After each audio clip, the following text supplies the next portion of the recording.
Unmute. And I believe, Michael Hasell, my friend, we are now live on the internet. So if one of the kind souls out there, we have 37 people in on this fine Friday night, if one of the kind souls out there would let us know that they can hear both me and this gentleman, that's where you'd say something, ideally.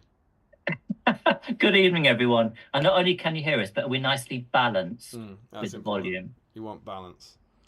I like my balance. Everything's going to be balanced. There it is. We've got Gated and Greentree saying the sound is all good.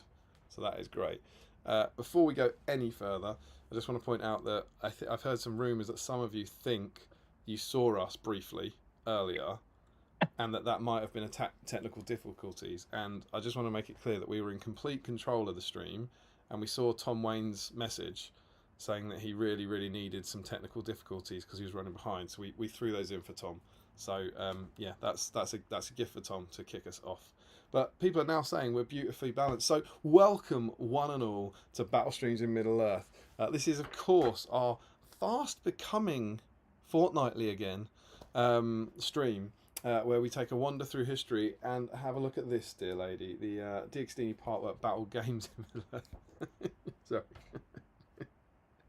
Oh, sorry, Michael. I know this is your first time on it, but I don't know if you've ever noticed what we actually did. We changed the word games to streams. Very clever. It's a bit of a think piece. Indeed. A lot of people don't realise that we did it. So indeed, we theme it around this, and in every episode we take a look through an old issue of this, and as you can see, this week we're on to 73. And we have a look through the magazine and we see what the scenarios were like and the terrain tutorials, and all of these magazines came with a model, and we try and paint that model just for the fun of it. So not because you need it, but just for the fun of it. And we try and get all the community together to kind of hang out together and have a fun evening on a weekend and have some hobby time together. But before we tell you how you can get involved, we need to talk about who this guy is. Michael Hasell, ladies and gentlemen, how are you doing, Michael? I'm doing all right, thank you very much. So you pointed one way, and I'm actually underneath you. I know it's the magic of Zoom. I haven't got this practice to know which way round to point. No, it's the magic of the internet, man. I know that for us on Zoom we're above each other, but I can just adapt on the fly, and I happen to know that you're over there. You're a pro at this. You've done it a few times, I think, haven't you? Once or 103, yeah. If you want to look as cool as me, you need to point to the pillow, not the wardrobe. Okay. So if you want to point, that's it. That's where I am. All right. Smashed it. So use natural. Damien's off to my left. And we can Stage try left. and do you want to try and do a high five? There you go, got it. See, he's a natural. So of course this is Michael Hasell. I think Michael's going to have a little chance to say hello and introduce himself in a little bit. But for now, Michael, do you want to jump in and tell these fine folks how they can get involved tonight? Okie doke. So as Damien's already said, each of the Battle Stream magazines, that's the focus of the episode, comes with a miniature or a model. And we encourage people. The point of this, of us gathering, is to clear the backlog. So we encourage people to think of the theme, or if like the focus on the model that comes with the magazine, and we broaden it out a bit, and we say, delve into your backlog, find something that's associated with the magazine or with the scope that we've given in terms of what we want you to try and paint tonight. And if you work on that and let us know that you're working on that, and you can let us know because there is something called the whip thread on the GBHL Facebook page, so it should be fairly easy to find. It should be there. Should be there. We can hope. I haven't checked. So give us some evidence in some formal fashion in that whip thread of what you've been working on. And towards the end of the episode, we will go through that. Michael, I can confirm it's there. Excellent. We will look at all the wonderful work that everyone's been doing. Even if you're not working on the models, still put what you've been working on, because we still like to see what people are getting up to, what their particular hobby is, what ornaments driving their activity, making them worry and panic. So so what you've been working on, put it up there. But if you've been working on the range of models that we've got in mind, you'll be entered into a very, very special competition. To win. See.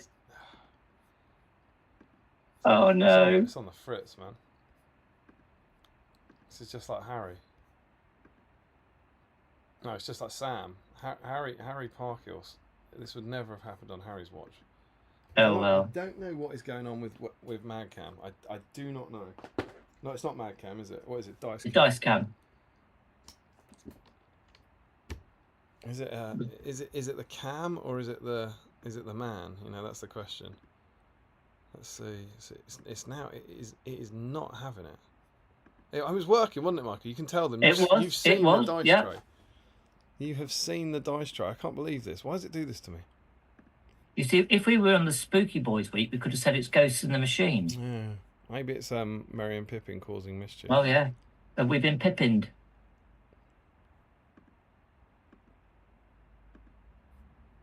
The fun thing. So maybe at this point we improvise. Yeah, I mean, this just reminds me of 2 streams ago. But I thought we had it fixed. I thought the camera had woken up and it wasn't going to be bad anymore. But maybe it's new webcam time. I don't know. It was working. Okay, we're gonna have to go back to how we did this. We're gonna have to go old school. Apologies. So, here we go. Bit of this. Hello. So here we go. Here is our beautiful BSIME dice tray. That was a seamless transition. It was indeed. And what you can see there is some beautiful purple BSIME dice, which patrons will qualify for at some point. Money can buy those. The dice that's available as the prize tonight. Oh, look at that! Oh, only roll 6s. Only roll 6s is a precious black BSIME dice. The only way you can get your hands on one of these is to take part in our painting, if you like, competition. Stay on theme, submit the picture, and you'll be in the competition for a mega roll-off at the end for one of these precious black dice. Absolutely. And what is our theme tonight? What do we have? Okay, so with the magazine, if I remember rightly, came Armoured Merry, wasn't it? It was both of them. It was both, was it? It was both. Armoured Merry and Armoured Pippin. Yeah. So what we said is that any Armoured Merry or Armoured Pippin, and I think of the original models, there's more Merrys than there are Pippins. That's correct. We've also said the newer versions of the mounted of the Armoured Merry and Pippins, and of course they come foot and mounted. And we've also broadened it out to include the Merry and Pippins that come with the Scouring of the Shire set. So I think we've got 10 models. I think we've got old-fashioned Merry on foot twice in metal. Old-fashioned Pippin on foot in metal once. That's 3. Then I think we've got Fall of the Final Fate of the Witch King Merry, where he's on his knees. Yeah. So that's 4. Then we've got Scouring of the Shire Merry, Scouring of the Shire Pippin. That's 6. And then we've got 2 plastic Pippins from the Gandalf set and 2 plastic Merrys from the Durnhelm set. So we've got 10 options for people to get involved with. And if you're painting any one of those tonight, or working on any one of those, you will be entered into the draw to win the dice. So I feel like I haven't actually said this bit as much recently, but the whole point is right now, if you're just watching this, if you've tuned in on a Friday night, just go and get one. If you've got one in the backlog, just go and grab it, clean it up a bit, chuck some base coats in, and you're in. And the point is, it's not because you want Merry, it's not because you want Pippin, it's just for the joy of the hobby. Go and grab a little model, hang out with us tonight, and see if you can paint it in the evening. It'll be super fun, and you might win a dice. So that's what we're about, and that's how you get involved. And go and stick a picture of it in a whip thread, and we're off for another exciting adventure of Battle Streams in Middle Earth. As ever, we also want to know what you're going to be consuming to sustain you throughout the stream, and we'll kick you off by letting you know what we have. So this is a very, very coordinated set of stream snacks. We've been planning this and saving this one up for a while. But Michael, do you want to say anything you've got with you that I didn't give you for a starting point? Is there anything there? No, I've got just what I was hand passed on, as it were. Okay, that's what I'm going to have for tonight. Cool. All right. So the story behind this, and I've seen that he's in, is that the wonderful Frederick Schultz, a classic, a stalwart of BSIME, tends to come to Ardcon every year and would historically give me and Steve a whole bunch of treats. And then what would happen is Steve wouldn't go, Sam would take his treats and keep them for a year and eventually eat them, I think. And this year it was just after we announced what we were doing. So Frederick came over with a load of treats and he said, here you go, to me. I was like, sweet. And he was like, if you know any of the hosts, share them out. And at that point, I can't remember quite why or whatever, but I knew that you would be coming on. I think we'd already decided. So at Ardcon, I divvied up the stuff and gave some to Michael, knowing that he would be on the stream. So Michael has some genuine German treats, and I have the same treats, and we're gonna eat them together, like a bit like a creepy cult. So Michael, do you wanna kick us off? What we've got 4 things to sample, right? What have we got? Well, should we do a foodie one first? Sure, love it. And I thought that square one. Where are you going? You're going for the Knoppers. Indeed. The Knoppers wafer biscuit. We have had these before. They're delicious. Are you going to go in? Yeah. Let's start the ball. I'm a big fan of these. I think it tastes a bit like a Kit Kat, as Mary says. Lovely kind of like wafer thing going on.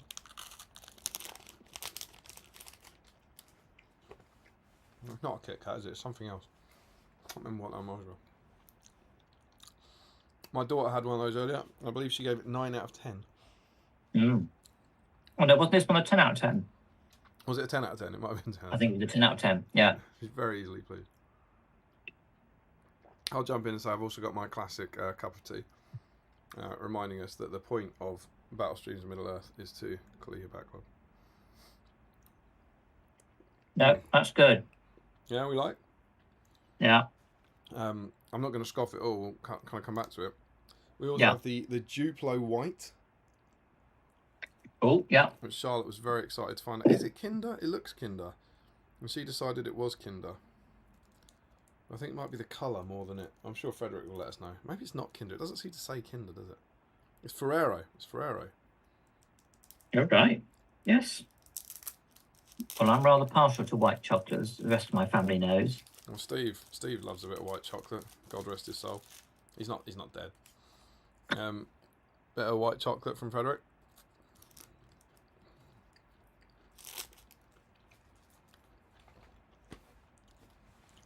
Yeah. Feels like the same stuff in white chocolate this time, yeah? No, that's good. That's good, we like it.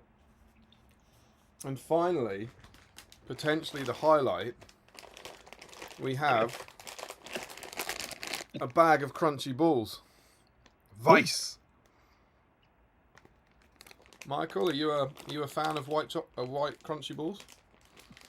White chocolate, yes. These are tiny. They're kind of Malteser size, perhaps. Oh, it's a good bag with a little resealable box. Yeah, it is resealable, which is good because it's huge as well. Yeah, that's true. I was thinking I can't eat all these tonight. Well, I could, but it wouldn't be very good for me. You could. Your PT will sort you out. You'll be all right. Mm. These are Choco Crossies. So those are our 3 types of treat from Frederick. Michael, have you got a favourite there? Is anything jumping out to you? It would probably be the Duplo. Oh, really? The Duplo? I think that might be my least favourite. and there's the joy of life, right? There's the wonder of our existence, that people can have different opinions, and that's fine. But is it fair to say that they all pale? The excitement of those pales in comparison to our drinks? Because Frederick didn't just festoon us with food.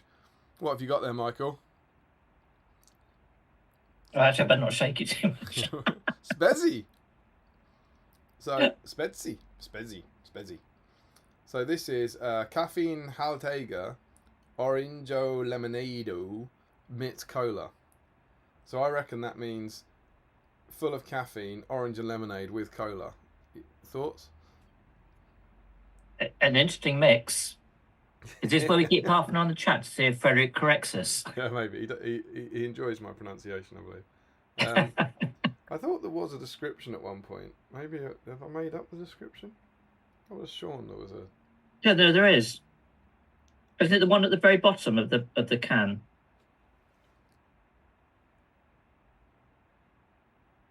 Don't know. But apparently, the story behind this, as Frederick tells it, the kids in Germany, they ain't drinking like they used to. They don't drink the alcohol anymore. And so apparently this is what the kids are into. This is what they're drinking instead. This is what all the cool kids are drinking, Michael. And me and you are pretty cool. So we haven't tried this yet. I'll tell you why it's open, because my daughter demanded she had some of it. She gave it 9 out of 10. You did, yes. My wife said it tasted like flat Coke. We've yet to go in. So shall we cheers? Yeah. You know which way to go? There we go. Cheers. In we go.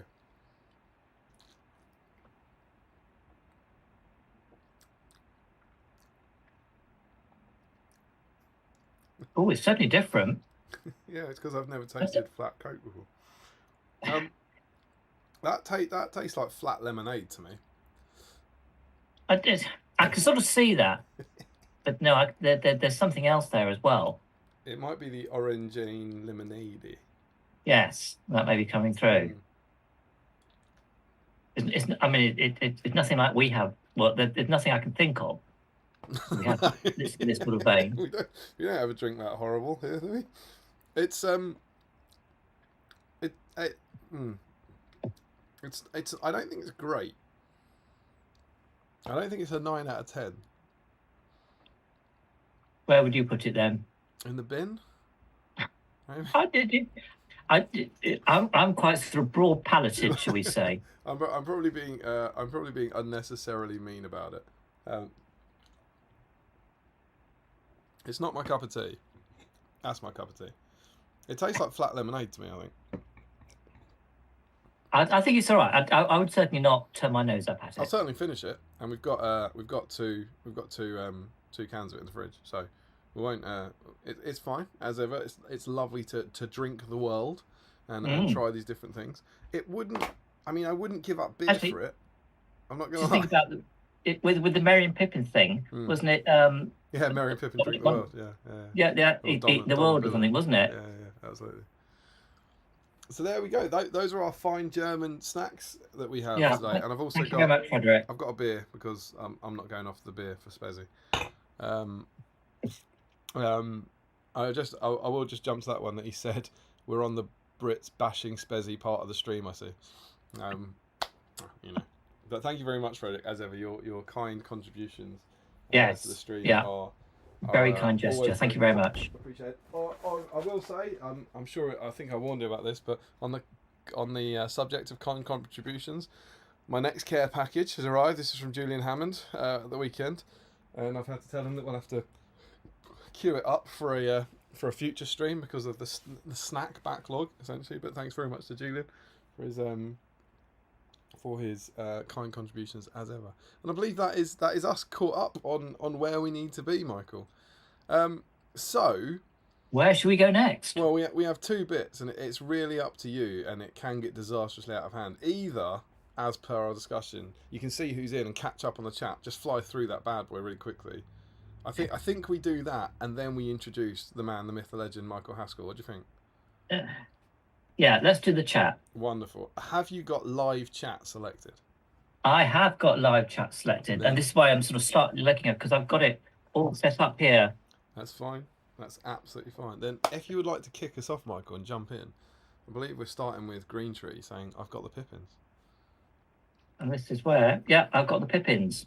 Right, so I'll have a go. Come on, Michael. And then you can give me a steer if I'm not quite getting this right.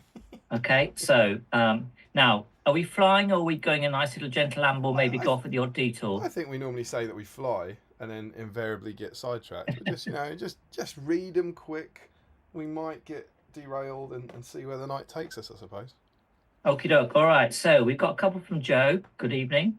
And Joe's also echoing Green Tree. I'm afraid I too have the Pippins.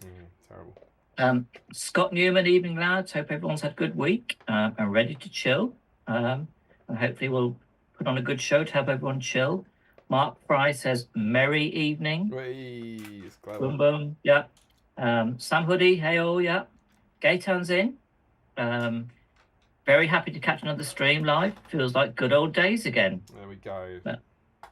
Thank you to all my supply teachers for stepping in. Then we got someone from my neck of the woods, Gabe Abbott. Evening all. Michael Dublin, I have the Merry and the Pippins. Tom W, as Damien mentioned earlier, with a little request that we have some technical difficulties to buy him some time. I hope we did there, Tom. Dave McShear's in. Here we all now, all the lads. Michael Curtis, happy, or should I say merry stream tonight? Whee. Yes, we're getting an echo of an early Christmas here. Masterball UK's in.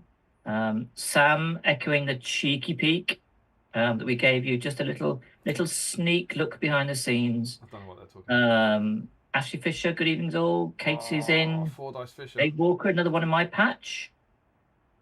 And then we've got the first, I think, that I'm aware of from overseas, Joe Kelly, dialing in from the States on what is his afternoon, and echoing, I think, what all of us will be thinking is a happy Friday to everyone.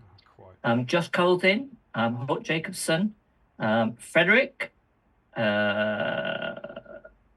who wasn't watching but is there. We know he's there. And then we've got lots of people saying sound all good. I think he's at a family function or something, isn't he? I think he's like half busy tonight. I seem to remember him saying in the patron chat.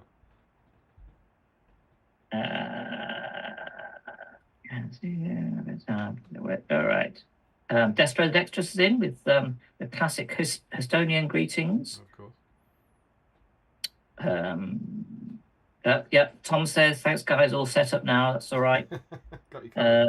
Right, Michael Dublé, my questions for Michael are as follows. What is your favourite Bublé song, and who do you prefer, Mary or Pippin? Oh, right, okay. Well, I don't actually know the Michael Bublé canon very well, so I'm going to have to pass on that one. I think the standard answer is one of the Christmas ones, if you don't know a Bublé song. I'm aware he does Christmas albums amongst other stuff, but beyond that, it's a little bit sort of, it's just not impinged on my radar. Who do I prefer, Mary or Pippin? That is a good one, actually. And I was thinking about this earlier because I wondered if this might come up. They obviously grow physically and emotionally so much in their journey, and they both do pretty heroic deeds, especially as you get into the Return of the King territory. But even before that, persuading the Ents, if you like, to do the right thing. On balance, I would probably say Merry, on the basis that he's the one that began the downfall of the Witch King. But having said that, Pippin likewise did say Faramir, but I would probably say Merry. But there's not a lot to choose between them. I think they both, I think as Eowyn far as the might books have. and the films go, they both do really well. I think Eowyn might have something to say about Merry starting the downfall of the Witch King. Well, that is true. Yeah, fair point. I don't think he's. But he did do that first wound, though, didn't he? Well, he didn't take. He takes down the Fell Beast, right? I mean, that's most of the job, isn't it? Well, that's true. That's true. I think he killed the dragon. I stand corrected. And she sort of jumped on and took the kill, basically. That's how I understand it. Just to really wind people up. You know? I'd agree with you. No one ever cares what I think. They only ask about the guest host, but I'd agree. I prefer Merry. I'm more of a Rohan boy than the Gondor boy. Whereas I'm usually a Gondor boy. I much prefer the Gondor aesthetic than I do the Rohan. I'm sort of that way inclined. That's all right. So you're allowed to be wrong. That's fine. Okay, good questions. we Always got great to Flying have Mammal. questions for the guests. Thank you, Dublo. Thank you for getting Michael involved. Yeah. Then we got Flying Mammal, who says waves. So not quite sure what that one is. This is he's waving at you. This is the chat where you need us like a mini TARDIS to take you back half an hour to work out what you were talking about. I think it's hard now. You wait till 11:30. Yeah. Oh, and I'm hoping, since we're talking to a bunch of nerds, everyone knows what a TARDIS is. If there isn't, just say so, and I'll explain what a TARDIS is. Okay. Right, Larry, this is much better. Seamless transition, Damien, from Joe.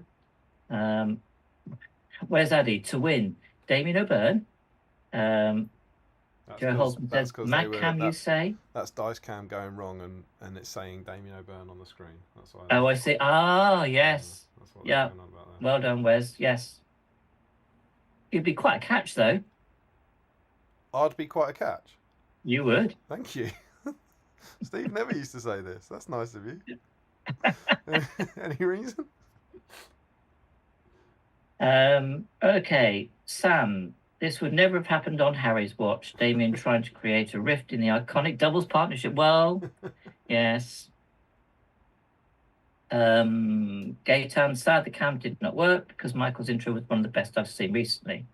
Oh, there you go. That's high praise for you. Yeah, thank you, Gaetan. So Larry says, good 50-point bat rep team night there. Or right there. Good 50-point bat rep team. Well, is that Merry and Pippin together? Oh, very good, Michael. I think you're right. Very good. But the legend that's Thomas Macklin's in, absolutely shattered, so won't stay long, but we'll finish watching tomorrow. We'll have a good restful weekend, Tom. Well, I all I can say, for completely unrelated, is get some sleep. Because if you're shattered next weekend, it's going to be quite the disaster. Okay, and then we've got Jack Salosky. Apologies if I've not got your surname quite right. Hey guys, only briefly popping in tonight, but we'll catch up over the weekend.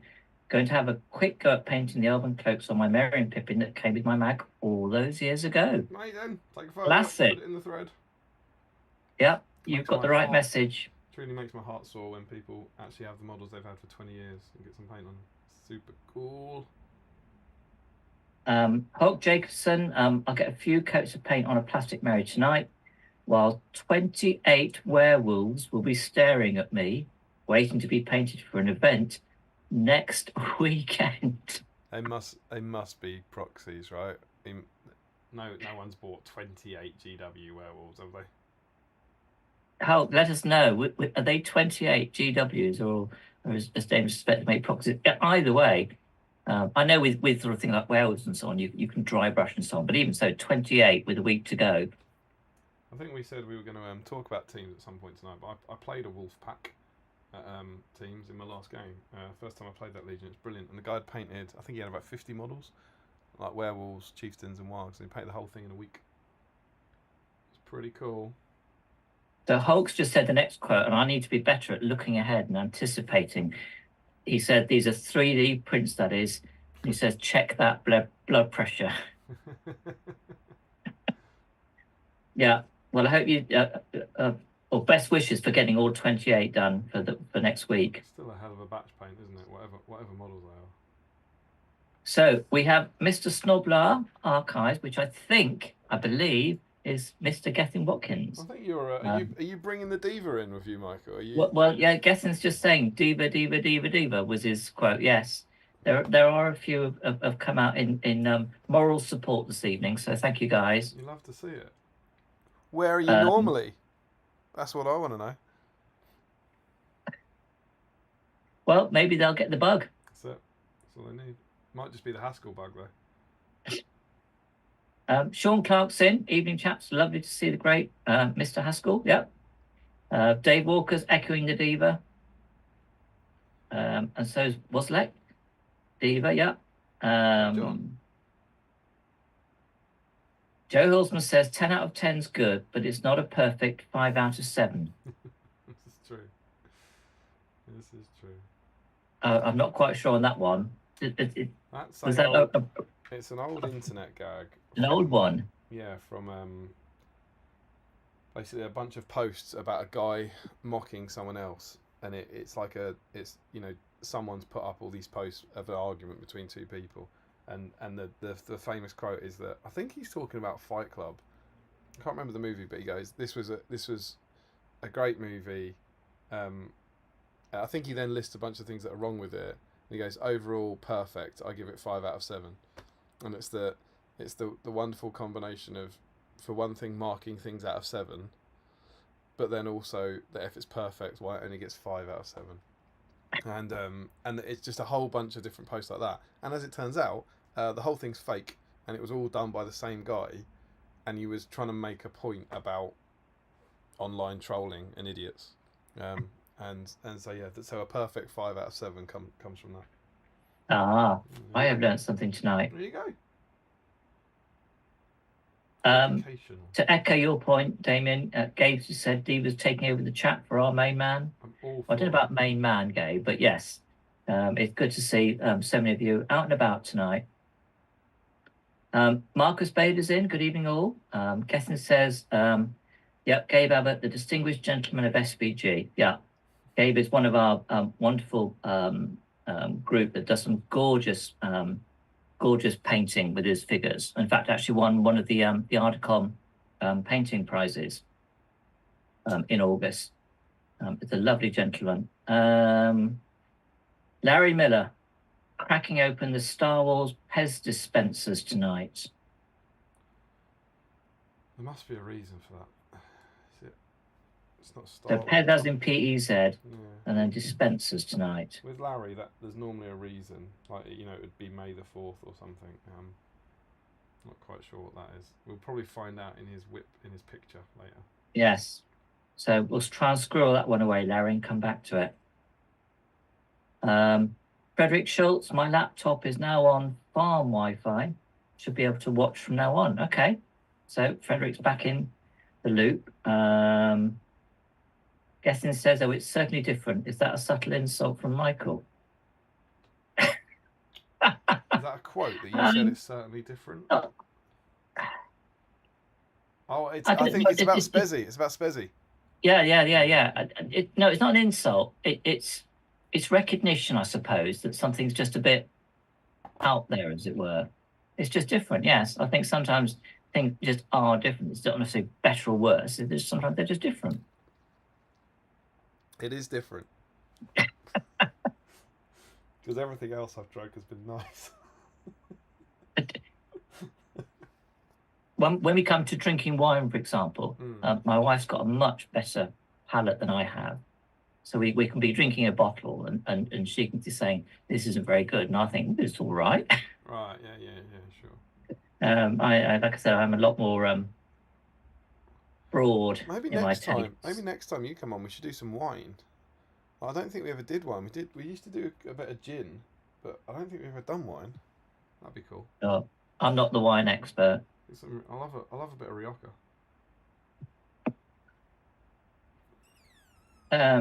So then we got Frederick about the Brits bashing, yeah. Sorry, but yeah, don't worry about us. It was very grateful, and the chockies are lovely. I love your chocolate, yeah.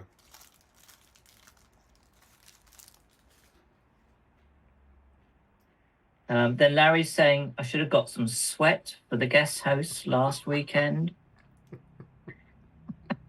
Have you tried it? Have you had Picari sweat? No.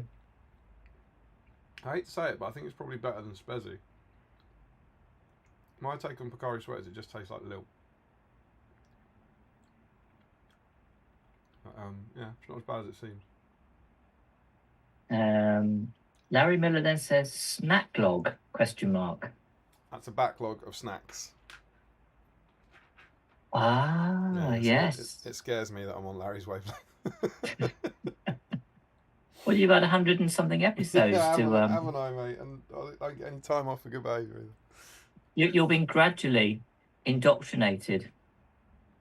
That's actually what happened to Steve. It was just like, I can't take Larry anymore. Jakey, evening all. Wasn't sure I'd make it tonight, but I managed to shift the headache from a crappy work week and time to sit back, chill, and paint some Hobbit. Excellent. Great news, my friend. Yeah, sorry you've had a naff week. We all get them from time to time, but hopefully, like I said earlier, that you can just enjoy this evening. That will be hopefully genteel entertainment, make you laugh occasionally, and just enjoy hobbying with plenty of like-minded people from all parts of the globe. Doesn't get much more genteel than Michael Hasell either.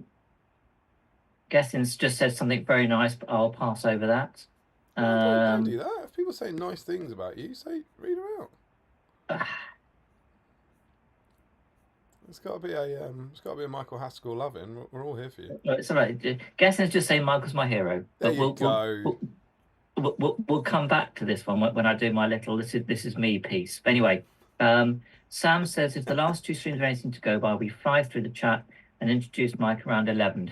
This is it. Well, I sincerely hope we're not going to be as long as Damien was with Harry last time, because I actually have got a train to catch in the morning because I'm off to London for the weekend. That was quite the effort, the Harry stream. It was, yes. I was watching it back and thinking. At one point, you said, let's go and start doing the Facebook, and I was thinking, but it still says there's an hour and a half to go. What were you guys doing? It's just Harry. He loves a live stream, doesn't he? So we've got now. I'm not going to try and say your whole name, but I think it's Calais. Good evening. First time watching this live. Yes, I did wonder if this. It's 10:30 in Finland in the evening. Too late for me to paint, but great to be here. Yes, I did wonder if that looked like a Finnish name or so. Yeah, lovely to have you. That's another country. Read the next one. I know. I was coming to that. So, and some of you might have got this one already. We have an update. Oh yeah. Yes, we'll give it. We have an update from Mr. Harry Parkhill himself. Just popping in to say hi. I will be watching at some point, but I have a new BSIME to join the gang. Archie Elijah Parkhill was born at 7:03 yesterday evening. Mum and baby doing well. Woo! That is fantastic news. Congrats, well done, dude. Harry. Well done, Louise. That is really lovely to hear. Exciting. I was getting the feeling that it had all gone a bit quiet on the Harry front on all sorts of chats in the last couple of days, and I dared to dream. I did think about popping him a line earlier today, but I thought, well, it might be so busy that I'll just leave it until he's ready to reach, to ping out. That's the horrible thing about these situations where you can't really ask because touch wood, something could have happened, so you should never be pushing. That is so cool, Harry. Spectacular. I don't know if you're still out there, mate, but massive congrats. And I think we have to, right? I didn't plan for this, but let's go for it. For Harry and for Louise and for Archie. Are we ready? Woo! Yeah, brilliant. For Harry and Louise and for Archie. Are we ready? Right. It's going to be one of those evenings again. For Harry and Louise and for Archie. Yeah! Hey! First, I mean, I don't think anything came out of that. I can't see any fluff, but it went off. I don't I don't think there was anything in it. It popped. I thought I saw something go up. I don't know. Maybe not. Harry, Louise, and Archie. There we go. Hey! Mm. You get a double dose. That's also pretty much what childbirth's like. Yeah, maybe that should be what you use. Yeah. No, that's really good, Harry. Really great news. That is so awesome. Delighted for you, man. Delighted for all of you. And yeah, welcome to the club, dude. It's a hell of an adventure. We might touch upon this at some point, but last weekend, Dave and I were at Warhammer World for the Teams event. And on the Saturday, now bear in mind, Saturday was meant to be Louise's due date, but Harry and Louise put an appearance in the afternoon to come and say hello. So it was lovely to see them, but all of us sort of thinking, Louise, this is your due date. It's strange. And you're an hour away from home. Yeah, it's strange to want to get divorced on your baby's due date, isn't it? It's an interesting take from him. But it was lovely to see him. That's really lovely news. I know he lives. Is he about an hour away from Warhammer World? I want to say. Well, it's Lincoln, so I would probably more like 45 minutes or something. I think something like that. So it's like it's not the same for me, because I'm like 2.5 hours away or something. But I can't. My beautiful, lovely wife has been pregnant twice. I can't tell you how much. There's not a chance in hell she'd go to Warhammer World on her due date. Do you know what I mean? I can't tell you how much she would not go to Warhammer World. I think it was John. It was Diva John actually when we were chatting about it in the Holiday Inn. He was like, "What a great idea to drive 45 minutes away from your hospital on your due date." But it's wonderful, wonderful news. Yeah. I hope you're all doing well. How lovely. So we've got Sam saying, "Rats, Harry." Rod Laterbury, evening all, fitting in some Merry and Pip around my ruins, Mos Gileath. Updates to follow. Excellent. There's some more congrats. Gethin says, Justin for Eowyn. Yes, justice for Eowyn, yes. I've started here. Yeah. Yeah, congrats, Harry. There was a rumour going around that Baby was actually in Warhammer World on his due date. Yes. Joe Holzman, you think it's hard now? Wait till Larry gets going. Jakey, congrats, Harry. Amazing news. And then Sam says, wait till 11:30. Wait till Larry gets warmed up. And then then Post-Teen Spirit says, Sam says, damn, Joe beats me to it. Wait till Larry's Pez kicks in. That was from the banners. Mastermore UK, time relative dimensions in space. Geek alert. Who's your favourite Doctor? Mine's Tennant. Oh, this could be a really slippery slope here. Do we want to go down a quick? Who's your favourite Doctor? Sure, you can do. Okay, so as will be revealed a bit later on, I am a little bit old. So my favourite Doctor would actually be Tom Baker. Going back to the 70s when he held forth. The first Doctor I just about remember watching was Patrick Troughton in the black and white, but that was right at the very end. It was John Pertwee was the first one in colour that I really remember strongly. But Tom Baker was probably my Doctor. But having said that, when they rebooted it in 2005, I think, I was really pleased because it was such a big part of my childhood. And it meant that I could then enjoy watching the Doctor Who's, if they were going to be any good, and they were, with my two boys.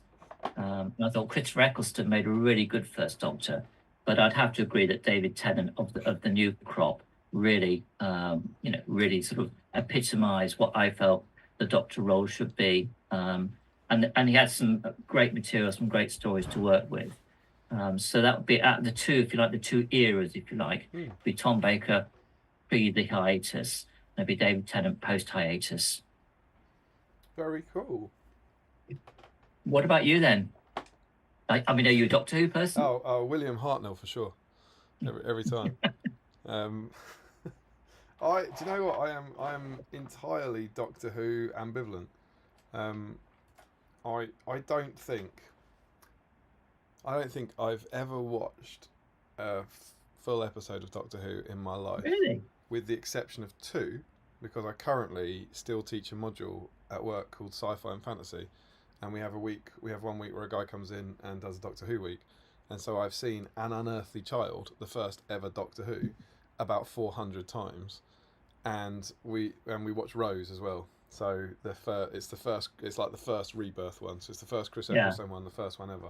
So I've seen An Unearthly Child so many times because we screen it and it's only 25 minutes long. So it's easier to watch it than to put it on, leave, go to my office and come back down. But then when we put Rose on, I leave it on. So I've seen An Unearthly Child a whole bunch of times, and I don't think I've ever seen a full episode of Doctor Who otherwise. But I will say Sylvester McCoy because he was Radagast. Well, that's true. I mean, he was a nice wacky Doctor, as it were. So, yeah, The nice thing about the reboot is because at least the effects were reasonably good. Because when we've watched with our two boys some of the older Doctor Who's or something like Blake 7, for example, and again, that for those outside the UK, that was a late 70s, early 80s sci-fi show done by a chap called Terry Nation, who's the one who created the Daleks. They've not enjoyed the fact that the sets are a bit rickety, the effects of the spaceships is a bit rickety, because they're of the era where they've been spoiled, if you like, by the effects that you get on things like the Marvel films and modern Star Wars and so on. That was capitalising on Star Wars, right? That was the Yes, yeah. So, but I think, I mean, going back to that Unearthly Child one, the very first one, I thought, for the 60s, the effects aren't, they're not brilliant, but they're not that bad. It's quite cool what they have to do with them. Story. But yeah, so sorry, Doctor Who, not really my jam, but you got the perfect man. So thank you for that one, Master Ball. Okay, and then Sam says, tonight having mic on stream might be the first time the host is treated nicely all night by the viewers. It might well be, You're a gentleman and a scholar, Well, it depends on how many faux pas. I've already upset people who love Eowyn. Yeah, but they'll be on your side. That's the thing. If anyone dares to say, take that, Michael, they'll side with you. Yeah, I just got to make sure I don't say anything nasty about Tariel. I was going to say, do you know what you should do? You should make some really, really edgy hot takes and see if the crowd turns on you. Joshua Crosby, I hope Michael reads out this message. Lovely voice. Do you have a lovely voice, my friend? Well, I used to read to the two boys quite a lot when they were younger. And it included the Harry Potter stories. And then they listened to some of them. Is it Stephen Fry did them? Yeah. I think it was Stephen Fry. Yeah, Stephen. And they listened to the audiobooks. Now, I think they were probably being loyal, because when I said, which one would you prefer to be read to? And they said it was me rather than Stephen Fry. I think they were being loyal. I don't know. It's their formative memories, right? Yeah. Katie says, congrats, Harry. Love the name Archie. Yeah, echo that, certainly. Sam, I'm also calling a party popper when Damien hears Harry's news. He knows me. Yeah. Dave McSherry says, congrats, Harry and family. Right. And then Frederick says, Mr. Haskell, I was asked to deliver a greeting from my brother Fabi to you. He just walked into the kitchen. Hi, Fabi, if you're still there. And I hope all is well with you. Larry also played the Wolf Pack. 170 models started on the table, and we ended with 10 left. Yeah, he did. That was it was Garen was his name. Really lovely bloke.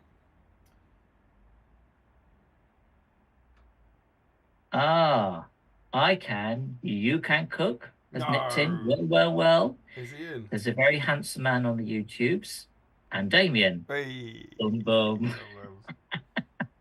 Great to see you in the driving seat, Michael. Much love to you both. Well, I hope all is well with you, Steve. And I said it's a bit of a tricky time for you at the moment, but hope it's hope you're sort of seeing it through, as it were. Always good to see you, brother. Yeah. And then Frederick says, you can cook. Why the hell are you here again? Random cooking channel. And then Sam says, "Oh no, NVM was safe." That's never mind. Okay. And then Steve says, "Only just got home, about to get in the bath. Might bring you all with me. Wink, wink." Oh, imagine that. Your voice, a nude Steve. Oh, it's what the internet wants. Adam Harrison, evening all. No Armoured Merriam Pit, but finally finishing the two that perch on the Treebeard model. Well, I'm afraid that won't count for the competition, but at least you're sort of closely on theme. That's why I got you in, Michael. I knew you'd be firm. I knew you wouldn't crack under pressure. And then Steve's saying DOB is very quiet too. That's probably. Is that real? I mean, I don't know. No one else has said anything about the balance. it's so, probably because I'm facing away now. I'll put me up a bit. And then Gethin says, "I can, you can cook it," so that we can hear more of Michael. That's fair enough. Then Josh Coles, I've literally never owned any Hobbit model. One day I'll be on theme, I swear. Working on some Angmar stuff tonight. Oh, which particular part of Angmar? Are we talking about the new Angmar book or Angmar as a faction? So let us know, Josh, what you're actually working on, and any particular goal you're aiming for, a tournament or something, or you're just ploughing on with doing some fancy new Angmar stuff. Did he say he's never owned a Hobbit model? Yeah. There is a sort of a sad face with a little tear coming out of it. That's quite hard to do, isn't it? Like, you imagine just like not accidentally buying one at some point, like in a job lot or something. I imagine that's quite hard to do. You should get that man a Hobbit. I mean, the bell-shaped curve. There's going to be someone somewhere at the very end of the spectrum that's not going to have a Hobbit model. But yeah, I think we found him. Larry Miller, everything else I've drunk has been nice. Damien loves Picari Sweat, confirmed. That's backfired on you because I actually praised Picari Sweat shortly after I said that. Here's to Spezzy. Gaetan, Michael comparing some questionable German soda and wine is a slippery slope. People would watch that content, mate, I'm sure. Gethin, I sadly don't have any hobbits to paint, so time to continue with my wolf pack. Oh. Yeah, there's actually quite a few people here working on wolf packs, one form or another, aren't there? It's a cool legion. Yeah, I mean, certainly when I went through the book, that was the one I thought had an appeal, just because it would be very different. It looks mega as well. And also, I quite like the idea of just doing mass dry brushing and getting through them quite quickly. Yeah. But I think actually getting the proper models, certainly the werewolves ones, is going to take a while. Tommy Murphy, Godspeed all painting the Armoured M&P. I missed out on them years ago in BSIME. Really need to pick some up. Oh, sorry, he's not painting the Armoured M&P. No, he's not. No, he's missed out on them. I think he probably means the Battle Games magazine. Yeah. They missed out on picking them up at the time. Yeah. Get them on eBay, man. Currently have the Breaking of the Fellowship, Metal 3 Hunters, and Old School Radagast and Fandral in front of me. Won't see sunlight for the next few days. Way to go. And then we have another of the Diva crowd. Matt Hill's in, DDD. You're bringing them in, mate. Then we got Rob Lashbury. I do like a Bordeaux. I just like wine. Sorry. And then Matt saying, Michael is the hero of all Diva. I dispute that. I think we're a great crowd. And Diva's determined on world domination as well. Carl's little empire. You know who's missing, right? You know who's conspicuous by his absence tonight. Where's your supposed leader? Well, it's a get-in Carl combination. So we got half the dream team. Well, Cal might pop in at some point. He actually messaged me to say he probably wasn't coming in. He has a certain date with Destiny. Indeed. But he thought that said date might be popping in. So I believe we might be getting Yaz and not getting Cal. Oh, right. Well, that would be a bonus. Such is the allure of Hasell. And then guessing saying agreed, Matt. Is it either bet? Yeah. Fohammer, yo guys. Larry, happy birthday song for little Archie.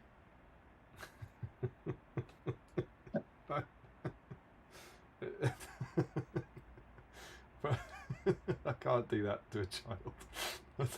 It doesn't feel right. It's also not his birthday yet. He's Yeah, you can wait till 1, he's really. none. Like,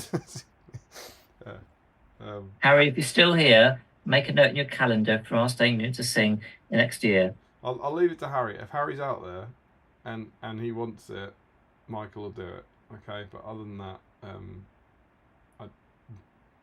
I feel strange singing happy birthday in a creepy manner to a baby. Then we've got lots of congratulations for Harry from Steve. Amazing news, much love to thee and yours. Michael Curtis, Woody, Tom W, Fohammer, Scott, Sean Clark, Green Tree, Joe Kelly. Yeah, Fohammer's saying you should sing happy birthday to Archie. And Sam sort of, I think what's an XD? Is that one of these sort of exclamation-y sort of smiley? I think it's an emoji face, isn't it? It's like a big laughing emoji face. That's probably yeah, I think it could be. Yeah. Joe Holzman, Damien, you really need to change your party popper supplier. Well, I mean that's the same bad bag that there is now none left of. So hopefully I don't, because I hope that's the end of that. But I see. BSIME historians will remember this is the bad bag that was bought to replace the bad box from a different shop, which is incredibly weird. And it was a different shop? Yeah, it was a different shop and a different type of party popper, but both of them inexplicably had a lot of duffs, despite the fact I've never had a duff in my life before. Yeah, I don't remember until that recently having any problems with party poppers. So no, but it happens the more as you get older, I think. Yeah, well, maybe it's a long time since I've done a party popper. The Banners says he's relapsing on the poppers. Then Rob Lashby says, congrats, Harry, fellow BBCer. All right. Make the most of the 16 weeks paternity leave.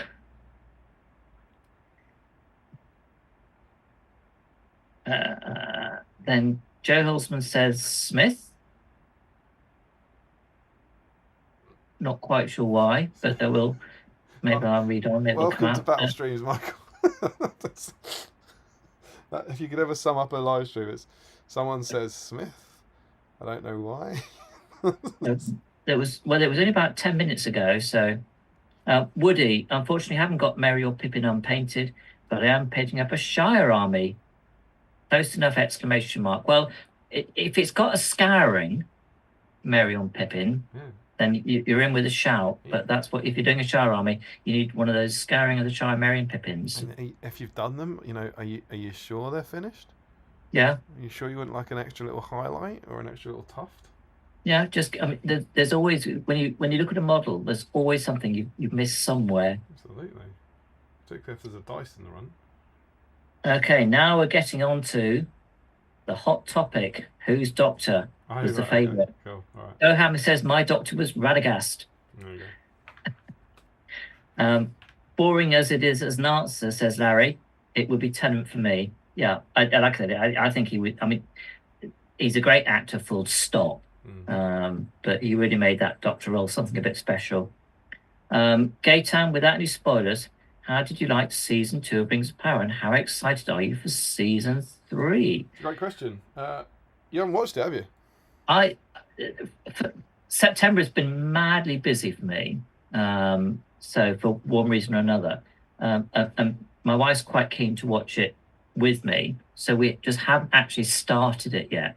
So all we've got is sort of the vibes from the various sort of social media chats and channels. What I sensed is that season 2 has been better than season 1. Not that it's not without it's seemingly it's not without its little sort of flaws here and there, but overall that it is a step up. And I think most people that I've seen talking about it are looking forward to the continuation of season 3. Have you actually got to the end? Because wasn't it the last episode yesterday or Yeah, something? last one came Episode out 8. yesterday. You liked the first one though, right? You were broadly Yeah, positive yeah. So about the first I one. watched it when it came out Yeah. and watched it with Penny and Adam, and then I watched it again a year later by myself. And yes, I enjoyed it. Yes, you wish that it could have been better in one way or another, but it was great to have content. It wasn't that bad visually. It was quite pleasing. So yes, I on balance, I probably enjoyed it. So we watched it. Me and Em watched the last episode last night. The thing I feel mildly conflicted about is I really liked the first one. I like you. I didn't think it was perfect, but I've always said the same thing, that I can easily overlook the things I don't like because I prefer more of them, and I'm glad we have it. I'm rather we have it. It's just like the Hobbit movies. I'd rather we had it than we didn't. And I think me and Steve, I think we both gave it 8 out of 10 for like season 1. And I don't sort of regret that now, but that was how we felt about it. We just liked it, really enjoyed having a weekly TV series. And it season 2, and obviously spoiler free, it is unquestionably better in every single way, like vastly better than it, which leaves me in a tricky spot. It can't be 10 out of 10, can it? Because it's not, it's not perfect. But I would now say I thought it was kind of unapologetically great. There was lots I didn't like about it, but the bits I did vastly outweighed that, and the central storyline involving Sauron, which I don't think is a spoiler to say Sauron is. I'm not that bothered about spoilers, but that's fine. It's just magnificent, and Charlie Vickers is magnificent in it, and there were other bits that were weird and that I wasn't as keen on, but whenever they came back to that, I thought it was great, and I thought it was a pretty satisfying ending. There's a reveal at the end that has they've been playing with for a while, that some people will like and some people won't like, and it's probably not what I would have wanted, but I was fine with it. And my main thing, the genuine overriding feeling, was just disappointment that you have to wait another 2 years for it.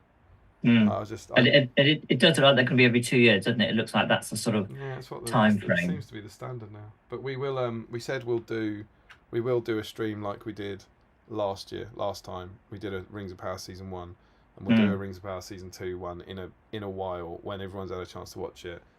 Where the theme is like any named character that appears in Rings of Power or something like that, and then we'll talk about it in a deep spoilerific sense. But I thought it was great. I really liked it, and I'm very happy that they're showing a part of the Lord of the Rings story that I've never seen on screen, and I will likely never ever see on screen again.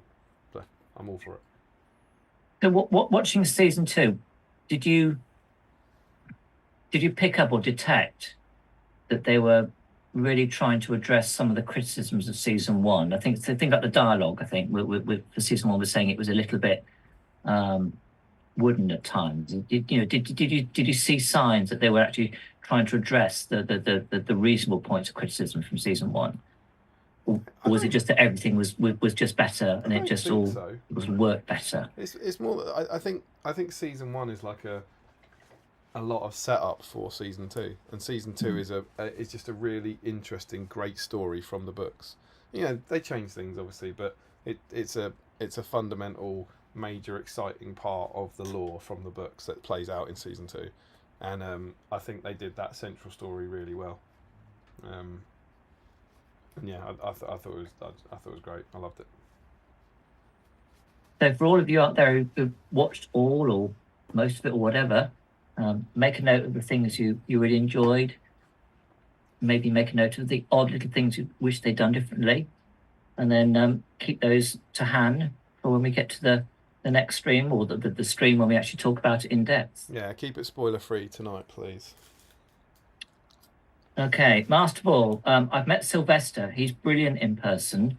Fun fact: he carries, wait for this, spoons round and plays them on request. I don't know what it says about my mind, but the first thing I went to was the cat.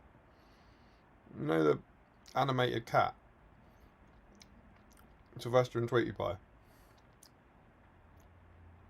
No? God, I was counting on you. It's like a classic Warner Brothers cartoon. I think it's Warner Brothers, isn't it? Cartoon. Oh, Sylvester yes. and Tweety Pie. Yeah, now I'm with you. When yeah, you that's all right. I just have to dig the memory out. Yeah, that's where I went. I was like, what do you mean the real one? Yes. Then Gethin says, anyone who messes with Michael will have to go through all of Team Diva. Whoa! I've got I've got what's the word I'm thinking of? Cheerleaders? Bodyguards. Bodyguards. More useful than cheerleaders. Lewis Collins, hi all, first timer to the stream. Lewis Collins, as I live and breathe. Excellent. Have an evening to myself at last. Going to finally paint my old metal Pippin and the newer plastic too. Very Lewis, cool, very cool. Lovely to see you. Good to see you. Hope this won't be the first time in a while that you can pop in a bit more regularly going forward. And in the whip thread, Lewis, if you're working on anything else at the moment, like feel free to put pictures of that in as well. That'd be cool. If there's anything you're making at the moment, just drop that in. That'd be cool. Jamie, evening all. It's only Michael Haskell. Woo! So yeah, Jamie, nice to see you. Is that Mr. Wiggins? Then Larry says, shush, Steve, they'll turn him up if you say that. Whee. Yes. And then Larry says, damn it. Right, Pohammer, hang on. I thought it was Merry and Pip night. Is that because we were talking about doctors, maybe? Yeah, I suppose. It is Merry and Pippin night. Joe Holzman, Damien has gotten much quieter since he turned away to paint, but I didn't want to say anything in case he turned it up. See what's happened? They've turned on me because you're here. Oh dear, how dare they? I know, right? It's fine though. I'm cool with painting while the delightful Michael Haskell talks. Larry says they've turned on me. I haven't turned, says Larry. That's right. You're always on me. I get it. It's good. It's good material. And then Larry says, Josh must have a ... shortage of hobbits. Ryan Cuthbert's in. Good evening, all. Oh, 5 dice colours. Yes. Have I missed 5 some? dice Crosby was in, right? So we got the 2 big hitters in. We have, yes. Have I missed some party popper antics? So there's a couple of newbies have declared themselves on the stream tonight. So what you may have missed, I don't know if you were right at the beginning, but we're all about painting what's on theme, and for a competition at the end where you can win a black BSIME dice. Is this for covers? Damien's got a book, as it were, in terms of how many dice some people have won of these black dice. Is this for Ryan Cuthbert? No, I'm just explaining to those because Lewis is new. Fair enough. And there was other people that are new. Like I say, covers is anything but new. Yeah, so that there are a few of our company here. They're up to 5 dice, is it? Yeah, 5 dice Crosby, 5 dice colours. Yeah, there are 2 who've managed to win 5 black BSIME dice, and there are some poor souls who haven't won any yet. So, but that's what all this is all about. They are spread relatively nicely around. I can. Let me give you the stats. Because I believe there are now 86 black dice out in the world. 86 black dice out there, and they have been won by 59 different people. Everyone loves a bit of stats. Ryan, to your question, have I missed some party popper antics? We were celebrating because Harry of Entmoot fame, and who was also the co-host 2 weeks ago, popped in to say that his wife Louise had a baby boy, Archie, yesterday evening, which was great news. And what better way to celebrate it than with a party popper? Well, quite. Larry Miller, I painted wolf packs before it was cool. You did. This is true. Well, there was the 7 stones with Larry and Kieran, that mega wolf pack, which was amazing. You ate dog biscuits all weekend. Michael Curtis, by the bell curve argument, someone out there has nothing but Hobbit models. That slightly terrifies me. It's probably true, I suppose, isn't it? Do you reckon there's someone out there who's just got a Shire army?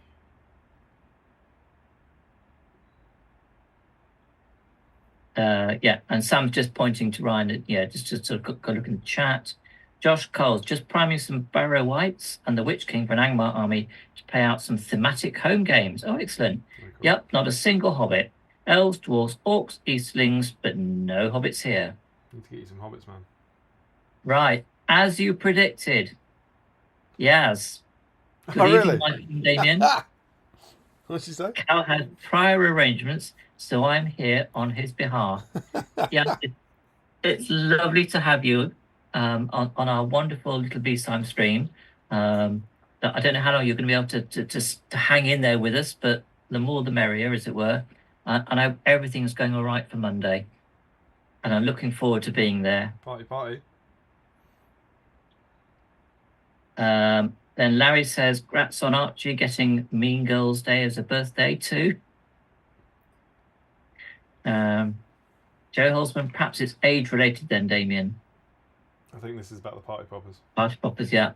Joe Holzman says, Matt. Larry Miller, it would be Matt. Gethin, Cal not turning up for his Teen Diva brethren. Tut tut. But he's got a perfectly acceptable substitute, Gethin. Some would say a far more agreeable substitute. Well, yes. And then Joe Holzman, Larry gets me. That's actually slightly terrifying to say. Right, Gethin, I enjoyed season 1 of ROP, not got through all of season 2 yet. Well, at least you started, unlike some here. Right, Elliot, evening everyone. No Armoured, Merry and Pippin, but I am working on a few Hobbit conversions for Throne of Skulls. Who's that? Elliot. Shillingshaw. Well, I'm not sure because it's just Elliot. Could be Elliot Prowse as well. Elliot, declare yourself. Which Elliot? Absolutely. Which flavour? Which flavour of Elliot are you? Hobbits for Throne of Skulls? What madman would do that?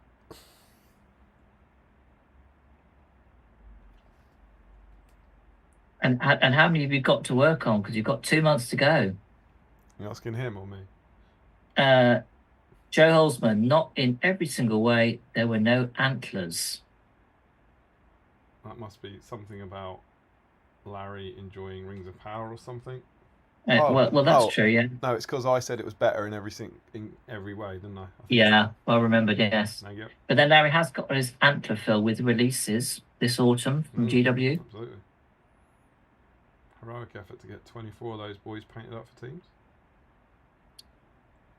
It is quite, because I'm reading the text from my device just in front of me, but of course it's also playing it, and it's a few seconds behind what I can see on the call with you, so it's quite disconcerting. It's not easy, is it? Everyone thinks it's easy. Everyone's like, "Oh, that's easy." It's not easy, is it? No, especially when the tech plays up. It's been quite easy for me tonight so far, if I'm honest. But... Right, Sam says Charlie took Halbrand in a wig and made it actually work really well. Was that Charlie took Halbrand in a wig? Is that? And made it actually work really well. That must be something to do with Rings of Power, isn't it? Yeah. So Charlie Vickers plays Halbrand or Sauron. And again, this won't be a spoiler for you, but in season 2 he appears in a different form, and it's the same actor, looks different, sounds different, has a different accent. He's an Australian actor. He's doing his second UK accent, completely different, and is like a different person. It's amazing acting. You'll be like, if you ever go back and watch like a one from season 1, you'll suddenly go, "Oh God, that's Halbrand. That's the same guy playing a different character," and he's brilliant. Joe Holzman, I may need to find a new Celeborn to paint in protest for that stream.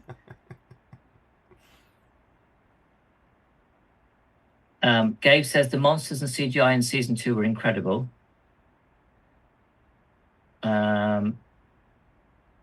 TMAT Tiberius, evening all, and hi Michael. Also, season 2 of Rings of Power was great.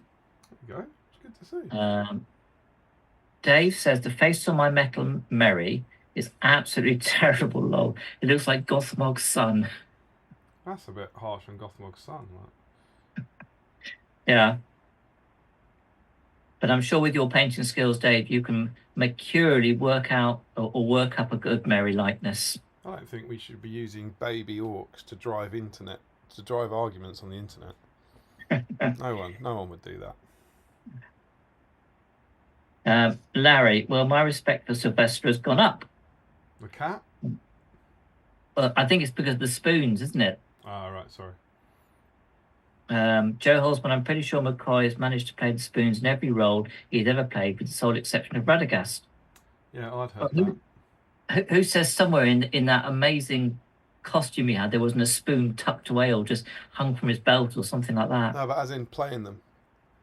He Well, that's true. Yeah, It's in the behind the scenes. He said that he was kept trying to get it in and they wouldn't let him, and apparently he'd done it in every other role he's ever played. Joe Holzman says, we've not turned on you, Damien. We make that joke every stream. Jamie Wiggins, can't always compete for a black dice. Great to hang out, but tournament painting takes precedence. Not here, it doesn't. That's like the opposite of BSIME.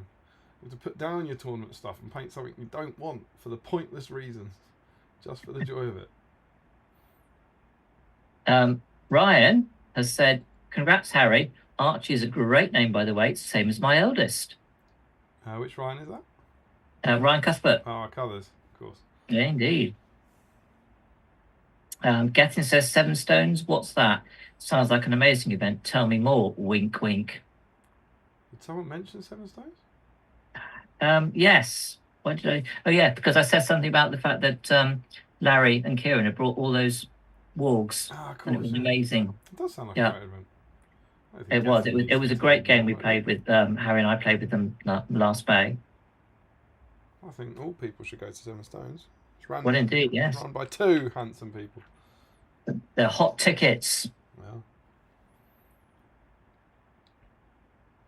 Gaetan, Jamie thought competition was your way of life. And then Larry says, is that Yaz I met while wearing the antler helmet?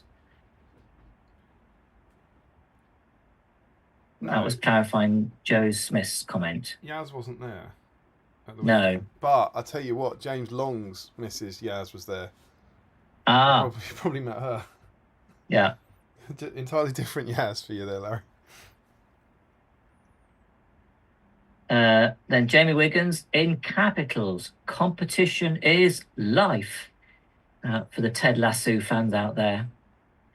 I've heard of Ted Lasso, but beyond that, I haven't lassoed, I must admit. Then Dave Walker, my friend, calls my BSIME dice my FU dice. It's my I need a 6 dice, lol. That's what it'll get you. So that's the thing. Well, it did, as proved by the first roll this evening. Absolutely, and the last roll, because it can only go down from here. And then we have the lovely Nick. I am here representing the Pages. Oh, hooray. Element, setting up for a Star Wars event. Of course, yes, Sam's running a Star Wars tournament this weekend, isn't he, I think? We should also say a massive well done, although I presume he's now out of it. Like, Harry's running Imps this week, right? This weekend. This weekend, yes. Well, I say running, I think... he said he had some people, didn't he? Yes, he'd got some support in play, as it were, because he knew he would probably or potentially not be able to be too active. So yes, he'd got a good team up to look after things in his possible absence. It's very clever timing, isn't it, to do it just before your event, so you don't have to. But for anyone going to Imps this weekend, if there's anyone in the chat that's going to Imps, so just have a great weekend. I've been 3 times. It's a really good tournament. It's a nice format that Harry's come up with this concept of a day 1 and a day 2, having different leaders. And it's a lot of fun. And Lincoln's a lovely place. Just a long way to get to from where I am, but it's a lovely place to be. Joe Holzman, I was surprised the influx of favourite Doctor comments immediately followed my Smith comment didn't clarify the situation. Following my Smith comment didn't clarify the situation. Oh, Matt Smith. Yes, Smith, got you. I'm with you now. Just needs more context, Joe. Come on, you've got to help us out, man. Well, I'm a bit slow, Joe. It's just, I blame my age. Then Larry says 26 with the heroes. I presume that must mean his werewolves or wolves. Wolfpack, maybe? Then L. Thompson, Dave Walker, it really is an FU dice. L. Thompson? Don't know. That's a new name, I think. He must have been undone by Dave's dice, I guess. Then Larry Miller, shush Joe, you're making it too clear. We could get a few more passes if we play it right. Joe Kelly, fantastic job so far, Michael. Thank you, Joe. I still got plenty of time to mess it up. You've officially moved into my list of top 5 BSIME hosts of all time, and that includes Brian Adams. That is high praise, my friend. Oh, You could be bumping someone out, right? By now. There's been 7. There have been 7. So you've bumped 2 out. oh. Come on, Joe, you'll have to reveal all. It's probably Lockie and Dewi because they only did 1 and they did their 1 a while ago. Yes. Then Joe also goes on to say, agree with Damien, season 2 much better than season 1. Love the visuals and seeing different areas of Middle Earth that we haven't seen in the movies. Yeah. The Getting says, Damien says to put down painting your tournament stuff whilst painting his hobbits for a tournament. Oh, damn it. Yeah, fair enough. Yeah, all right. Yeah, I got nothing on that. Yep, got me. Do as I say, not as I do. Sorry, Dave. Jamie says, "Ooh, oh, it skipped. First time it skipped for me." It happens. Oh, wait, no, I haven't skipped by much, mind you. Sorry, Damien. Pointless reasons lose out to those sweet GBHL points. You got to chase those points. Got to get those points. Then Getting says, everyone should go to Seven Stones, but only after I've bought a ticket. Yeah, Wink. Right. Larry, little did we know. Oh, stop doing this. We were playing not 1 but 2 future hosts. Oh, of course, yes. Yeah, when you and Kieran played myself and Harry. Dave Walker, L. Thompson, haha. Joe Holzman, I highly recommend Ted Lasso. It's an exceptionally good show. Yeah, and Jamie's just echoing the fact that the Harry isn't running it. It's Will champion. I'd forgotten it was Will that's actually stepping in to help Harry. That's cool. With him helping out. So very capable hands on hand there. Yeah, he loves them, doesn't he? Joe Hulsman, what's Damien's excuse? Yeah, that must be about the Hobbits. Larry, no antlers I got painted for teams. No antlers I got painted for teams. What that means? Was it just no antlers got painted for teams? Dunno. And then 6 trackers I got done at 5 in the morning on Saturday and snowed on the train up. Don't know what he's banging on about. He painted his antlers for teams, didn't he? He painted all the Khan Dum up for teams. So Yeah. I don't know what he's going on about. The guys are crazy. Well, I know he did his antler helmet He did do on his the antler morning helmet. event. Can't believe he went to Warhammer World in fancy dress. What Yeah. idiot. Right then, L. Thompson, I'm a diva lad. Dave's glamorous assistant in running the battle companies. Oh, it's Lewis, isn't it? I think. Of course it is. It's Lewis. Apologies, Lewis. I should have been quicker off the mark there. Can't believe you forgot one of your own. Guessing, I was about to say that I think Mr. Thompson is diva blood. Yes, yeah. I'm just being, like I said, just being a bit slow. Joe Kelly, Lockie's emeritus. His place is always secured. His YouTube royalty. And then Joe Kelly says, are there 6 others? Yeah, there's 7, aren't there? There's me and Steve. Then our 2 first guests were Dewi way back in Battle Companies, which is actually topical for tonight, and Lockie, so that's 4. And then since then, Sam, Harry, and Michael. 7. There you go, Joe. And maybe more to come. And then he says, I may have to reorder my list, lol. Oh, that's brutal. Don't worry about it, Michael. I would always put you above Steve. Where are we? Oh, Larry says, I also played Sam at some doubles tournaments, so I got all the guests so far. Yeah, Joe's just confirmed it was about Matt Smith. Yes, sorry, Joe. I was just being a bit dense. Larry says what the 26 was. I'm not sure on my list, well, except for number 7. Jamie says, Dewey did it, boo. All right, okay. And then Joe says, Dewey and Lockie were guests, though, not hosts. Technicality. I suppose. And Larry says, I know who that is. Smiley face, I think that's meant to be. Right I'm just about to say that's it, but they're still typing away. Right, I'll do these last 2, and then I'm going to say I'm done. So, right. Sam, I remember Tom Hawker and I played Mike and Harry at doubles event. and adapted stormed the camp, 1 per player. We looked at Mike's dozens of Ministerists in a steel shield wall and impenetrable. Then we looked at Harry's about 10 cavalry of the feast, which did we attack? Spoilers, the wrong. Ooh. I can't see the rest of this. The wrong one, it says. Spoiler, the wrong one. Wrong one, yes. I've got a little heart shape that's right in the way of the one. Michael Haskell, what have you done? Of course, up on the chat. Oh, sorry, dude. I wanted to. Stop your commenting, you fools. It's lovely to hear from you all. Great to hear from you, but for the intro nonsense ends here. I realised we didn't do something, Michael, as part of our intro. What are you working on tonight? We didn't do what we're painting. So, I've got 2 things I was going to work on. So I too, I'm getting a bit of Throne of Skulls twitchy. So I've got something which for the moment is going to remain slightly secret that I was going to work on. But I do have the 2 metal Merries. And I hadn't quite decided which one I was going to work on yet. Now, I don't do this very often. So isn't it you meant to do this with your hand behind or something, isn't it? Yeah, I mean, that's more an old GBHL thing for focus. It doesn't necessarily work on this because of the light. I can see the models. Okay. I can see the classic Marys. Yeah, the classic Marys. But of course, one's got a shield and one hasn't. Mm-hmm. Get the right thing. But one's got his hand out. So I haven't quite worked out which one I want to do. Because although I've got the plastic Mary and Eowyn, they're still in their box. I have done Gandalf and Pippin. But I haven't actually got a Rohan Merry in effect. So it's just a question, do I want one with the shield or not, basically? I think shield's better, right, for the defense buff? Yes, that is true. So I think that's probably what I'm going to start to work on at some point. That's very cool. I don't have one of those Marys painted either. I think I've got both of them in the case, but I've never painted in fact, old or new, I don't think I've ever painted a Mary in his Rohan gear. But yeah, hopefully you start some paint on them. I am off topic because I was so damn close to being on topic.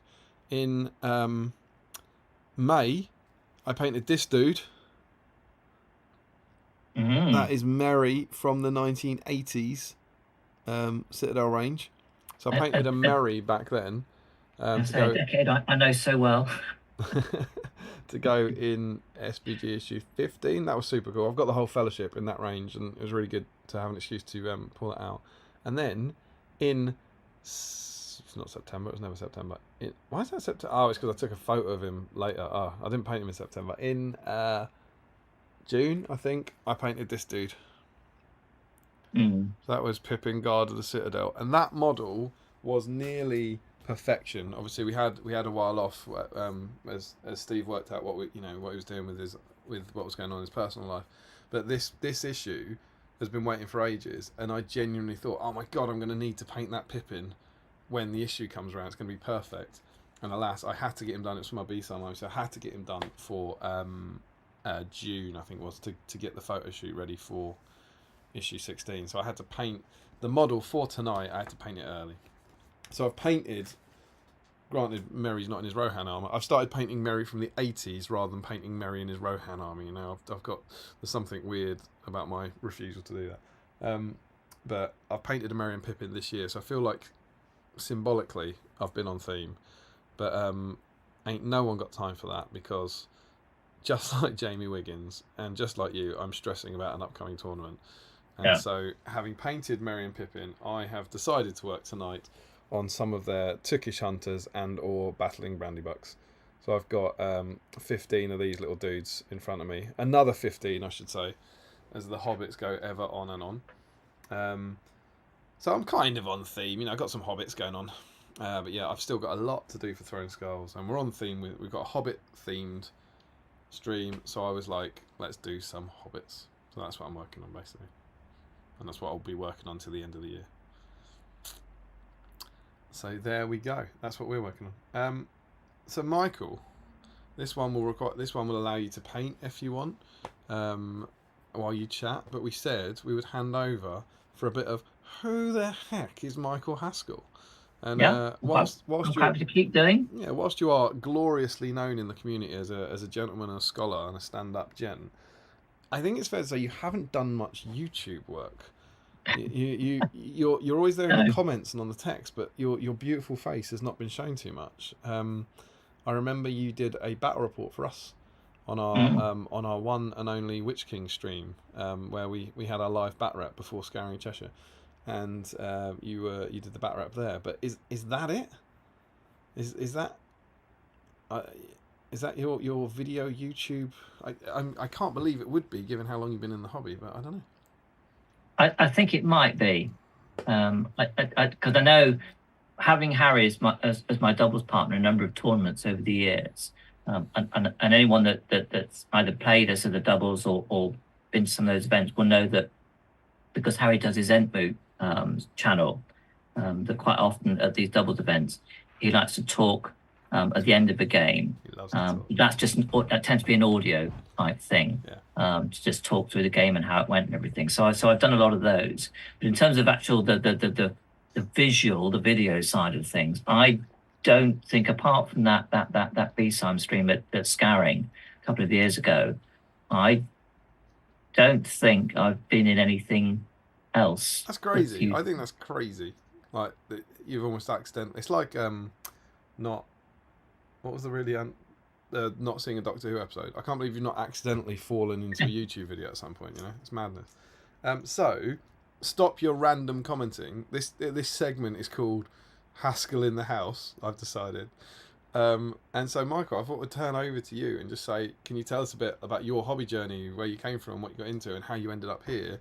And maybe if you guys have got any questions for Michael, stick them in the chat, and we'll that's what we'll do next. Okay. I'll try and make this a short form rather than a long form version. So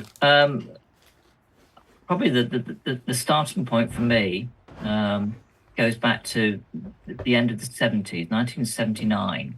I changed schools in the autumn of that year. And some of my new friends in the school I moved to, I played this game called Dungeons and Dragons. What? And it seemed really, really exciting. So I played a couple of games with them, and I thought, I fancy doing this. And I played it for the next 2 or 3 years. And what I've dug out from the Haskell archives is the very first book that I bought. That's cool. I don't know if that's coming through or not. Give it a second. It just needs to acclimatise. So what is it? So it's the Dungeons and Dragons rulebook, basically. Okay. And of course, it's very Tolkien-esque in terms of you've got the dragon in the middle with a wizard and a sort of a knight with a bow. Mm-hmm. It's got my name in the corner with the year. Oh, very lovely stuff. And this is the second edition from November 1978. And it's just all plain text with just the odd sort of line drawing in there. And on the back cover, you have at the top here, other swords and sorcery, fantasy and science fiction titles available from Games Workshop. Oh. Because I think at this time, if I remember my GW history correctly, they were the sole rights for importing Dungeons and Dragons, and if you like, putting their moniker on things. Yeah. So that was my introduction. So I played that for a few years, and as part of that is when I first read the Lord of the Rings books. I got given them for Christmas one year by my parents, and I remember my brother and I we both got set, and we spent a lot of Christmas reading through them. And I think at the same time, I also would have watched the animated film. Oh, the back. But I don't think I watched it at cinema. I think the school I went to had this sort of film society type thing, and we had a nice big building where we could show films, and I think that's when I would have watched it then. So, and I got a number of white dwarves at the time, and this is artifact number 2. This goes back to my very first white dwarf, which was the autumn of 1979. And you can see, for those in the UK, it costs 60 pence. 60. I don't know what white dwarf is these days, isn't it? I think it's about £8. I think it's like $7.99. So there you go. And of course, at this point, the white dwarfs are just to do with all sorts of fantasy and science fiction games. This came with a mini barbarian board game and lots and lots of stuff to do with D&D. It was mostly around Dungeons and Dragons, It's not just Games Workshop yet. The sort of fiend factory for lots of different monsters. It was. But I always remember getting the white, and it was every other month. Well, you only had six of these a year at the time. So I remember it being Can I ask? always quite exciting to get as a magazine. 60p. Do you have any memory of how that felt at the time? Like, because obviously massive changes in relative money. But was that expensive at the time? Was that an expensive magazine? It wasn't cheap, as it were. It was it was an outlay, but because it was only every other month, it didn't quite feel like a big thing. You've kept them in magnificent condition. This one's a bit frayed, but there's a bit dog-eared, as it were. But yeah, so I did Dungeons and Dragons and Advanced Dungeons and Dragons for probably till about 1982 or thereabouts, and then good year 1982. Oh, something happened in 82, did it? A lot of good stuff happened in 1982. Yeah. I took my O levels, as we used to call them, in 1982. And then partly because of exams, I just stopped playing it for a while, and I stopped getting the White Dwarf, and I just faded out. I still did a little bit of wargaming, in terms of historical wargaming. That's the word I was trying to find. Mm-hmm. I dabbled in that on and off for the coming years, but I went to university and I got married and then had a couple of boys. So although I sort of dabbled in gaming, and we used to play lots of board games and stuff like that. So it's not that I wasn't doing gaming. It was just a different sort of flavour of gaming. And in terms of Lord of the Rings, it really wasn't until around 2007 when my two boys started to do Warhammer 40k, and I thought it'd be quite nice to do something with them. And I wasn't aware at the time, until we actually went into a Games Workshop, that they did this tabletop miniatures game based on Lord of the Rings. I'd been to see the films. I really liked the films. I loved Jackson's interpretation of Middle Earth. Not everything was quite how I imagined it when I read the books, but it was in the right sort of ballpark, and I thought they were really, really good. It captured the spirit of the books, which I think was important. Can you remember anything? Can you remember anything in particular, like what, as a sort of 30-year lover of the book, like what hit and what didn't? So the very first one, Fellowship of the Ring. Penny's also my wife loves the books as well, and she was a bit nervous because we'd heard that something like the Ring talks or something. There was something like that, and she was a bit nervous. So a friend of mine were actually sort of commissioned, if you like, to go and see the film first and report back. So the Balrog in particular, I do remember thinking, that's sort of how I remember reading it, in terms of visually, how it was going to look. The Black Riders, certainly, but then part of that was how they looked from that animated thing that would inform me, 10, 12 years earlier or so. No, it'd been more than that, wouldn't it? I think it was 78. Yeah, so 22 years earlier. I'm miscounting a decade. So yeah, most of it ticked the right box. I like the fact that the hobbits weren't the dumpy ones like they were in the animated. They were just sort of smaller humans, as it were. Sure. Was there anything in the first one that I don't think quite? Anything that didn't? I mean, the Lurtz character, for example. You recognise that what Jackson had to do in certain cases was to sort of create characters, as it were, to create a bit of a focus for the Fellowship to come up against that wasn't in the books. So you recognise those sorts of moments, but they didn't stick out like a sore thumb. You just thought, oh, that wasn't in the book, but that's fine. I think I was probably a bit disappointed that Glorfindel didn't find them. It was Arwen, but again, I accepted what the constraints that Jackson and his team were working within in terms of having to make something cinematically that would work not just for a Tolkien audience, but for a wider audience, as it were. So therefore, we had to keep things a little bit tighter and not have too many characters all over the place. So I got that. So that from the Fellowship, that was probably the main memory. I mean, I thought Gandalf was great. Yeah, most things tick the box. It had been a few years since I'd read the book, and maybe what I should have done is read it a bit closer to the films. But there was, apart from odd things, there was nothing that jarred for me. Or put it that way. Maybe you shouldn't. Maybe that wouldn't have been a good idea. Yeah. So we got to 2007. So the boys started to do the 40K, and I thought, I'd like to do something with them. And started to pick up bits and bobs from Lord of the Rings, and I got some bits off eBay. I got quite a few of the Battle Games magazines off eBay at that point in time. Picked up other bits and bobs, and for the next decade or so, I played the odd game here and there at a club in Chester, but because most of those years I was working away from home during the week, so that wasn't, it was a rarity to play games. And I wasn't overly bothered about playing games. It was more just the collecting and the painting. That was over that period that I did the Smaug, for example, which I was very pleased to have done. And give yourself a shout out. I know you won't, but tell them about your Smaug, because if you don't, I'll do it. So I did I was one of the first people to buy whatever it was, the 500 or something Smaugs they had on that. I think it was 200. I think the first run was 200, wasn't it? Yes, £295 or something. I think it was then. Yeah, it was. And I was quite keen to want to do it because it was such a marvelous model. The Hobbit film for me collectively were a little bit of disappointment, but I thought Smaug was beautiful. It was wonderful the way they depicted him. So I was really quite keen to make the model and do the best job that I could.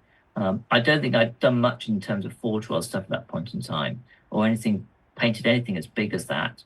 So it was a challenge, and it took me best part of 18 months or so, at odd bits of weekends and odd sort of days off here and there. And I finished him in the summer of 2016.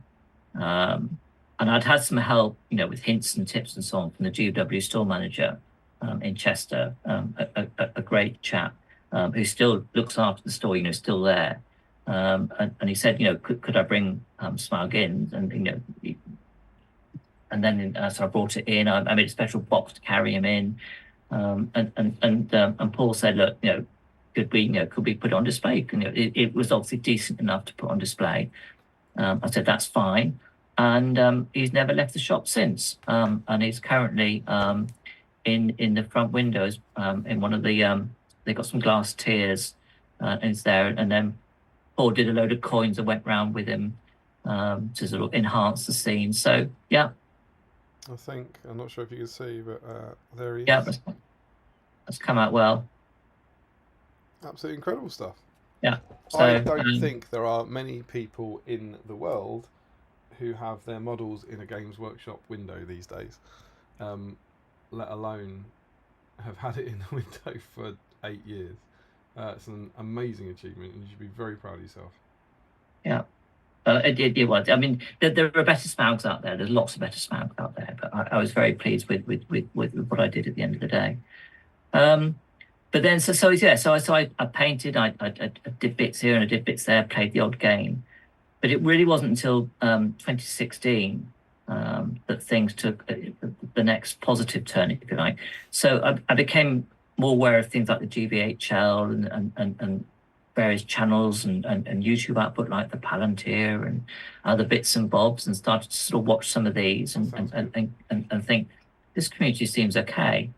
And then it was that first Ardicon in 2016. I want to say it was October, wasn't it? 2016, I think, if I remember rightly. The first one was later than it is now. Yeah.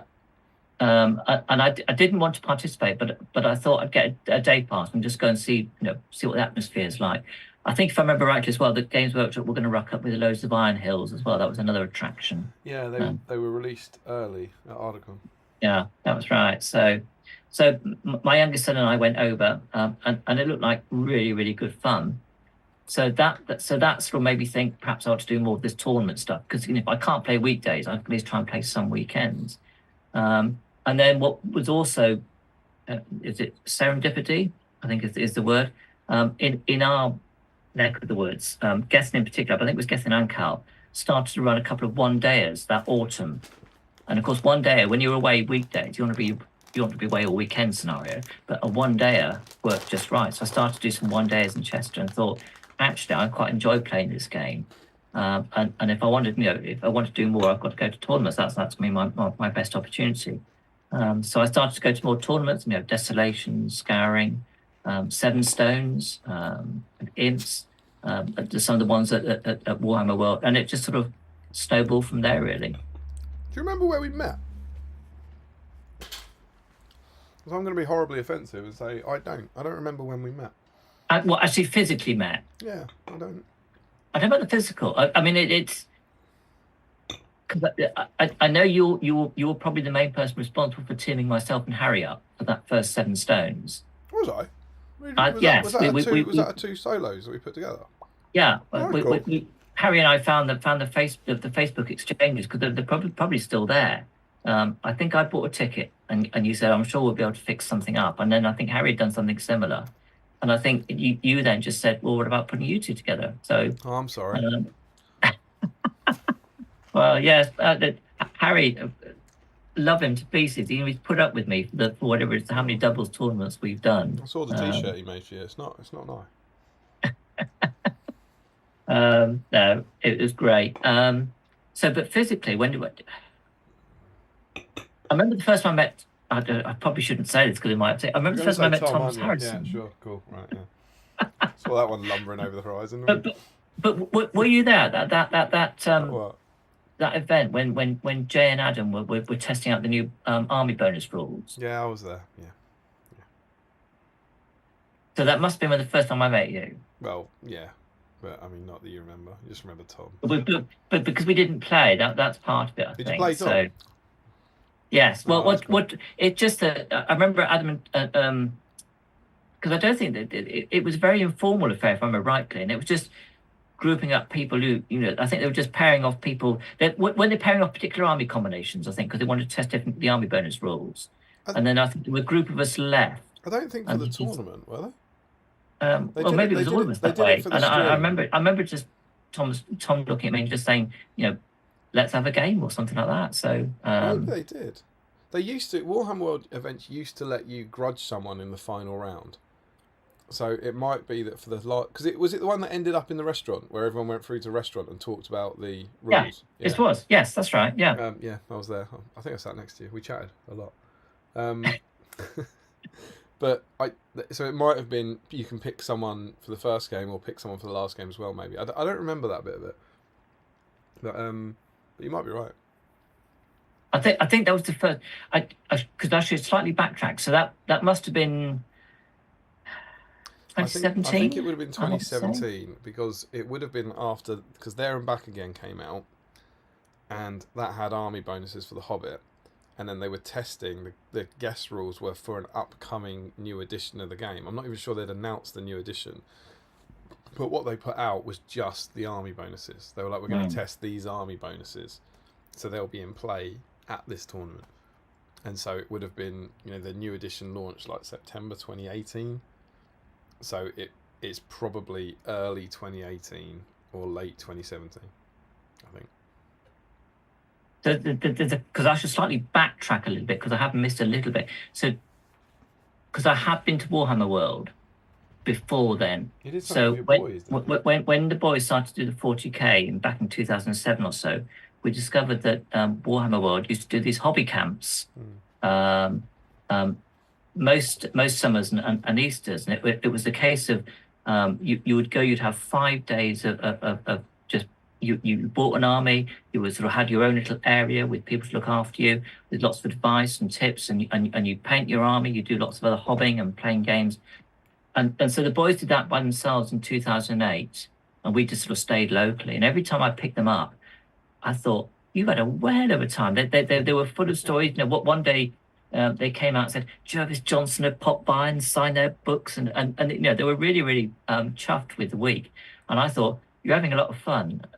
I quite fancy doing this as well. So for the following 3 or 4 years, I did it with them, and that's where I picked up a lot of my Lord of the Rings stuff. You picked up one of those. Remember those big black cases that the huge ones used to get.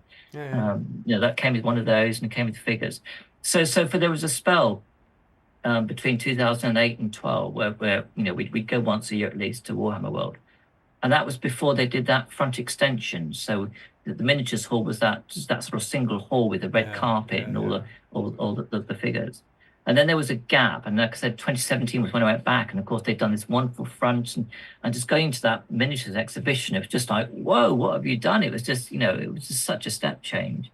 But yes, but the very first game I played with Thomas Harrison, I'd done my first conversion that I remember, which was the Grima, mounted Grima.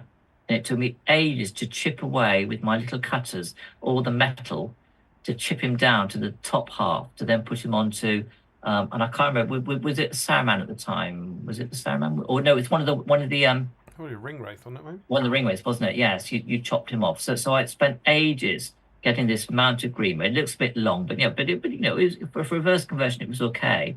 And sort of quite pleased, and sort of put him on the table to play Tom, who then sort of definitely managed to neuter him for the whole game. He's such a jerk, isn't he? But yes. Sorry. So yeah, that's probably it. And it's just I just kept going tournaments, and just getting more and more involved. We are, and this is where I'm going to sort of fly the diva flag now. I consider myself fortunate to be where I am, geographically speaking, because there's Gethin and Cal in particular, but there's others as well. But those from the main have been like the core of building up what we call Team Diva, and really getting things going in terms of an active club scene, and which I can now attend now that I'm all working from home rather than working away from home. And we've got a good group of players. We've got a group of people from North Wales that are involved as well. That's where Matt Hill and others sort of come from. We've got associations with some Warrington guys as well. So we are very lucky where we are to have a thriving Lord of the Rings scene. So and it's just fantastic. And like I said, to some of them, love doing the battle companies. Dave Walker and Lewis Thompson have been running with that, and there might be others, and I've forgotten because that's not something I've got involved with.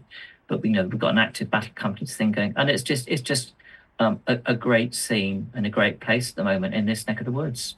Yeah, it's an awesome. You are, I believe, the stat is you're the largest club or something, aren't you? Or you have the most players in the GBHL or something. There's Cal's very proud of that stat. I can't remember quite what it is, but Team Diva, like in some way or other, sends the most players to events of any single group, or there's something like that.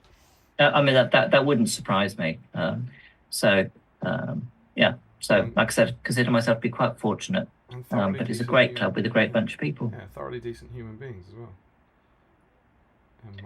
So that's it. If there's any questions they don't want to ask, but that's a little bit of potted history about how I've got to from this hobby side of things, how I've got to where I am. Thank you very much. It was wonderful.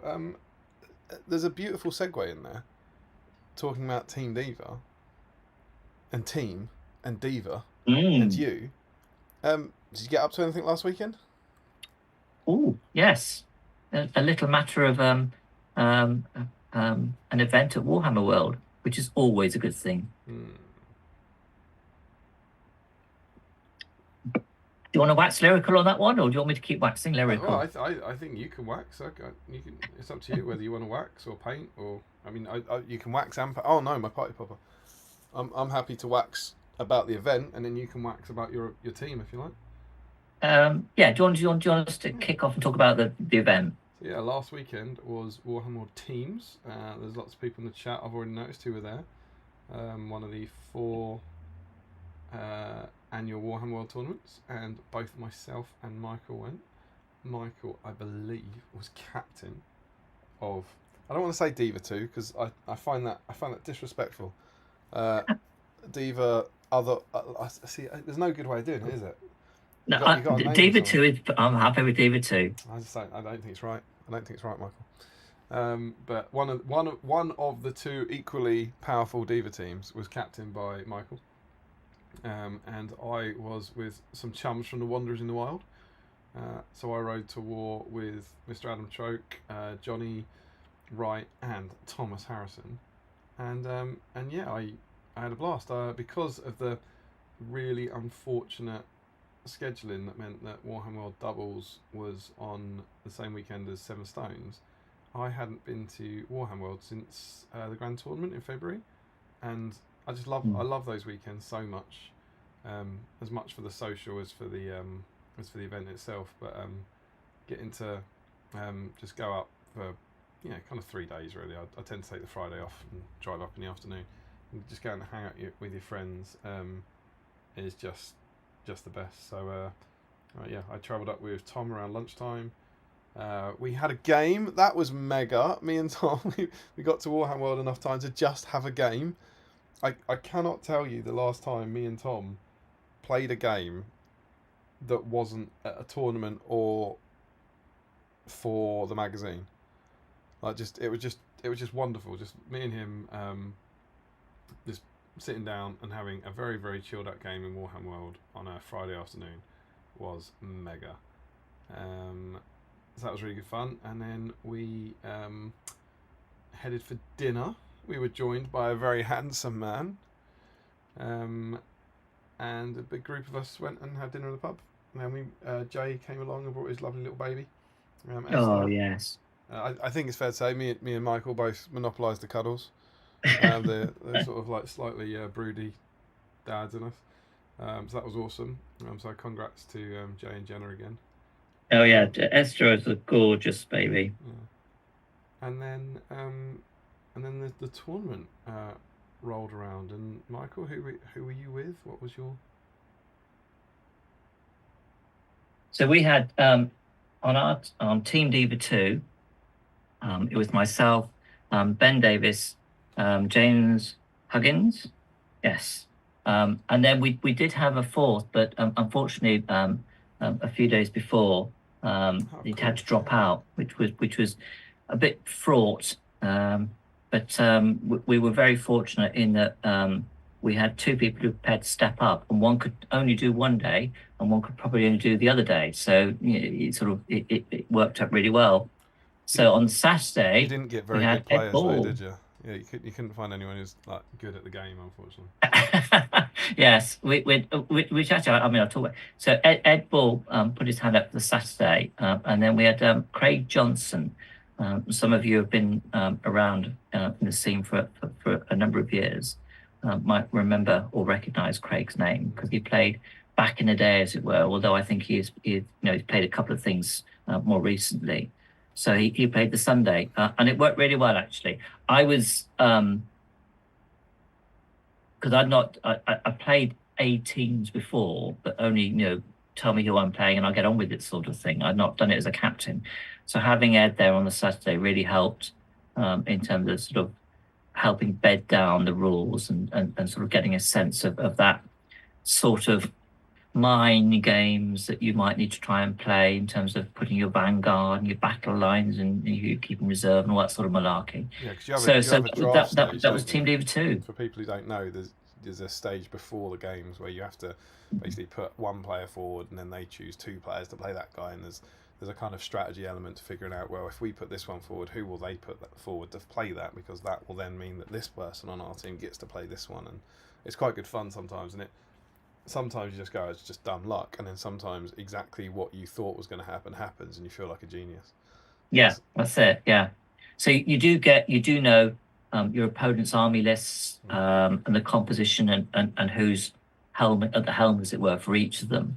So that then sort of filters into your thinking, because then you're looking at your army lists and you're just trying to find those matchups. You know what the scenario is. You don't necessarily know which board you're going to play on, because you do that after the pairings have been done. But you do know you've got the four boards in front of you, so you know what the permutations are going to be. So so it was a bit stressful in that respect, but it is good fun. It's just a different dynamic, it's a different style of tournament, and it is a lot of fun once you feel more comfortable. And And Team Diva too. We did very well all together.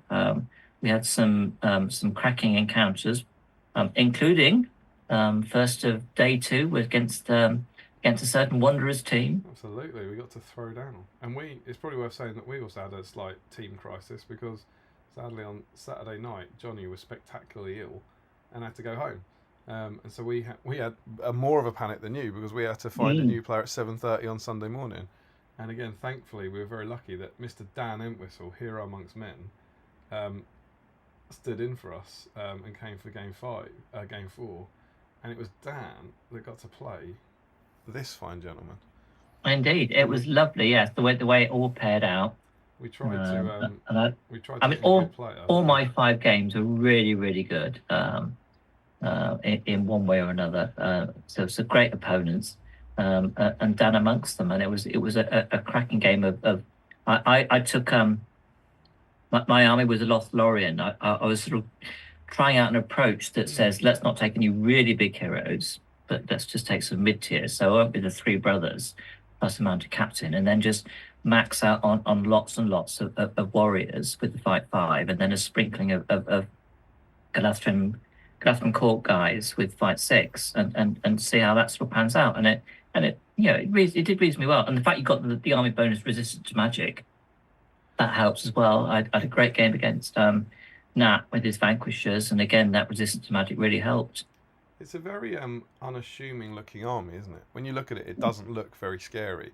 You don't have Galadriel, you don't have Celeborn, and there's no, there's obviously no like monsters or scary things, but just what did you have? About 46 Galathrym, something like that. Yeah, there was altogether it was 43. I think it was 300 points. So. And 3 solid heroes and a captain, and so we got Dan, and he had 4 monsters. He had the 3 trolls and the Goblin King, which again Adam Trope literally had to find an army at home to bring that we could then turn into a 800-point army. And we sent him to you to crush you, and you spanked him up and down Goblin Town, as I understand. I have to say that this weekend my dice were hot, or shall I say the Team Diva dice, which I was using, were hot. I mean, not every roll went the way, but certainly I got a degree of fortune against Dan. What was the Orifin roll? Talk about that, because that's beautiful. So for those of you, one of the brothers is Orifin. It's one of the new characters that was added not that long ago, and his special rule is if he rolls a 6 in the duel roll and he wins the duel, effectively he can double his dice. And so the Dan's Goblin King did a heroic combat, steamed into Orifin, thinking this is a chance to take one of these pesky brothers down. We both rolled a 6, and I looked at my dice, and I'd rolled 3 6s, and I didn't twig straight away. And Dan just suddenly looked a bit pained and said, "Oh." And then so it went to a roll. Did it go to a roll off? Yeah. The Goblin King's. Did the Goblin King fight 6? I can't remember now. 6, yeah, it went to a roll off, but of course because I got the Elven Blade, I was going to win on a 4, 5, 6, and I won. So I was doing double dice, and of course the blubber rule doesn't work against Elven Blades. And Orifin took down the Goblin King all in one go. So you get 6 dice to wound him, is that right? Like he's trapped. Yeah, I think I'd used a might point or 2 to seal the deal, as it were, but it was might well spent. Well, you would, wouldn't you? So it was cracking. So yeah, it was a really good game. But like I said, all 5 games were really good. The one that didn't quite go my way was the last one. I think it was day 3 against Rob. I can't remember which team he was on, but it went down. It was a draw. It was the heirlooms, and it was 6-6 draw because I had the heirloom. But Azog had dismounted and gone into my guy to try and seize the prize. He only did 2 wounds. It was a captain, so it was a captain with 1 might point left and a fate point. I just needed to roll a 3+, and it had been a draw, and he rolled a 2. So Azog nicked the prize and got a 12-0 win. But it was a great game because it went down to the final roll-off, and it was just fantastic. Does that mean you won 4 games? I won 4, yes. That's pretty damn impressive, my friend. Yeah, but like I said, the Team Diva dice were hot for me on the whole last weekend. So do you think you've uncovered a bit of a sleeper army there? Well, I don't know. It didn't do as well as at Ardicon, but then that was lower points, wasn't it? It was 650. So whether 800 works better for it or not, I don't know. You But must have dropped a hero at 650 as well, rather than just numbers, right? You must have only had yeah, I think I did. Yes, yes, I would have very, had to have very done. Yeah, cool. I'd have to go back and check. But yeah, no, all our team did really well. I think if I remember rightly, Craig beat Tom Harrison when we played up you. Yeah, he did. So Craig's Craig, if anyone doesn't know, is probably it sounds like a crazy thing to say, one of the best war gamers I've ever met. Like across a range of system, he's incredible, and he was actually a bit before our time. He'd basically finished. Like me and Tom started playing around tournaments around 2012 at the birth of the GBHL, which is about the time he'd kind of shifted, left the game, moved over to fantasy. But he was famous for, I can't remember exactly, but he won. I don't think he ever won the GT, but he would win some of like he won the doubles tournament there when when it's all Swiss rank stuff. And he was famous for the multiple Spider Queens. That was his Oh, I don't know. That was news to me. Yeah, and he's an incredible wargamer, and so but he hasn't really played. I think he said he had a kind of bad experience at event actually, so I won't say what event that was, but he played one SBG event recently, and was thinking about getting back into it, and I just seen your post and went well, I'll give it a go, and was using a siege engine. Was he using Isengard?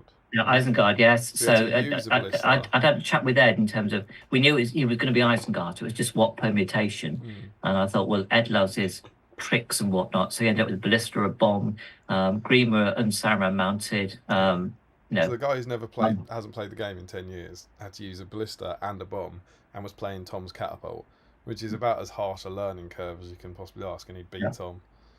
Which is, and all jokes aside, Tom's just incredible at the game. Tom's got a very easy, casual way of just being able to smash people without thinking about it. And so it was a bit frightening. But I think you won 2, I won, woo woo, and Adam got a draw. So I think you won the round. I think you had 2 wins, a loss, and a draw to us. You pesky diva people. But we I mean, to finish off the Diva story, if you like, Team Diva 2, for round 5, ended up playing Team Diva 1 on the top table. In terms of a weekend result, that you've done pretty well. So and I had a cracking game against Ben Haslam. It was guest on Team Diva 1, but and I can't remember, I've got the scores somewhere, but I can't. But we didn't. We were a bit worried that we might spike Team Diva 1 because they obviously had their noses ahead. And while I think we did well in patches, we didn't do enough to stop Team Diva 1 clinching the #1 prize and coming top. Indeed. But Diva 2 finished 5th. We did, yes. We're very pleased with that. And pipping us, and we finished 7th. Curses. But yeah, it was a great weekend. It was. I was a bit more relaxed on the Sunday once I was sort of beginning to get the hang of it's only beginning to. I still think we might have made mistakes, but it was a lot of fun, and like I said, it's always great to be at Warhammer. It's such an amazing environment. I still remember the very first time that hobby camp back in 2008. We popped in the weekend or the day before just to work out where it was and everything. And I still remember myself. It's the only time Penny's gone into Warhammer World actually. But we still were going, and the boys just being, wow, what a place to be, as it were. And I still get that buzz every time I go over. I do. I know exactly what you mean. It's just something different about it, and I always feel I never know what's gone on in the news when I come home, because I switch off from the world and everything, and I just play toys for 2 days, and it's just lovely, and I like that whole kind of the environment and the quiz and the social element, and everyone, even at the GT, everyone seems slightly more light-hearted at Warhammer World. I think they're just a bit. It's all a bit less serious. Still some very competitive people, obviously, but there's just a really, really good vibe there, and the same crowd always seems to go to the Warhammer World events. I think maybe some of the more competitive people have stopped going because they go to the more competitive. There's so many GBHL 100 pointers now. They go to those, and those are cheaper than the Warhammer World events. So I think the people who are just interested in sort of chasing the points don't tend to go anymore, which means that there is a kind of core of people who want to go to Warhammer World because they kind of hobby in the same way, broadly. and that's I just love going and being part of that. Yeah, agree. And both myself and Michael will be going and being a part of that in, God help me, 8 weeks, is it? Don't scare yourself too much. Yeah, I don't want to know the answer to this, if I'm honest. So it's going to be 1, 2, 3, 4, 5, 6, 7. It's 8 weeks. 8 weeks till Throne of Skulls. Yeah. So if there's anyone out there that's not been to a Warhammer World event, they are heartily recommended. The one thing I've only learned quite recently, so Damien mentioned the fact that there is on Saturday night there is a quiz. So we finished the final round of the day. They put on some food you can go and get, and then they do this wonderful quiz, and a lot of, and they've increasingly made the rounds interactive. You get some of your team having to go up, and sometimes it's do a pose to be a particular model, or sometimes it's your team's got to guess from a number of questions, a bit like Mr. and Mrs. sort of stuff. And there's a couple of these, and it's just a lot of fun. And what I hadn't realised is that we're almost unique in terms of the game systems that GW run at these events that do that sort of. No one else does it. Saturday night sort of event, as it were, that people stay around and want to take part. That doesn't really happen with the other game systems, which I was quite surprised at. And the fun thing that I think is really good is that, despite we almost always used to get a seminar as well, just a Middle Earth seminar that no one else got, and that stopped. Yeah, that's a big miss. As a company policy thing, but they kept the quiz, and they could have very easily left the quiz and got rid of it, but they've kept that, and so it is now, an expectation, and they do it. And Chris, who I think Chris is the events manager, I think that's his role, Chris Charles, and Jay obviously working in the team. They clearly work together still, and just go, if we're having a Middle of Earth event, we'll do a quiz, and Jay writes it, even on sometimes he doesn't deliver it, he writes it, and he hands it on, and they're committed to it because I don't know, the community responds well to that and turns up for it and stuff, and so it's just wonderful. I love it so much.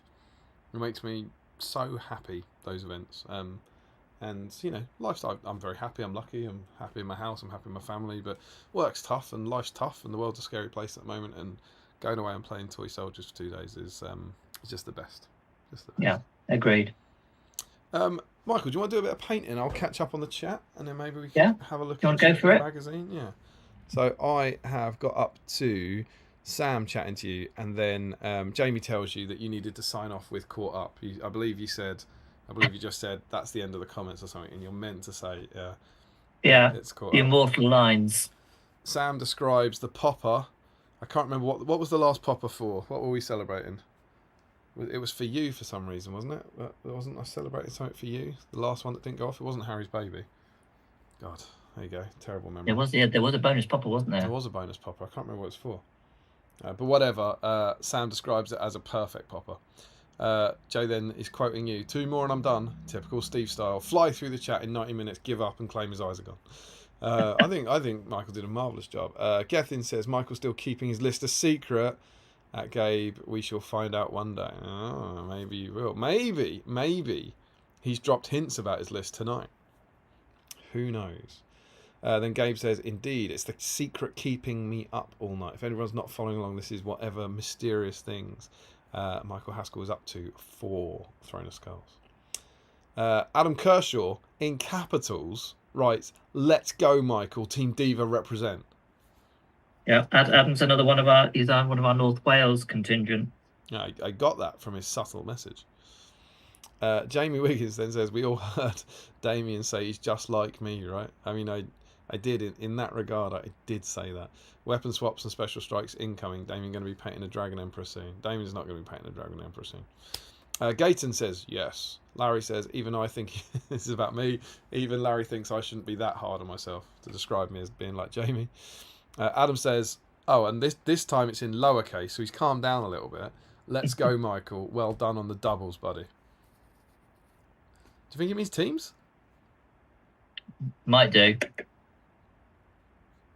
don't know. Larry then says, oh, this must have pained Larry, because this is both a compliment to me and an insult to Jamie. He says he can't be like Jamie. I've seen Damien win tournaments. And Gethin says, yeah, I know, what an attack. Gethin says, damn, Larry, brutal. The banners turn over to Michael after he's already been... Turn over to Michael after... this was to turn over to you to talk about your life. Turn over to Michael after he's already been talking for the best part of an hour long. Well, you know, you gotta get the guest to work, haven't you? Michael Curtis, Holmes Basic D&D. Holmes Basic D&D. What's that? Is that the version you've got? He said that was his gateway drug too. Well, it wasn't called Basic D&D at the time because there wasn't an advanced, so there wasn't a basic to call it basic. So it was just called Dungeons and Dragons. Like I said, November 1978. Gary Gygax and Dave Arneson. Very cool. Michael Curtis, of course, of Michael Curtis, who sent us all our fabulous dice for the Dice Off fame from America. And Elliot confirms that the flavour of Elliot is prowls. He says he's only got 4 hobbits to do, but he's got 50 other conversions that are worrying me. Yeah, that's tough. That is tough. I am still, tragically, at the point where in the last 4.5 years, I've painted 39 hobbits. And in the next 8 weeks, I have to paint 40 hobbits and make the greatest display board I've ever made. I'm hoping by the next stream I might have ticked off another 15 hobbits, but we'll see. Katie says, Elliot, my guess is Fornost. Yeah, so is this... I don't think he suggested guessing, did he? Maybe he did suggest guessing, we missed it. So I think he's... Elliot's asking people to guess his Throne of Skulls list. And so, yeah, he's saying he's got 4 hobbits and then he's got 50 other conversions. What do you think, Michael? I would suggest... I was thinking Fornost, if he's got a small number of hobbits and a lot of other models. Yeah, that's probably not a bad shout. I can't see any thematic hobbit list that would have 50 models that aren't hobbits, other than that. Unless he's doing like evil ruffians and he's got some hobbit prisoners or something. He could have what's Ted Sandyman? He leads hobbits, but then I think you're gonna need a lot more. Don't you get like 150 ruffians at 1,000 points or something? You need to ask Mr. Parkhill on that one. And he never answers now. What's wrong with him? Priorities. Because of Dragons is in. Ben, lovely to hear from you, my friend.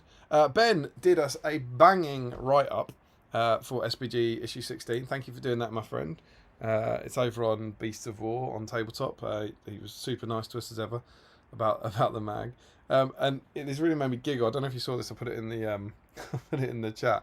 One of the comments on his article said, so it's about the magazine I make with Tom, and it said, what was it? What were the 2 things? What were the 2 things I had issue with? It was like a part work that's not another part work, and it's not available in Canada. Another limited edition part work. And I was like, well, it's not a part work, and we will ship it to Canada. And I think someone else wrote underneath, like, I can't remember what they put. It was something like, I think it is just a fan-made magazine. You can order it, and he put something like, oh, probably not. Well, that just he was very determined to be angry that the 2 things he'd made up would stop him getting it. So who knows? Just on the off chance there's someone in the chat that doesn't know about the SBG magazine and is curious, what would they have to do, Damien? What would they have to do? Well, they'd have to pick up the previous 16 back issues, I imagine. It's the best way to get into it. Thanks for the setup. This is 15. Where's 16? This is issue 15, the fan-made magazine that myself and Tom Harrison put together. You can order it in Canada. We ship a lot of them to Canada. It's not a part work, but yeah, if you like SBG, if you like the classic White Dwarf era of like SBG articles, that's what we're trying to emulate. Oh look, there's that Mary. That's why I had to paint that Mary. He was in that. But yeah, we pick them up, and if you're interested, drop us an email on sbgmagazine@gmail.com and we'll get you a set. Larry Miller says, I was 10 years from being born in 1982, you young pup. And Sam says, to clarify, Smaug never left the store since with your consent. So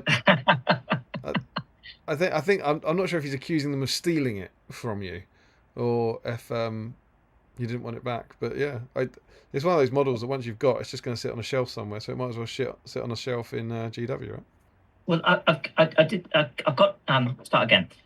When I took him in, I found a box that worked just right, and I did the little, he's got the oval base, so I made a bit of an oval base to keep him in, to keep him safe and everything.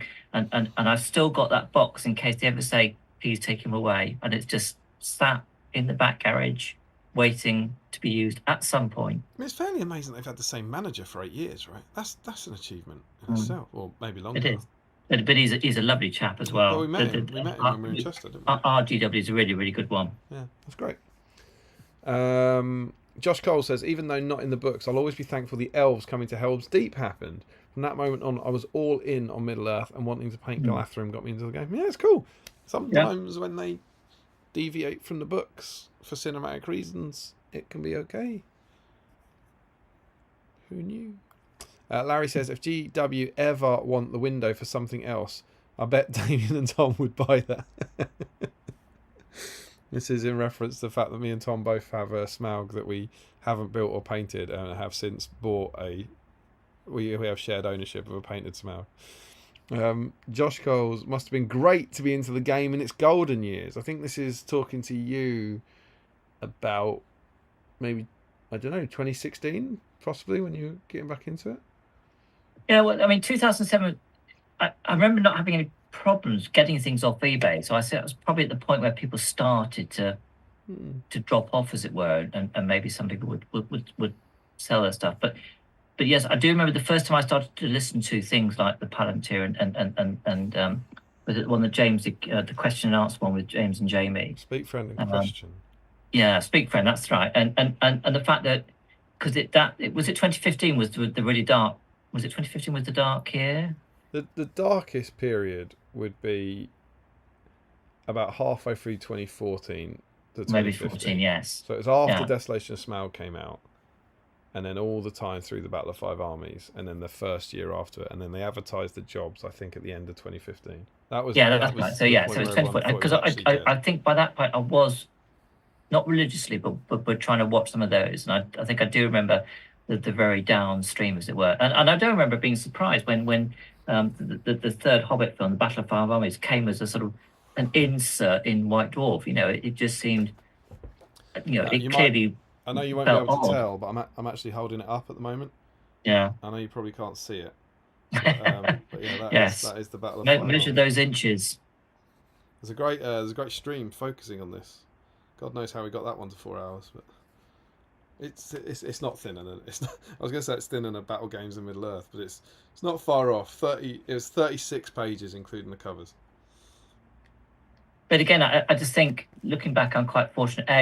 The fact that James has started the Oddcon that got me going, Gethin and Cal doing the tournaments in Chester, and the fact that at that point, clearly, the game was going to go somewhere. We didn't quite know where it was going to go. And then, of course, with the 2018 edition, it was such a what Jay and Adam and others have done. Yeah. It was such a step change and improvement in the game itself. I mean, we've been blessed with a great rule set that we've had for the last 4 or 5 years. Yeah, for sure. It's interesting to talk about the golden years though, because I think a lot of people say the golden years would be like from the 2002, the Two Towers release, until about 2008 when War of the Ring came out. A lot of people would say that was the massive boom, and then there'd be a lot of people that say, like from my era, essentially, that 2012 to 2015, because of the independent scene, that was the birth of the GBHL, and there was a golden period there. And then I do think, someone put, I think we talked about this on a previous stream, where someone said, could we be entering a new golden period for the game? It's like, what do you think we've just had for 6 years? Since the game came back with There and Back Again, which is we've done a stream on that, but I think a hugely forgotten about supplement now, and a wonderful and a hugely important supplement. But from that coming out in 2016 to, the new edition in 2018 and all that, that's been the golden years as well. So I definitely think I know it's been slow for the last 2 years, but we've definitely been in a very, very good place recently, to be honest. Yeah. Joe Holzman, it was October half term. This would be Ardacon. I finished work on the Friday and caught the 6-hour train, and game 1 on the Saturday. It was my first ever game of SBG. I didn't know that. That's cool. Oh, right, yeah. Max Malice is in. He says, "Hey up, lads." Gabe says, "We are Diva, we are Legion."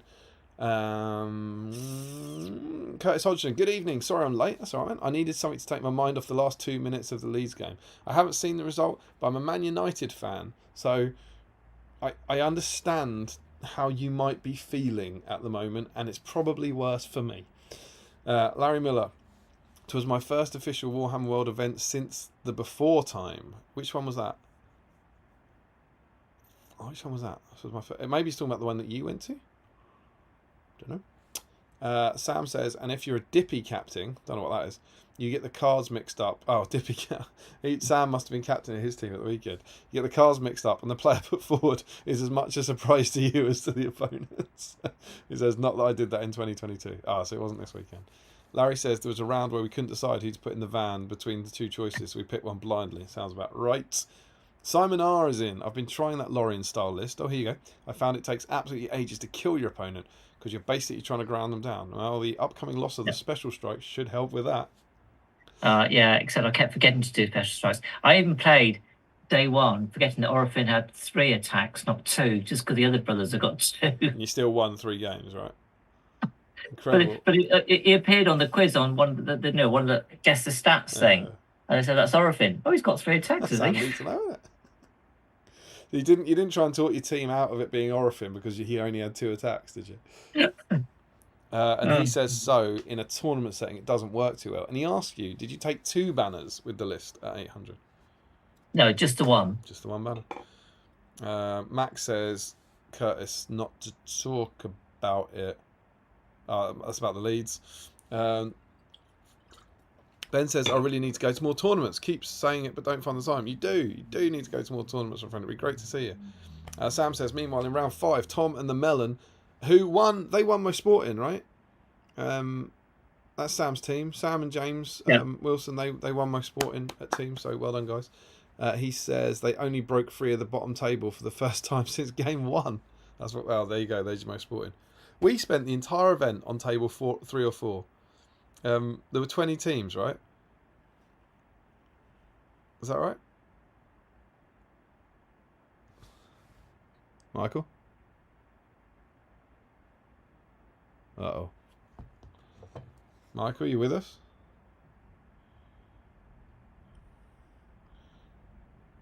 We are still live. This is good. I'm in control of the stream, which is good. Michael has. So I think we're all right. Are we still live? We're still live. We're good. This is a Michael problem, not a me problem. Michael's left the Zoom call. We got double me again. Double me again. Right, Michael's left the Zoom call. Okay, we're all right though. We're still streaming. Yeah. I think the world's all right. Yeah, everyone's is Michael frozen or dead. Cool. I think this is good news. We're all right. So, yeah, we're still live. We're good. We're all right. When Michael's internet goes, it's not a problem. It's my internet going that we need to be worried about. So this should be a case of whatever's happened to Michael, just getting him back in. Send him a little message. Oh, good, dude. Think you need to rejoin. So in the meantime, you can all enjoy double Damien. Hopefully, we'll get an update from Michael soon.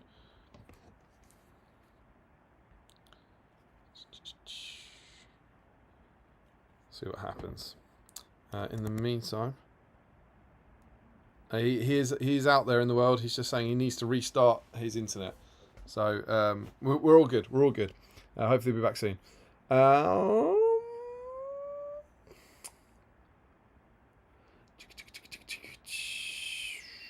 Yeah, I was just saying that we had, I think there were 20 teams, 20 tables, and we spent our entire tournament on table 3 or 4. Every single round, we were on table 3 or 4. So we were, I guess that means we were for the entire tournament, we were 5th to 8th, I guess, and we finished 7th.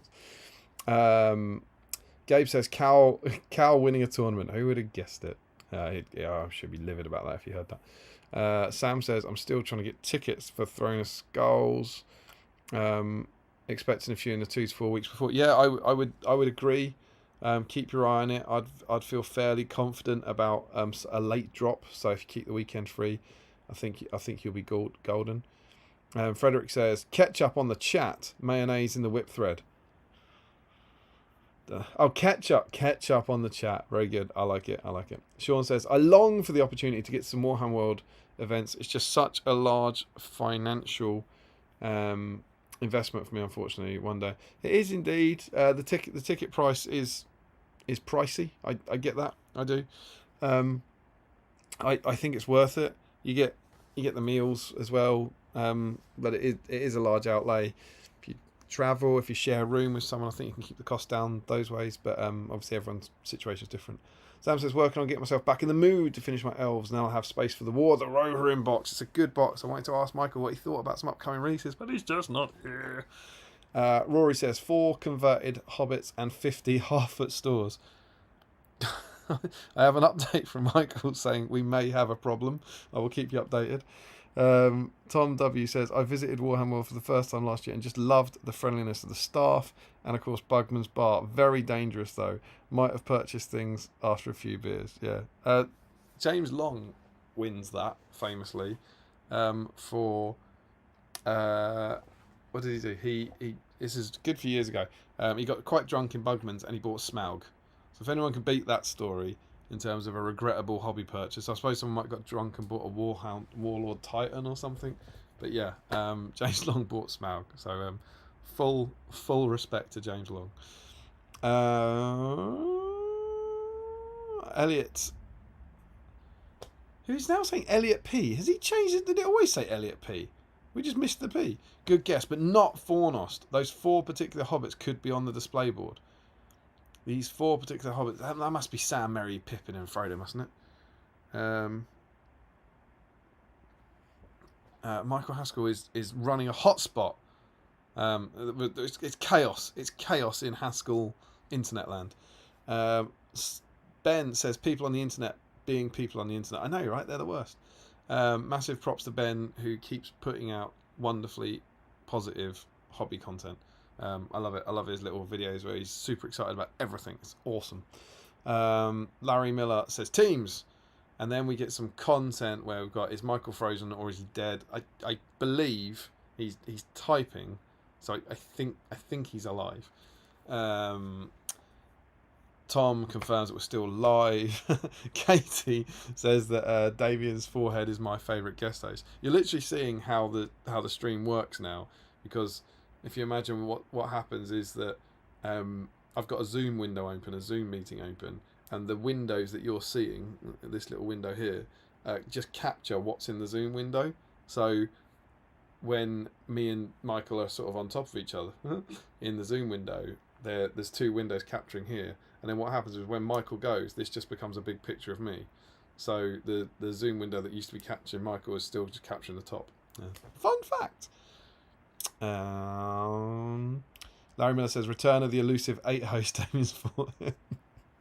The party popper, the posting spirit says Damien's forehead of party popper entrails.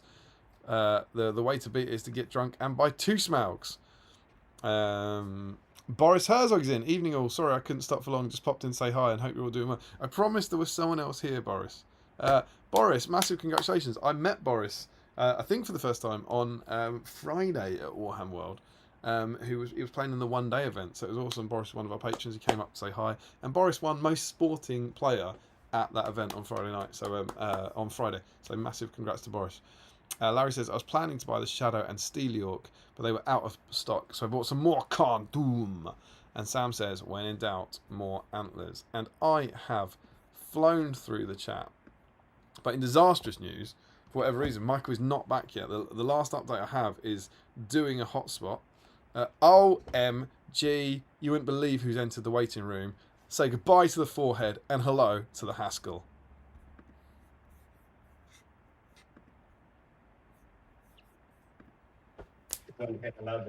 He's back. Right. How you doing? Sorry about that. We've got red light of death in terms of our internet, and Adam's saying it looks like there's a few ISPs been hit with something straight on the dot of 11. Were you silenced by Big GW?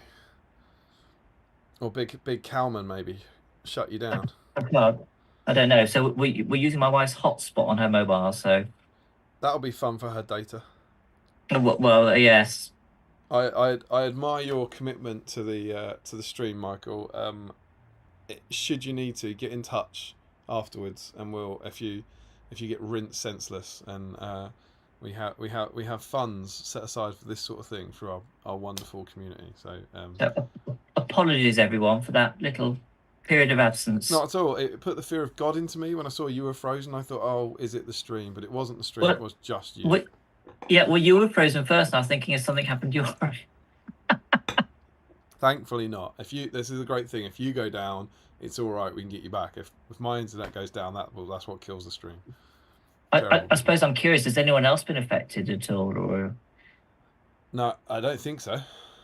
no? All right. So we'll just see. Anyway, I'm back. And Hello, I flew through again. the chat, which is great timing. So what I'm going to do, Michael. I was going to say, were there any questions of my blurb earlier? Do you know what? I hate to say it to you, there were not any questions. There weren't any questions for you, and I think that's insulting. No, it means I've been comprehensive. Absolutely, you've been thorough. So I always say to my students, any questions? No? Well, I guess I was thoroughly informative then. What I'm going to do is I'm going to go and get myself another drink.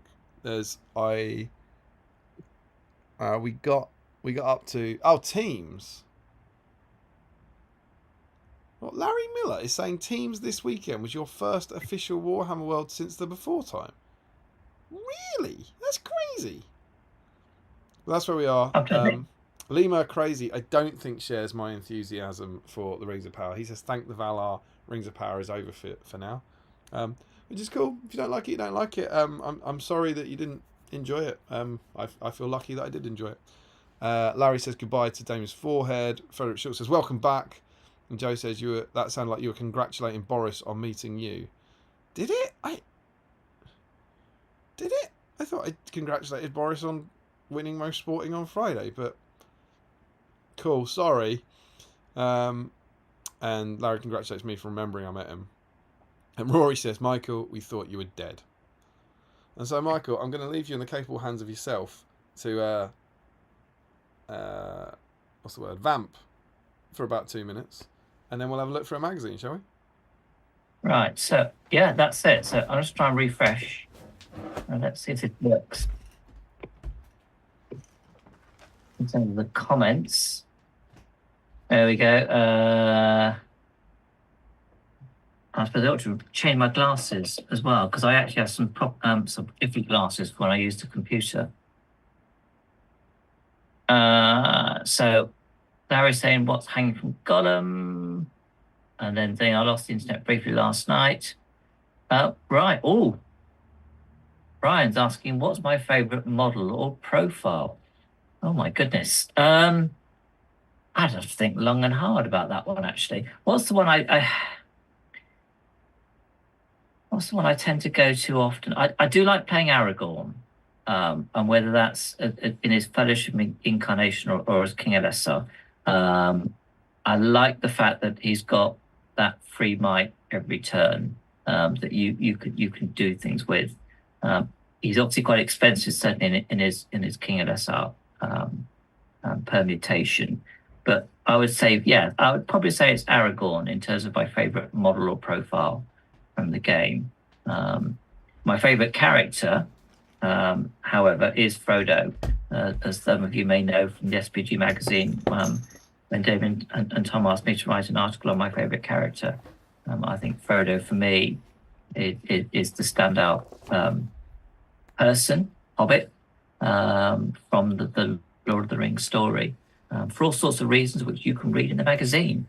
Larry, since COVID, so I don't know if Damien can hear me now. He can. But Larry's saying since COVID, I've only been to the BSIME meetup, so hadn't seen the fancy QR code things. All right.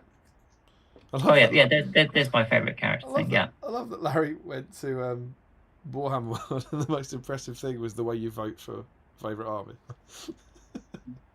I still not. It's not that I struggle with the QR code thing, but again, it's just a new as you get older, there's a famous Douglas Adams quote. And I can't remember off the top of my head, but it's something along the lines as you get older, change gets harder, something like that to digest. Yeah. You Frederick, should also said you mentioned your favourite character and you mentioned Frodo. Elijah Wood has your magazine. oh yes, he does. Yes, Elijah Wood indeed. Thanks very much to Cal. has your article talking about how great he is, which is pretty cool, I think. Frederick Schultz still have to catch up. Looks like catch up on Rings of Power. We'll probably do so tomorrow. So far, prefer season 2. Question for Michael: have you catalogued your backlog? How much grey shame do you have? That's putting me under the spotlight, well and truly. The answer is I have. Clear that I can't remember if it was you that prompted me to do this, Damien, or not. But when you catalogued it during COVID, I think I thought I ought to do the same thing. My pile of grey is extensive. I probably shouldn't put any sort of number to it. I am afraid, unlike some in this community, there's some who are very good at not hoarding stuff, and once they're happy with something, move it on. I think in Will Champion, for example, he's very good at once he finishes an army, he moves it on, and that sort of thing. I tend to keep everything. So I'm a bit of which I think is a bit of a male thing in some respects. But yes, it's a big pile of grey shame. But it does mean if I fancy doing something, I've got it there somewhere. I just have to find it. Do you have any idea of numbers? It's 4 digits, let's say. Well, mine's just shy of 2,000 in the collection, and I'm actually thinking of doing something when I get it. It might be the War of the Rohirrim box, like one. I feel like almost doing a 2,000, well, not painted, but 2,000 in the collection I've got. And but is that your whole collection? Is it painted and unpainted? Yeah, total collection is about 2,000. Yeah. Whereas my unpainted is something in that sort of ballpark. That's fair enough. And I think I'm 61. I'm just checking now. I'm 61% painted at the moment. Yeah. I don't know what I'd be in terms of percentage, because I've not calculated how many I have painted. Although many years ago, Ben, my youngest son, did put more on our games table in the garage, and I'm sure there might be a picture kicking around somewhere of all of them. And I think he said there was something like more than 1,000. I don't know if Ben's in the chat. Do you remember what it was? He did say he might listen in. If that is the case, I'm quite certain that is the first time we've ever had someone on here whose child has been in the chat. That hasn't happened before. That's a first. Oh no! When Harry and I did those narrative scenarios back at Scouring? Yeah. Ben did watch them then, because I remember he posted some comment with an observation about my dice rolling. Oh, did it? Oh, damn it! All right, fair enough. So we have done it before. Curses. Yeah. Oh no, but I remember Ben being chuffed at the time that I was going to be on your on your live stream playing games with Harry. That was a great stream that we did to celebrate the issue of the Witch King, and it's the only stream that we did to celebrate the issue of the Witch King. So that's the important thing. Joe says you were congratulating Boris on winning Most Sporting, but I paused in such a way that it sounded like it was for meeting you. I can only apologise. Boris did not win Most Sporting for meeting me, and if I inadvertently implied that he did, I'm sorry. TMAT Tiberius says, Mike, all the questions are coming out now because I said they insulted you. Michael, what would you run Orifin with at least one of the big heroes? Probably not, no, because it's a great special rule, but you need to roll that 6. Rumil's probably the first of that next tier, because he's got the heroic defense. And he's also got the ability to spike someone's nice big 6 and make them re-roll it. Frederick Schultz asked a very important question. Do the glasses make sure your eyes won't go Steve Crow style?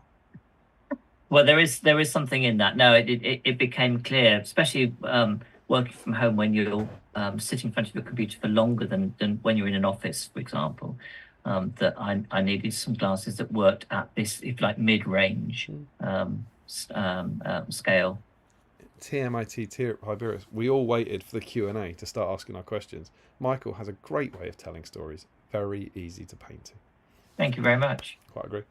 Sam says, do you wish someone would tell Elijah Wood that Frodo's your favourite, ideally with a magazine article on hand to show him? There you go, got there ahead of us.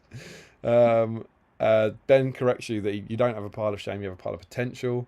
That's a very good way of putting it. I love that. Cameron from Paints on a 4-Up I think he championed that at the start of COVID. He was the first time I remember being really excited about this massive pile in his backlog. It's a really positive vibe, and I've certainly taken that on. I think Battle Streams kind of helps with that. I genuinely do that now. None of these models feel like scary to me because I know that on any given Battle Stream week I might have to pull one out and paint it, so they're not languishing. They can always be saved. Sam says his Shane pile is only about 250, and that's been half since COVID time. Awesome work. Oh, that's brilliant, Sam. Oh, this is good. Joe Holzman has just checked his numbers, and Pippin is his 999th painted model once he's done. That's pretty cool. And, I was going to say, isn't it Party Popper with one more? Yeah, go on, Joe. If you paint another model tonight, we'll do a Party Popper for you. You won't believe who's in the chat, Michael. Oh, hello, Ben. It's only Ben Haskell. Is that from the Isle of Man? It will be, yes. First comment from the Isle of Man in 103 episodes. I'm deciding. Hello, the Isle of Man. Isle of Man. I hope you're doing well. Nice to have you in, Ben. It came to about 1,200, so that's not too bad. And that was a few years ago, and I've painted a lot more since then. It's got worse. Right. One thing did occur to me, because I think when you were out, I think it was Ben asked a question, different Ben. He said, yeah, that was it. He was working on himself, getting back in the mood to finish Elves and then have space for the War of the Rohirrim box. And I realised that we had a small bit of news to talk about, Ben. Helm Hammerhand! Punchy. Stop all your other comments. If you want to let us know what you think about Helm, you can do. It's a little small bit. But what do you think, Michael? And we haven't had you on, so briefly, because we've got a magazine to do and a Facebook thing to go through, but what do you think of the new models and, yeah, Helm in particular? What do we think? So, I think collectively we should have learnt by now that to get that initial image, reserve judgment, because we've had this so far in the past. We've had it with Legolas, we've had it with Irma. Sometimes the paint job doesn't quite work, or the picture taken of the paint job, or the angle, or whatever. And it's only when you get the model in your hand can you really make a better judgment. So, so from that perspective, I'm holding fire. I think Helm looks quite good. I mean, if you've got someone that's relying on their fists, you're going to want someone with that sort of. I mean, I think I put a joke out of being sort of Hulk-like, but you want someone with that sort of Hulk-like persona, as it were. And so far, I think the model looks like it could have that, but I want to wait till I get it in my hands. Keep talking. I realise what I want to do. It's a great point. Keep talking about it. Keep talking. Or maybe the other models. I'm trying to think what else I can say about Helm. I think it's going to work well with the aesthetic of the others as well. From the model, again, from the images that we've seen from the box set that was announced 2 or 3 weeks ago. Obviously, it's an anime, so they've got to work between keeping in just sort of the aesthetic that works within the current range, but recognizing it's an anime film. So they got that. So I still think that the Helm will fit. I do understand where some people initial reaction may think, oh, I'm not sure about this, and some people, it did seem to be like some of the comments were a bit Marmite, but I do think it looks like he will work with the new ranges that are going to come out with the new box set. So this is him in this guise. Helm grew fierce and gaunt for famine and grief, and the dread of him alone was worth many men in the defence of the burg. He would go out by himself, clad in white, and stalk like a snow troll into the camps of his enemies, and slay many men with his hands. It was believed that if he bore no weapon would bite on him. The Dunlending said that if he could find no food, he ate men. This tale lasted long in Dunland. Helm had a great horn, and soon it was marked that before he sallied forth, he would blow a blast upon it that echoed in the deep, and then so great a fear fell on his enemies that instead of gathering to take him or kill him, they fled away down the combe. And that's that Helm. And I think it's mega, because beyond anything else now, everyone knows that if you've read the book, but you'll see it on scene, on film, and the idea is that's what happens in the book when they the horn that Gimli blows in the film, and the Dunlendings run because they think Helm's come back and he's going to punch them all to death. It's mega. I think he's cool. I like him. I don't know. There was quite a lot of crazy moment where GW Shill O'Byrne likes model, but there was a lot of people saying he doesn't look like a King of Rohan, and I think I'm going to say clearly. I think we're clearly going to get a different model. We're going to get him look in his gear on a horsey, foot and mounted, and this is mad punchy helm. Well, it's the same with Thrain, isn't it? We've got a Thrain the Broken, and we've got a Thrain in terms of in his all his regal glory. So that sort of dichotomy. Yeah, this is Helm the Broken, and I think it looks good. I think the Santa stuff very funny. I like the Santa stuff, but I think people have gone a bit mad with the combination of beard and snow. It's like, does he look like Santa? Or does he have a beard and is there snow behind him? Like I'm not convinced there's a lot more. He's not carrying a big sack, and he's not in a big fluffy coat or anything. But meme's gonna meme, right? But I think he's cool. I think it's good. What was the rule they revealed about him? I can't remember. No, I can't either. It's the unarmed, isn't it? That's it. He's never considered to be unarmed ever. And then obviously the internet has gone nuts because it's an active special rule. So what happens if you immobilise him? But who knows? There's a whole new edition. And as I wrote on one of the particularly pokey posts, maybe immobilise and or active special rules and or unarmed and or ever work differently in the new edition. Who knows? But yeah, I think he's cool. I like him. Shall we see what people have said anything about him? Larry says consider most of your backlog a bits box. Joe says I've got 6 Eastlings that are mostly painted. I think he's trying to finish it. He's trying to, but now I'm thinking I should paint something special for the big 1K. If it helps, I thought that about a year ago. Filmed it to do a whole vlog on it. Found out that the iPhone time lapse is a set time. So if you it's something like it always lasts 30 seconds or it always lasts a minute. So if you record for 4 hours, it will last 30 seconds. If you record for an hour, it will last 30 seconds. And so I recorded me painting this bloody model that I was going to do some time lapse on, and then the time lapse was awful because I only had 30 seconds of it. Yeah. And if you slow it down, it's just impossible to watch. It looks crap.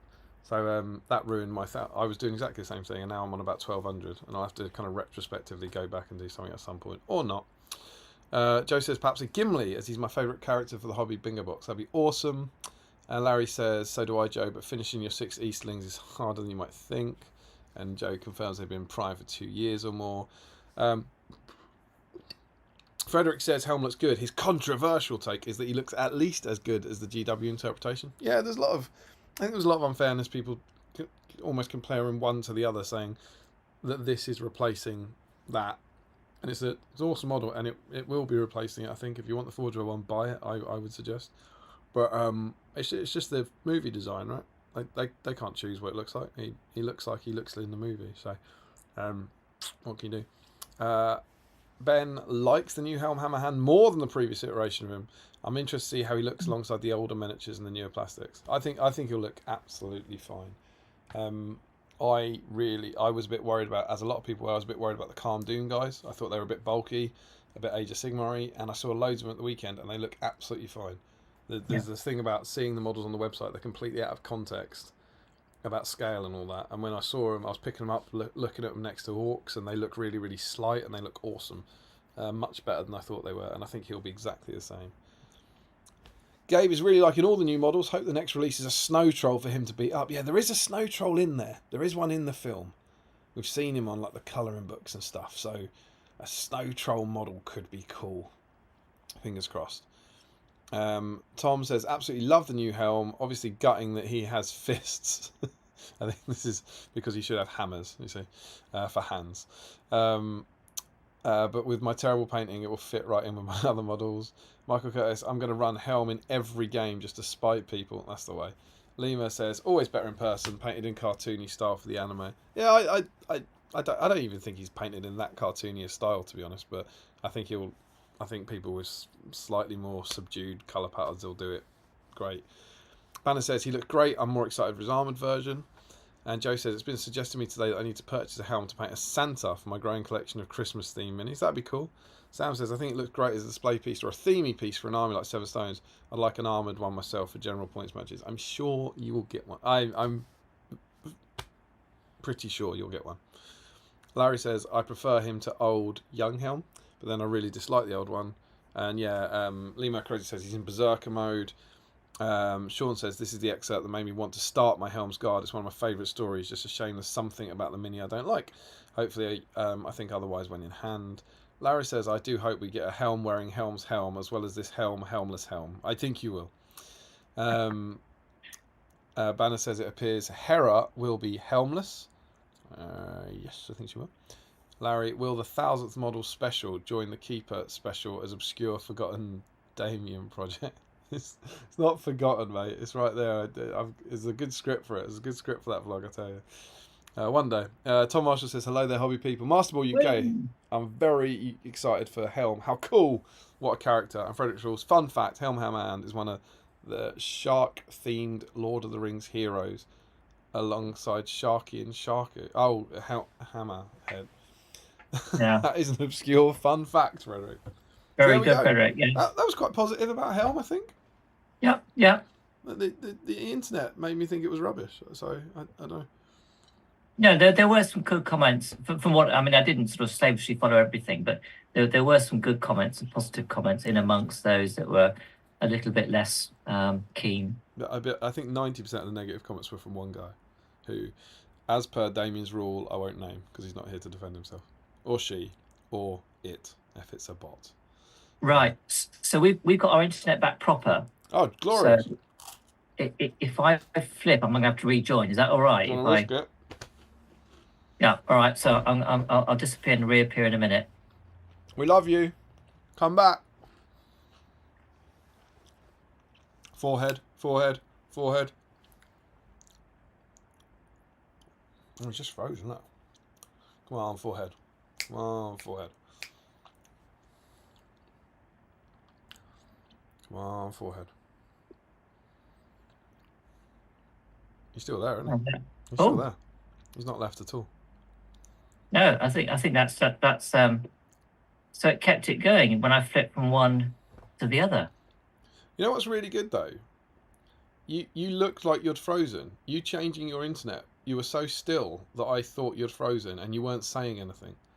Well, it might have been that I was frozen. I don't know, but yes, it's allowed me to come off the hotspot and reconnect to the internet. Lovely stuff. So, I'll probably just need to give the other half a phone back now.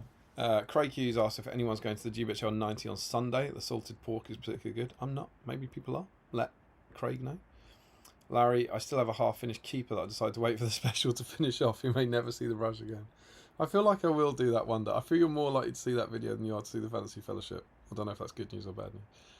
Larry says, some people must be going, the banner's excited about the forehead section. Tom says, what have I missed? Give me a news headlines, please. What have you missed? Big catch-up, lots of chatter. Michael told us his hobby journey. What else? What were the big topics? Don't know. Oh, we talked about the favourite Doctor Who. Favourite Doctor Who. Harry Parker had a baby. That was pretty cool. Yep. That was, yes, that's pretty good. Joe says, stream of thought here. I think it may be time for a new BSIME contest. Look at my whip pile. Not to be confused with my pile of shame. I have close to 100 models that are in progress.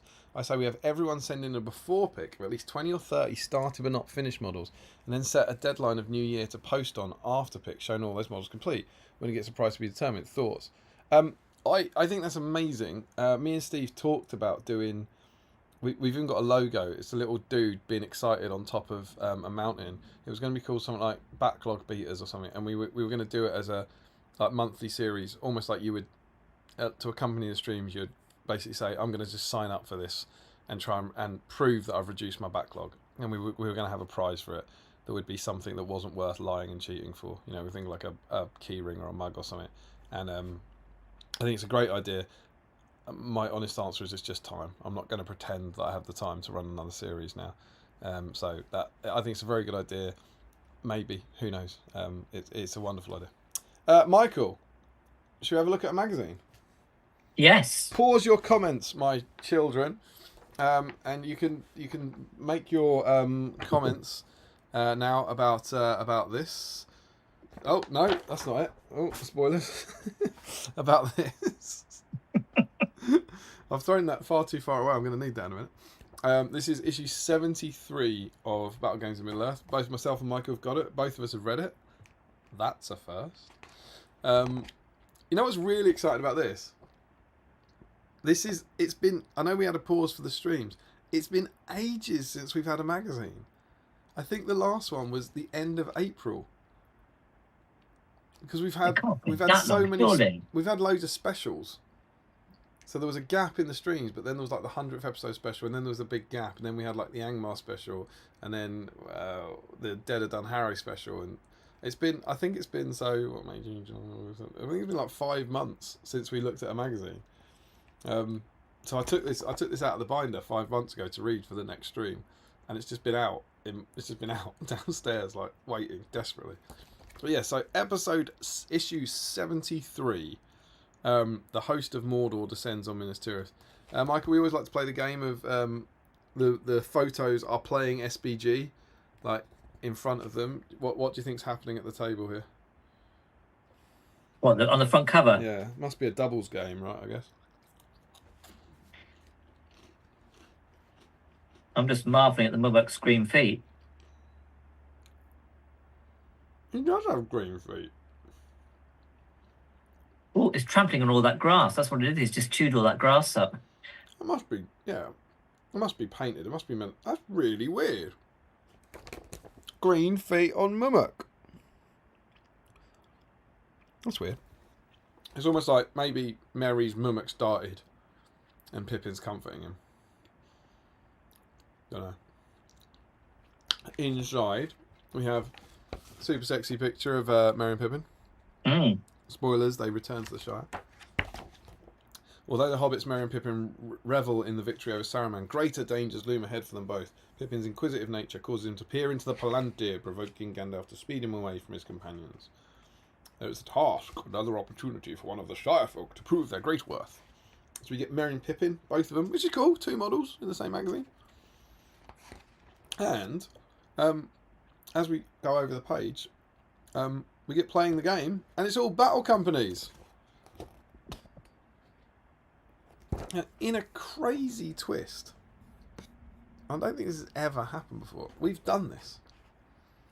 So, I don't actually have the number to hand, but we did a battle company special 2021, maybe? 2022? And we had Derry Evans on as our first ever guest. Oh, yes, because he set that challenge for lots of different podcast leads, wasn't it? Mm-hmm. Yep. Yeah, everyone finished that. That's good. Yeah. I'm not sure everyone did. Everyone finished that, yeah, it's fine. Don't worry about it. Be alright. Do it on the night. And we because we were doing a Battle Company special to celebrate that, we went ahead in this and looked at Battle Companies as it was presented in this. Battle Company starts in White Dwarf, and then they kind of I think Adam Troke wrote it. I think Adam wrote the rules for Battle Companies. Well, that was going to be my question. Who must have come up with the idea of taking, like the Lord of the Rings world and saying, let's do a little sort of, because Battle Companies is a nod to the RPG side of things. It's down that road. I think it's also thought that this would be a good next step to take it. I think it's also pulling on things like Necromunda and Blood Bowl and all that that they're doing for their games. So they're all drawing upon that, and Adam pulled the threads together. Yeah, I'm pretty sure the White Dwarf articles, were written by Adam, and then this is kind of just repurposing those. Right. But so we've actually, if you're really interested in what the Battle Games in Middle-earth Battle Companies looks like, go back and watch that stream, the Battle Companies special that we did. Someone tell us what number it is. You know what? Do you know what? I'm being super lazy. I'm just going to scroll through our videos and I'm going to tell you what number it is, because that's the responsible thing I should do. Because it was quite early on the channel. Steve would have done a lovely Battle Companies thing, I'm sure. He was good like that. This feels surprisingly late. Can't be this late, was it? it turns out it didn't work. Where is it? There's the one and only Witch King stream.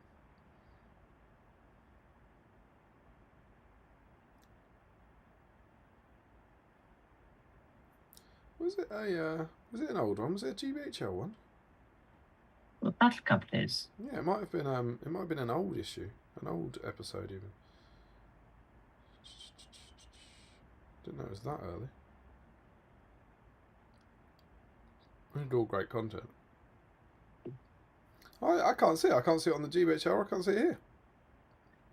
Where's the Battle Companies? Someone's gonna help us out. This is terrible content. They've got a search. I'm just going to go. Companies. Would you put Battle Companies in the title? I would bloody well hope so, my friend. So episode 60, Battle Company Special. 60, is it? Yeah, you got it. You smashed it. I went straight past it. Episode 60. Well done, sir. And that was on 6th of May 2022. So yeah, two and a bit years ago we did this. So I mean, do you remember in the White Dwarf when they first appeared? Roughly speaking, are we talking before Blue Book, after Blue Book? I think I want to say around Blue Book. I want to say around the end of Return of the King, something like that. Because it occurs to me that you had the core game, that they took it through, like the three iterations of the film, and then you led to the Blue Book.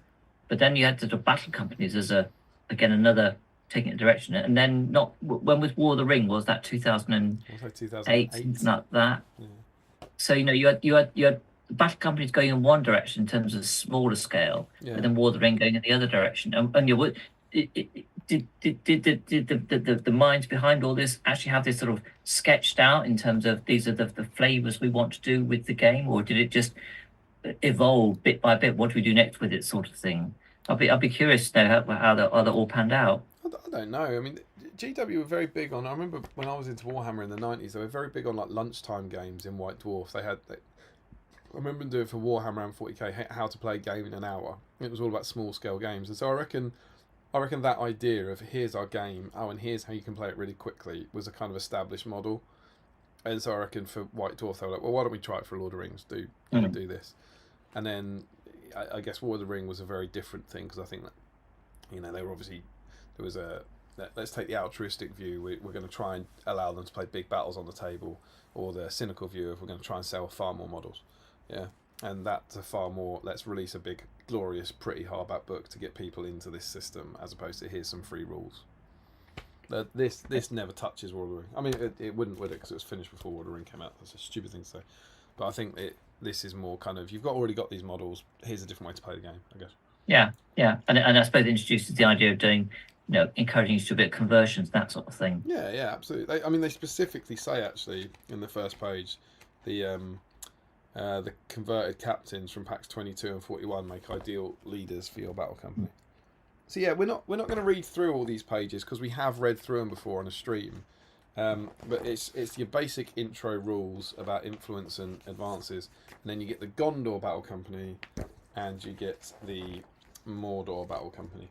And in streams to come, we will similarly skip through the next 3 issues that also include that. But I just say to Michael last night, any thoughts on battle companies? Do you have you dabbled? I know you mentioned some of the Diva guys were doing it, and you hadn't got involved in that. But...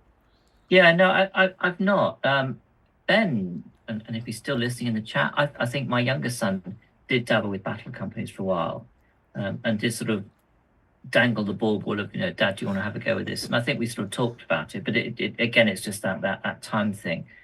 It's just something that never came off. But I've always been, because I used to play Dungeons and Dragons, I still like that role-playing element, as it were, and developing, the idea of taking a warrior and then building a narrative, building a story around them through the games that you play does appeal. It's just I've never had the time to actually devote to doing something in the battle company's world, and hopefully that opportunity would arise, because, like I said, with Team Diva being quite strong, and the fact that we've got people who want to play in this space, as it were, that opportunity will happen at some point. I do have this wonderful book at the moment, like the most in-depth version of battle companies we've ever had, with 38 battle companies in this. Really, really good. I haven't done too much. I did a little mini campaign on the GBHL, but we filmed all that in one day, so it never felt like it was an ongoing campaign. We did it before Seven Stones one year. We played some battle companies games and stuff like on the Saturday, and I've always wanted to do more of it. Me and Tom speculated about doing an issue of SBG on it, like where it'd just be a special, and it would just follow 4 people hobbying and making it, but we could never make the page count work. It was always going to take too much space. We wanted them to like play through a whole campaign or something. But I think it's awesome, but I just don't play enough casual games to have time for it for myself. Yeah, no, that's it. There is I think we're allowed to mention other podcasts, aren't we? There is as long as it's not that Entmoot one. No. But there is North of Shire. Don has Yes. the last few episodes he's been doing battle companies. Certainly mention that. I Been thought talking about that. They're worth checking out if you want, because he talks about his own games. But the one thing I did pick up from those is the fact that they've if like there's like a community layer of adjustments and tweaks to the existing battle companies rule to try and sort of do a bit of balancing and so on and so forth. So again, that might be worth checking into for anyone who wants to go down the battle companies road. Yeah, there's some problematic ones like the Rangers and Army of the Dead and that sort of stuff, isn't there? Massive shout out to North of Shire. They were Don, and because is Drew still on it? I know he's kind of he hasn't been for the last couple, I think. That's where Don's been sort of flying solo with his battle companies. But I've completely fallen behind on that podcast. But Adam, Marcel, and Garrett, and Drew, and Don were the Canadians that we made really good friends with in like 2015-16 Nova. They're wonderful people. Yeah. And so check out anything they do. They're awesome to support. Also, thought it was worth pointing out that in the very latest supplement, we do have some new battle companies. We've got an update for Angmar. I think we've got a Khan Doom one in it. So they've done that with all the supplements, haven't they? As well as having the SBG, there's been a bit for the battle companies as well. So let us know your thoughts on battle companies. It'd be good, but we're not going to read through all that because we have read through it before. But then we get Defend the Walls. We get a scenario. In a storm of steel and blood, the Witch King's army has come crashing down on Minas Tirith. Caught up in the madness of battle, Pippin must gather his courage and fight his way to Gandalf, helping the old wizard to muster the scattered defenders. Michael, do you want to take us through the scenario? What we have to do? So essentially, it's for those of you. I'll do a quick picture here. Is essentially it's played using the Minas Tirith towers and walls that you've previously built, and a couple of siege towers, and it's only played on the walls and the ramparts of Minas Tirith. Essentially, the good side, which consists of Gandalf, Pippin, and a bunch of warriors, have got to survive for 20 turns against a revolving waves of orc warriors and an orc captain. And then from turn 15, the big baddie himself, the Witch King on a fell beast, comes in. And essentially, if the good side can last the whole 20 turns and have one model left, that they are victorious. But if all the good players fall within the turn 20, within 20 turns, the evil is victorious. So and they've got all sorts of rules in terms of moving between the towers, because obviously the towers have got those doorways. But it looks quite a cool scenario. Yeah, it's 24 warriors of Minas Tirith, Gandalf and Pippin have to survive. One model has to survive for 20 turns against limitless orcs, and then a Witch King on Felbeast. What do you reckon? I think this would be hard for the good side, because I don't think, if I remember rightly, it's not as if the evil side has to roll for the orcs to reappear. I think they get 6 one goes every down, turn. and just comes back up. Every turn they get 6. No, from each siege tower. I apologise. Every turn they get 12. But they can never have more than 36 at the same time, which is nice. Yeah. There's always a cap, as it were, but it's the fact that it's just this relentless tide of orcs that they need to fend off. So my sense is that it would be hard for the good side to win. But it's one that I actually, Gandalf, you know, right? I'd quite fancy giving this a whirl. Yeah, I agree. It does look cool, and it might be one of the ones where if it is too hard for the good, you just play it twice, and whoever does the best Yeah. is the winner. Which is the cool thing about narrative scenario. It's if Gandalf survives, really, isn't it? Like he's your one model. It's not going to be Pippin. It's not going to be generic Warrior of Ministry of 3. It's your 3 wound, 3 rerollable fate hero. It's whether or not, I suppose you got 5 turns of the Witch King on Fellbeast, and it's who wins in that battle, isn't it? It's what, you know, can Gandalf blast the Witch King off his thing? We get his stats. What's the Witch King got? Oh, he's only got the 20 will to use in his 5 turns. So he can be in a fight in every single turn, and then still chuck 3 will a turn at every spell he's got. Yeah. Which is pretty cool for the Witch King, and he's got 3 might. And 3 fate. I think Gandalf's going to have a bad day there. Although I did notice one fun rule in here. Gandalf is a beacon of hope, which I thought was a wonderful pun around the idea of beacons. But it's the wording, and it shows you how far we've come. In this scenario, Gandalf counts as carrying a banner. Note, however, that as this is a effect of his presence, he suffers no penalties normally associated with banner carrying, meaning he can still use his sword and his staff of power, and it can't be taken from him or dropped. So it's just that terminology that we don't have heroes that count as a banner in the game. It's a very specific paragraph saying the only thing we do have are people who hold banners, and in this case he counts as if he's doing it, but he's not, so he doesn't get the -1, which I thought was quite fun. Yeah. But yeah, I would like to play it. I think it'd be good fun, but I think evil will win. With that, we go on to a painting guide for our Armoured Merry and Pippin. Did you glean any fantastic painting guide tips from this? No, nothing. I think I didn't already know, but it's always good to have, you know, have a refresher and just see the combinations. Obviously, these are that's what did make me smile. These are the paint names from the previous range, which is the one I first started off with. So, you know, your bestial browns and whatnot. So, and there's even pre-washes because it's the inks, isn't it? There's none of the washes or shades as we call them now. It's always weird that, because I find that whole thing a bit. Oh, I've lost them now. I find that whole thing a bit apocryphal, right? Because people always say this, and I grew up in the 90s buying these, which say yellow wash, and then these were replaced by inks, and then the world forgot that the 90s happened, and then GW released washes, and they said, well, it happens all the time. People go, oh, it was before the washes. I was like, what about all these things that say red and green wash on them? I don't think I knew that they had washes pre the inks. That's what I mean. That's what happens. I don't get it.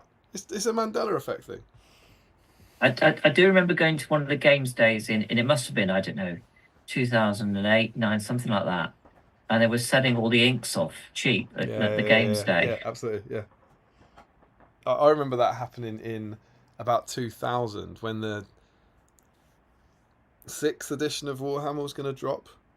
The one that introduced Core, Special and Rare with Empire and Orcs and Goblins.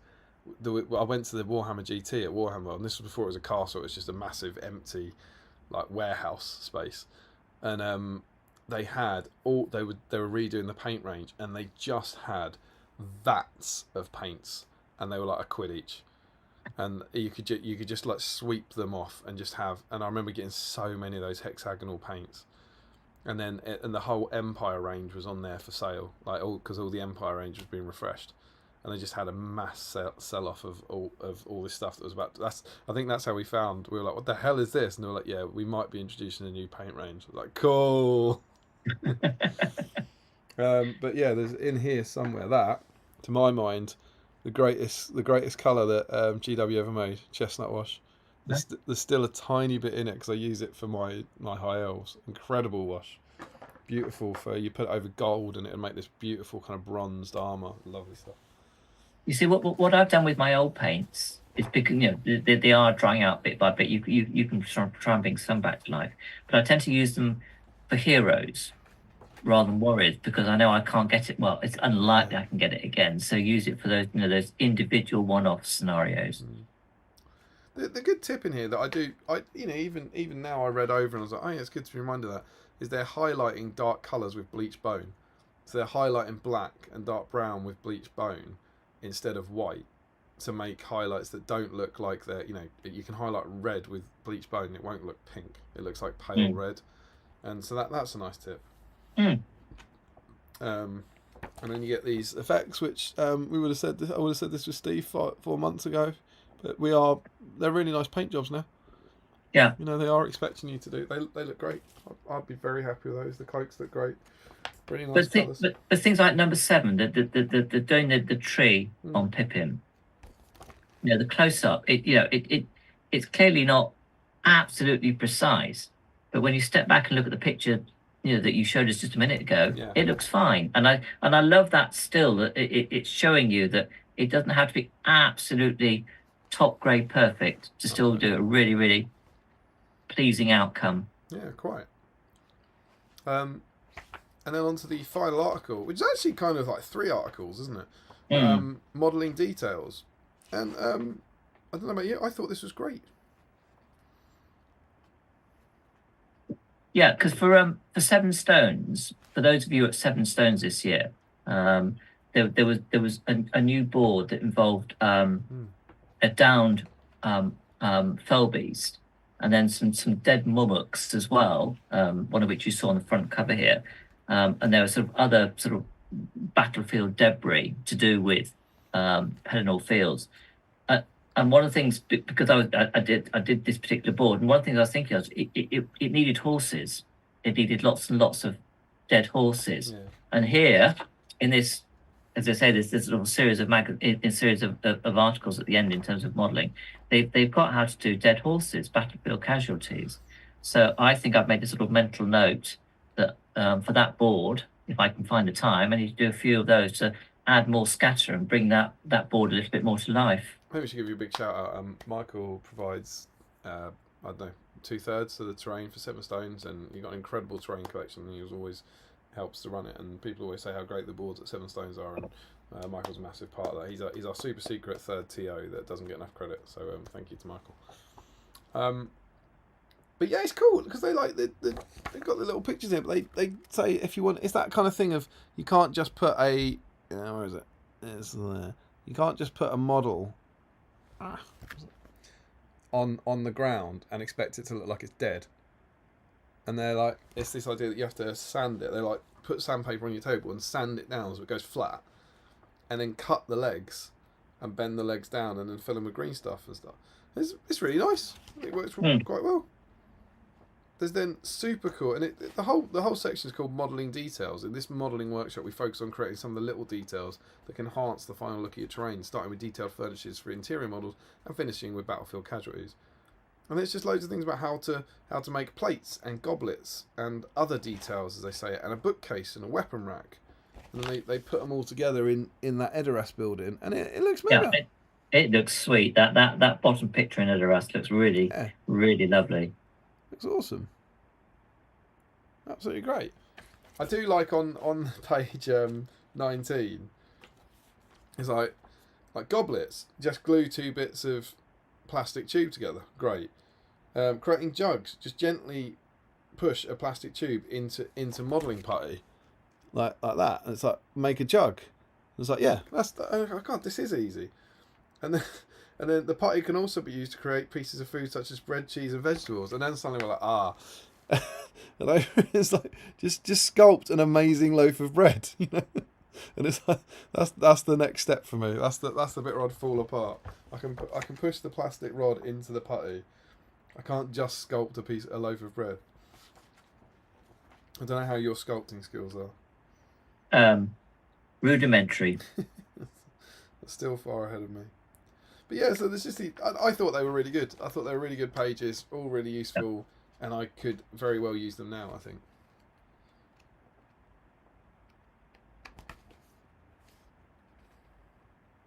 Und du? That was German for and you. Oh right. Oh, in terms of the hobby bits. I'm a man of languages, my friend. I did German for a couple of years at school, but it was a long time ago. As Frederick will Yeah, attest, I'm yes. quite the German linguist. It's a question of time again. I think there are wars. I'm thinking of your Bilbo's house that you did for Throne of Skulls a few years back, Okay. and the intricate detail in there. But I think you got some of those. I didn't sculpt any of that. It's all like dungeon furniture and stuff. Yeah.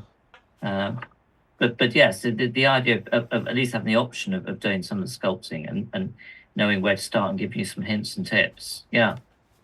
I know this is putting a lot of pressure on you, Michael, because you haven't read the previous 72 issues over 4-hour streams. I read a lot of them, but not all of them.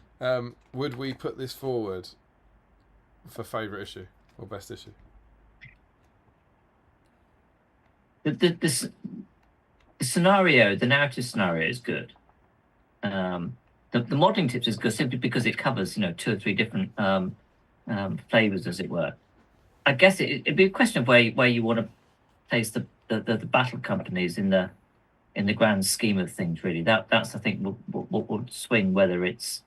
I would probably say no. I think there have been better issues, but it's still good, solid fare. But it wouldn't be, say, a top tenner. You're right, Michael. You're absolutely right, and I can imagine that if Steve does ever catch up on this, he would be screaming, inside about the kind of the internal consistency. And our thing would always be the idea that there is half an article in here. There's the chunk of Battle Company stuff which doesn't stand alone. I'm with you in that the scenario is great, but that's not in any way connected to the Battle Companies. The theme doesn't run through it. So a good issue, an enjoyable issue to read 5 months after I thought I was going to read it, but it will not be being nominated for best issue go forward. If you're in agreement. I am in agreement. Wonderful. So What's betting that someone in the chat is going to say, with a goblet, where is the piece of advice that says put it on a hill? There's no alternative approaches, Donna. That's a great point. And so long since I read one of them. No alternative approaches. There we go. Issue 73. Yeah. Let's see what the kiddies are saying about it. And then we'll have a look at Facebook. Armoured is back. Evening, he's got so much time on his hands. Evening, gents. Just you wait, Harry. I missed the moment earlier. He missed his party bobber. Finally settling down to watch with my baby on my chest to let Ouija rest. Hooray! There's a baby Parker in the stream. It really is a great feeling to have a baby just lying on you. So good. So good. They smell so good. And then they get bigger and they get annoying.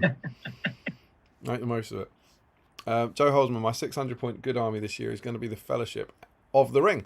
This is for Hobby Bingo. Repainting the original sculpts, and then I can compare them to my 20-year-old painted version. That's awesome. I'm so glad you aren't stripping them. Never strip. Always replace. Always add. More painted models. Tom Marshall, his favourite Doctor Who is... The episode is Into the Dalek, and the Doctor is Matt Smith. Yeah. Larry says, looks like day 2. You did a good job. What, Matt? Yeah. Looks like day 2 of a doubles tournament where your partner is really hungover. Oh, that's that's Merry and Pippin on the front. That's this. Favourite show's probably going to bed soon. We'll have to get up early tomorrow. Posted on the Whip thread. We'll catch up on the stream later. Good night. Have a great stream, BSIME people. Yeah. Lima Crazy says... Thanks for the chocolates and so on again. Absolutely. And the Spezzy. Lima Crazy says, love the magazine, will dig out my issue. It's almost, this is cool. I think Lima Crazy is a new name. And it's almost like this has surprised him now that this is actually what we do, or the point of it. But yeah, in theory, every stream, we go through one of these issues and have a look at it and paint the models alongside it. Once I've caught up on this chat, we'll be jumping into the Facebook thread. So this is your last chance. If anyone's out there and working on a Mario Pippin, make sure there's a picture of it in that GBHL Facebook thread for us to have a look at and get your name into the draw to win a dice. And here comes Larry Miller, inevitably talking about the Battle Company challenge that everyone completed, right? And I think he's doing the Padme meme here, ... right? Sam says, sit down, Larry, I've got something to tell you. Limo Crazy is amazed that Battle Companies go that far back. Absolutely. Larry says it's one of the first ways he played when he was a wee lad. Joe says, I'm going to have to catch up tomorrow, guys. It's been a long week. Good night, everyone. Good night. Yeah, good night, Joe.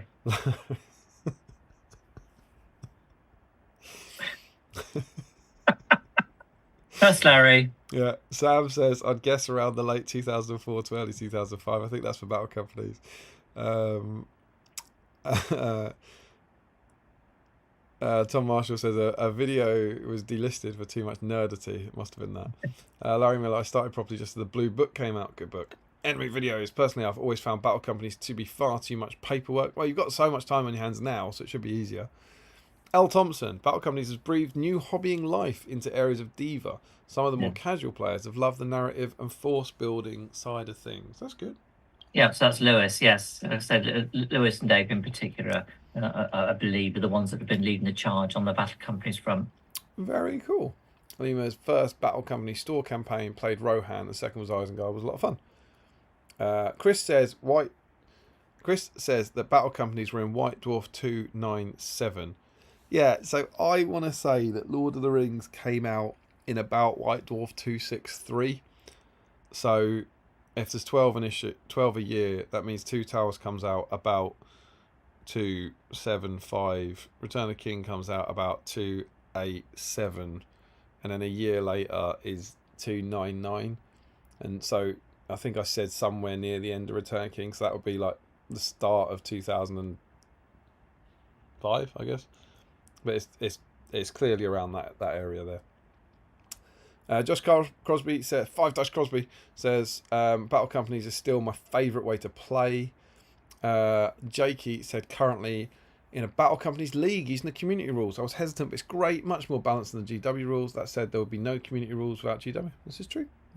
Yeah. I'm glad you're enjoying it though. That's super cool.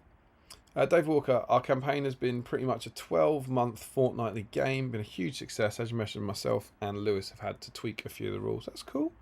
It always makes me giggle. I know we have talked about this on the stream before, but like every now and again, that like you see someone put a question up in one of the forums, and they're like, my warg has won a pony and he wants to ride on it, but and that way I get to knock down my opponent's leader and kill him and ruin his day. But my opponent says that a warg can't ride a pony.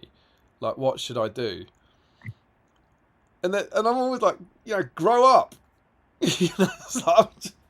Whenever people you tweet, it's battle companies. Like, who's doing that? Like, do you know what I mean? But never go. I don't understand the pet falcon doesn't combine with Aragorn's mighty hero rules. That's probably not. And I've never understood that idea that I got moaned at a bit a while back because I was just being potentially too mean to people who are asking FAQs about battle companies, and my answer just kept being, it doesn't matter.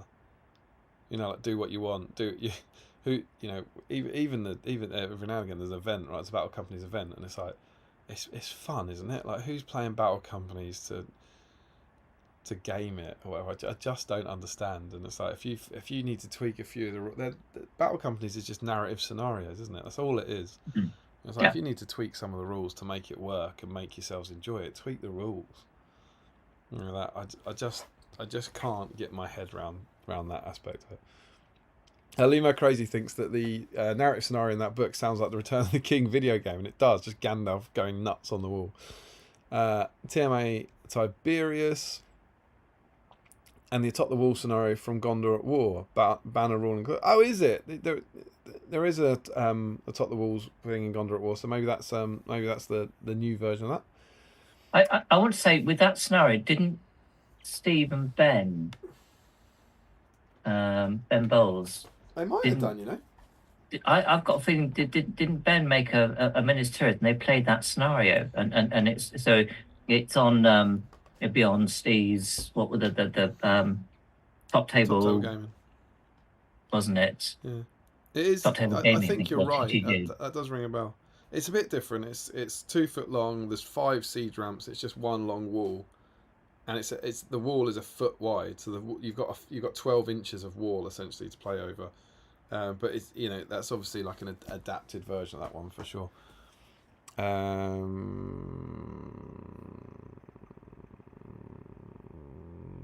So you've got Jakey talking about recommending the battle company's manager to take the hard paperwork out of things. Mm-hmm. You better read the next one. And then Ben, my youngest, always loved the idea of battle companies, but sadly never got more than a couple of games in with any one warband due to lack of regular and varied opponents. Well, the regular opponent was probably due to lack of dad being available. Limo Crazy says, I love how the magazine had you making washes with PVA. I am gonna. Well, this might cause a row. I've read 73 issues of this magazine relatively recently. They've never once suggested making a wash with PVA. It might be to come in the next 20. Might be a scenery thing, but for by all means prove me wrong. I don't recall them ever suggesting PVA for it. They do suggest making washes by just watering down existing paints, but I haven't seen the PVA thing, so that might be another sort of Mandela effect, or maybe it came from somewhere else, possibly. Larry says, why are they telling people how to not paint things pink? And yeah, Lima Crazy then says, all the White Dwarf paint guys also use bleach paint. Yeah, it's good trick. Chris C is in. Evening fellas, just lay down in our Airbnb in Lincoln, ready for Imps tomorrow. Well, hopefully we're warming you up for the event. This is like the late night fight. Joe Achille, just popping out for a few minutes. I'll be back. Don't forget to check the emails. I will. The posting spirit. Now that you know how to make a jug, just make a dining hall. That's the battle games way. And Larry says, now that Damien's back, he missed my question. What is hanging from Smeagol? And then he says, baby in the stream. And then he says, song. The hell is he talking about? There's not a Smeagol behind you at all or anything at all. That's... Oh, there is. There is a Smeagol behind me. What is hanging from Smeagol? Isn't there something just hanging? Is Smeagol just to the left? Isn't there something hanging down by the... Yeah. There is a Smeagol. And what is he? Is he then? What's baby in the stream and song?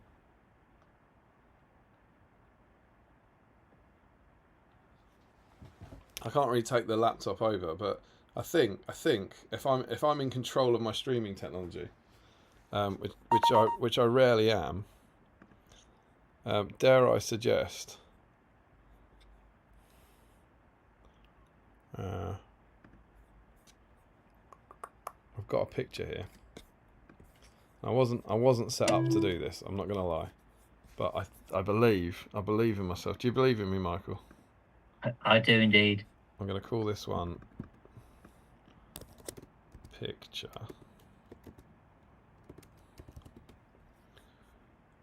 And then I think what I can do.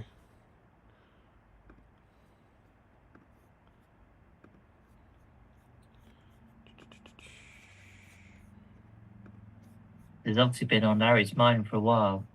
Oh, quite.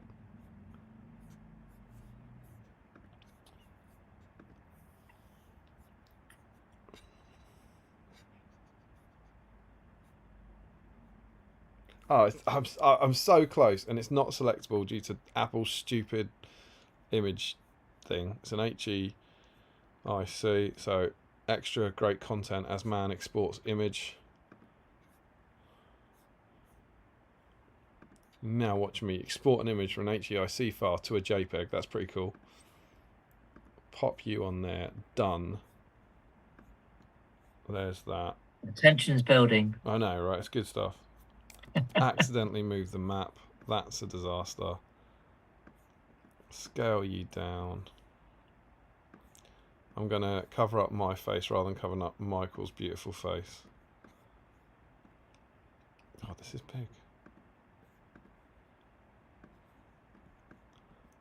Whack that in there somewhere like that. And I believe I will now transition.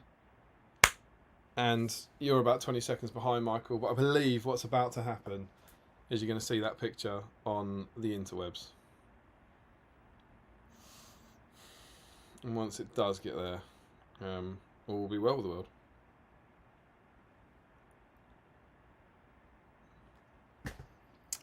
It's there, it's happening. So what you can see is what is hanging from Smeagol is a ring. What else would it be? And what's hanging from the ring? It's Smeagol. It's a think piece within a think piece. So you have Trixie. Yeah, well, indeed. You have the old Weta Smeagol that came with the Two Towers box set with a replica One Ring hanging off it with Gollum hanging off it. So that, my friend, is what is hanging off Smeagol. I do not know what Baby in the Stream means, and I don't know what song means. There we go. And we should be back. Old School Chris C, definitely need... Oh, Baby in the Stream song. That's what he's talking about. Chris C's helped me out. Definitely need a happy birthday song. It's the Babies in the Stream doing one song. Harry's still not confirmed whether or not he's comfortable with it. But if Harry's out there, we'll see. Definitely needs the happy birthday song. Larry loves the paperwork of battle companies. Chris says the kids get through that annoying phase 2 though and get awesome. Had a great time this evening hanging out with Ruth. Looking forward to a fun weekend together. Oh, you have a great time, you two. I use a website for the paperwork, makes life easier. Larry loves battle companies, got a collection of converted battle companies characters. That's cool. Dave Walker, new Diva Battle Company house rule. Wargs and ponies riding each other is allowed as long as you can create the model. L Thompson, we've got a player who has made a beautiful conversion homage to the old Battle for Middle-earth games. He's playing Moria, and as his leader, he's mounted his leader on spiders. See, I think that's awesome. That's super cool, and you should be allowed to do it. Dave laughs. Chris C, definitely want to run a Battle Companies event next year. That'd be cool. I really liked. I never made it to it. I don't know if they still do it. The 7th Cities still do the one where you start with battle companies and you turn it into an army. I don't know. I know Will's done it before, and I love the idea. That's where I wanted to take this. It's a bit imp-like, as it were, where it's sort of mutating from day 1 to day 2. And I love that idea. That's where I wanted to take this bloody battle companies project that's been in here for 2 years. Like, I had the army list drawn up. I've still got it for what I would take to that event. And it was this idea that you played like 6 battle companies games, and then you put them into a 500-point army for day 2. It was mega. I really liked it. Best day for Q in advance that wargs can't be knights. Larry said I made my own spreadsheet to track everything. Sam's trying to falling to be mature. He's trying and failing to be mature about what's hanging from Smeagol. Harry says the Bubba is fussing and needs food, so I'm dipping out. Hopefully I have time to catch up. He's not going to answer. Hopefully I have time to catch up. Chris says, see you tomorrow, Harry. TMAT, Tiberius says, Damien's messing with technology. Prepare to the stream going, no, I'm in control, man. I know it. And now I've got a special picture scene. So anytime you want to put a picture up in the future, we can just do it. Just do it. Got it, man. Larry says, that's not what I was expecting. Presumably for Gollum. And he says, TM says, when the stream didn't go down, he said, I stand corrected. Cheers for Damien. And Larry says, it sounds like a good magazine. Shame it's another part where you can't buy it in Canada. And he always wanted to make one of those events, but it never worked out. And I love the Warhammer World one they did. And we have caught up. So it's time to look at the whip thread. Because we are already, as ever, late. Michael, before we jump onto that, there was a question in the chat earlier that could Merry and Pippin break the record tonight? What are your thoughts? I don't think they will. I mean, a lot of people will have them, but I'm just not sure enough will have them, and will want to sort of dust them down and use them. So my guess it wouldn't be. It'll have a decent showing, but I don't think it's going to get to the giddy heights. And the heights are like particularly giddy as well. I liked. Was it Larry that had a? Oh God, I can't believe I'm about to say this. He had a really good point. That there was also a conversation about who would get more, who would be more popular, Merry or Pippin. Oh. And yeah, go ahead. I would go for Merry.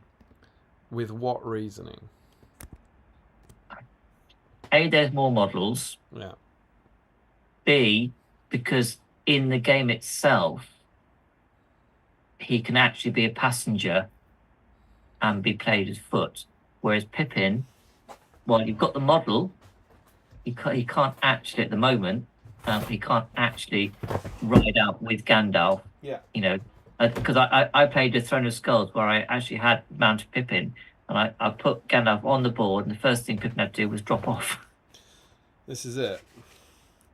And this is actually, I believe, I'm not sure if you phrased it the same way, but this is what Larry was saying, that he thought Pippin would be more popular despite having less models, because people would have painted Merry to use as Dernhelm, and they wouldn't have painted Pippin.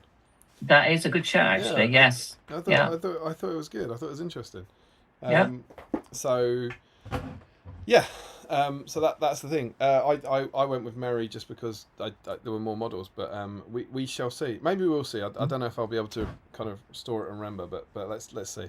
I'll tell you what, Michael. If I try and do a separate count with Merry and Pippins, could you do that? That would be super. But are we going to include Merry and Pippins that aren't part of the scope? You know, the Merry and Pippins that. Because some people have been painting them, haven't they? Unarmored, you mean? That aren't part of the unarmored ones. I think you're gonna. I mean, the nerds will want it, but I think you're gonna need 2 columns. I think we're gonna have a authorized Merry and Pippin and unauthorized Merry and Pippin. All right, let's see how we go. So, Dare to Dream. All comments. I got 67 tonight, which I'm not gonna lie doesn't bode well for the record. And no. Hopefully, we now have a Facebook page on the screen. So, first up, we have Joe Holzman, Plastic Pippins from the Gandalf set. We're up and running. 4 Dice Holzman is here to get his 5th. And that is a strong start for the Larry argument. He's got the magazine. There's the Pippins, both of them. Oh, it's Treebeard Pippin on there as well, isn't it? That's pretty cool. And some Easterlings. Michael Curtis, Merry BSIME Stream Night. What has we got in here? So he's got some progress, despite the lack. He's made some great progress despite the lack of a 5.5 hour stream. He's working on 3 Merries. So Michael Curtis is very much in. And one of those is an armoured one. Yeah. So we're on. I won't be able to remember this going forward, but we're on 1-1, I believe. 1-1, yeah, 1-1. And that's looking pretty good to me. I'm just looking at this YouTube screen, right? We can see the big pictures. Yeah. Yeah. Wonderful. Sweet. Right. Next up, we have Ruth is in. Wonderful stuff. Here's her progress pic. She has done a little thanks for stream. We'll watch the rest tomorrow. Amazing, Ruth. Great to have you in. That's an armoured Pippin. Who won? Good stuff. Sam Page is in. But I haven't seen him. Was that uploaded by Nick? Who knows? But he's got the plastic Pippin, so it's an armoured Pippin. Sam Page. On a generation shift base. Yeah. Have you done that? Have you done the plastic one? Yes, I think mine was the plastic one, yeah. Very cool. Gabriel Abbott is in. And he says, let's get started then. Pippin and Peach. What is that? Jinro Peach. It's imported. And he's got... I'm not familiar with that. But we've got, again, the plastic armoured Pippin. Pippin is storming ahead, right? I was going to say, I think Larry might be onto something here. Don't say it too loud. And he says, calling the little fella done. No shameless diva promotion here. And he's actually, you wouldn't believe it, he's got 3 diva dice behind it. Gabe has lied to us. There is triple shameless diva. I mean, that's the other thing about the wonderful Team Diva community, that Cal keeps us supplied with a variety of merch, t-shirts, dice, notebooks. We've even mugs, all sorts. He's a nice guy. He also says need more goose. Any idea what that's about? Oh, partly, yes. And it's to do with this wonderful Bjordings and bears. But I don't know the whole story. Cool. But it's something to do with geese. Beautiful purple on the bases cloak, and stuff like that. The cloak looks absolutely gorgeous, Gabe. Top work, man. Yeah, its painting work is fantastic. Tom Christian is working on 2 classic Merries tonight. He's got the 2 metal ones there, so Tom Christian is in. Bit of Merry love. Good to see. All right. Or 2. Mary's keeping Pippin honest. And Rory Campbell. Oh, look what he's got! Even though it's it's a refresh. I'm going to click on it. Look, he's got the blister. That is the blister from issue 73 with the 2 models in it.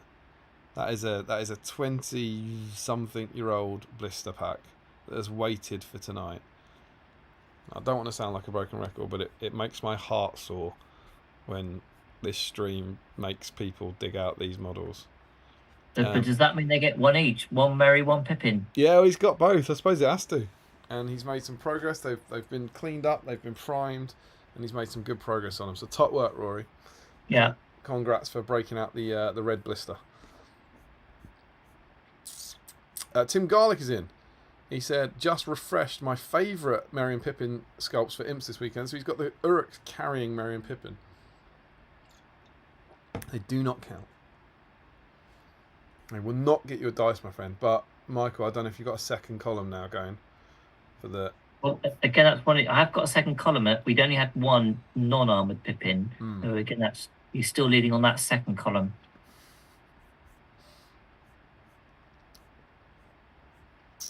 Michael Dublé is working on these guys, and wow, that is a brutal time to screenshot the stream. I don't know.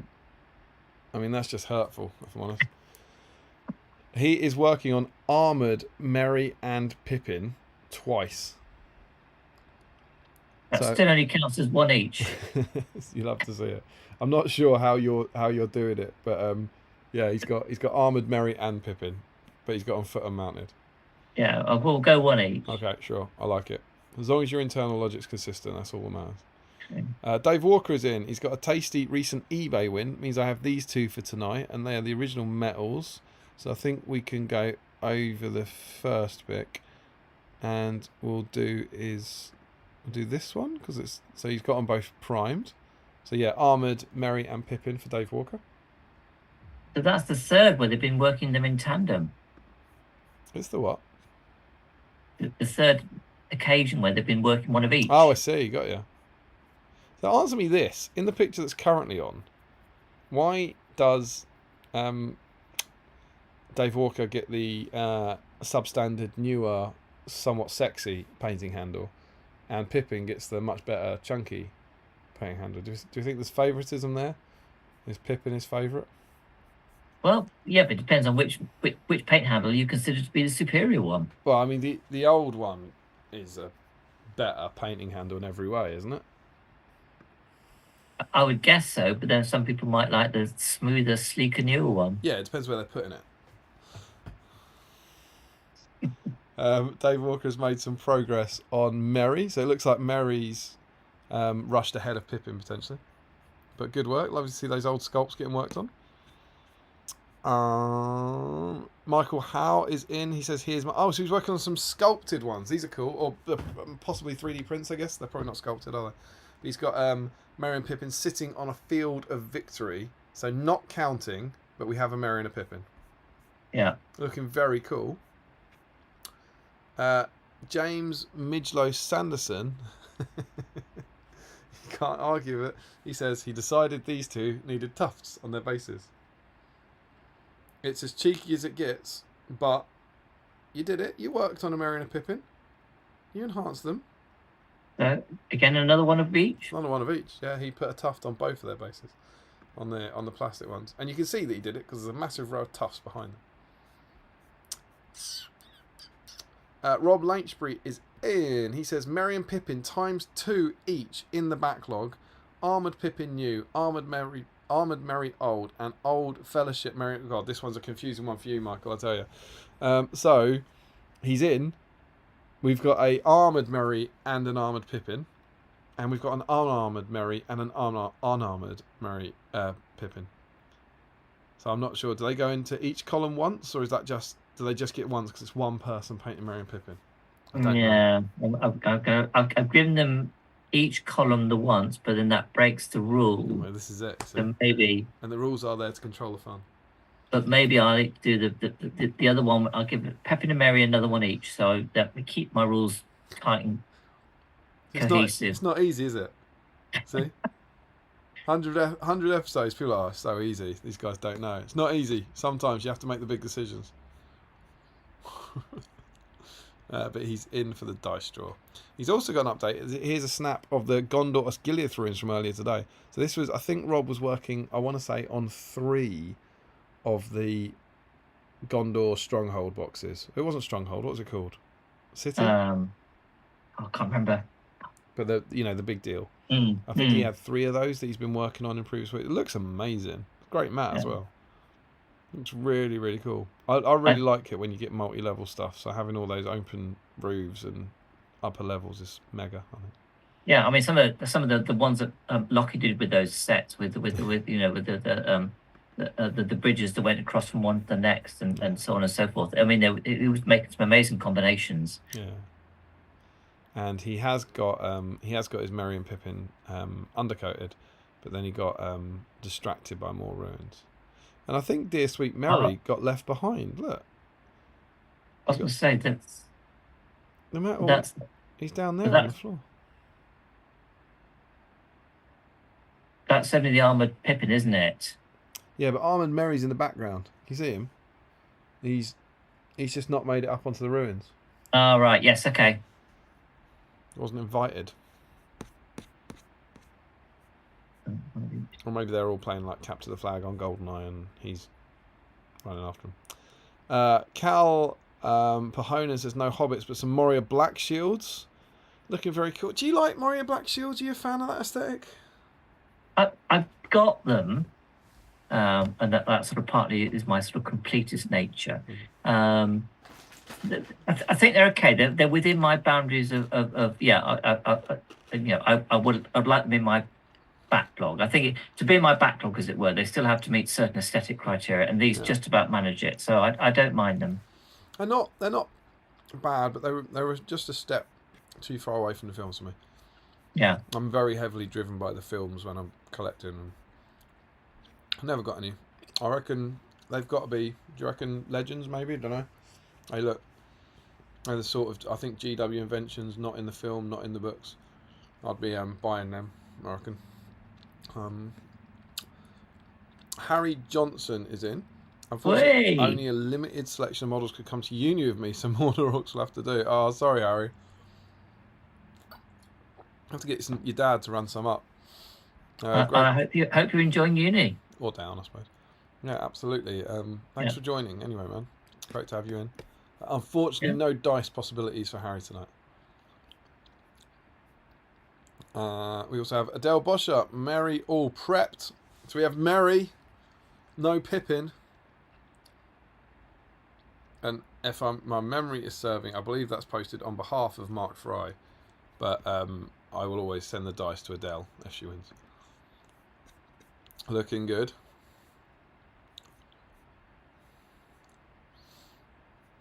So if I'm counting that as 2 because there was the foot of the mounted. That means Merry and Pippin, in terms of armoured ones, are now neck and neck on 11 apiece. Did you say that? Why did you count that as 2? Well, because there was the foot and the mounted. There were 2 there, weren't there? So that's 2 Merry and Pippins, is it? Well, it was 2 Marys, wasn't it? Okay, all right. I think people might get their broom. I'm not sure. Maybe not. Now this is going to be good. I haven't clicked on the comments yet, so I haven't seen what updates we have. But the first comment from Stephen Ryan is Merry and Pippin. I'm putting him in because I know he's going to be in. I'm hoping we get a cool story here. Merry and Pippin primed yesterday, ready to be started tonight at the wedding with some light tufting. So Stephen and his missus have gone to a wedding today, and they've brought Merry and Pippin to the wedding to do some secret hobby at a wedding to get in the dice draw. And so what we've got, they're outside. They're outside tufting, which I feel is a bit like cheating. I mean, I grant you that they've left, they've left their friends behind, so they can go out and do some light tufting outside, which is sounding worse the more I say it. Stephen Ryan, there they are, both tufting away.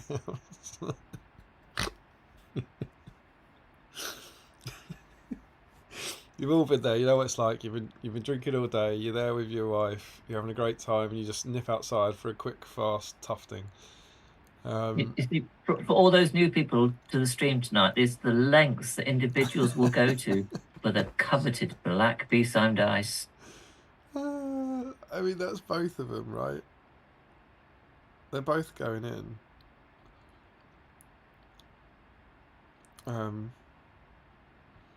I think they both have to go in because that looked to me like they were both tufting at the wedding.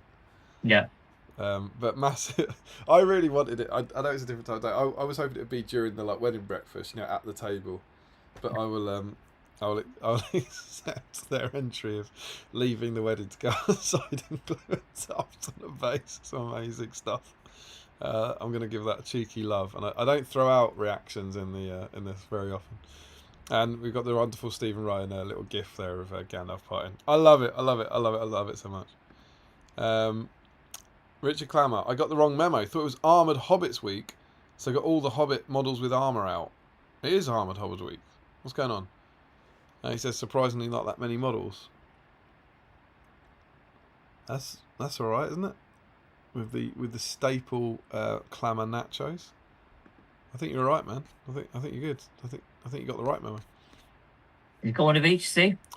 So these three fellas underappreciated tonight. Funny how Sam only has armor once in the story and he throws it over a mountain cliff. Why is it these three fellas under? Oh, I see. So these are Sam doesn't get to play because we've got an armored. Is that Trip armored Sam? Oh, Frodo as well. So these are the armored hobbits that didn't get to play tonight. I think that's why he's saying they're underappreciated. And then what he was working on is this. Going to give Merry some love tonight, my favourite hobbit. I don't know what you're going to do with this, mate. Can you see the picture? How many you give? Oh my goodness. There's your rules, dude. But he said he was going to give Mary some love tonight. Yeah? I think these are all assembled, but it's Mary that's the one that's going to be worked on. Sure.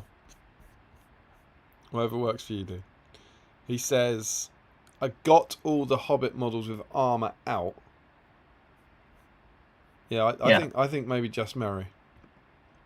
That's how I read the... Oh, look at Adele's stream snacks. That's a stream feast.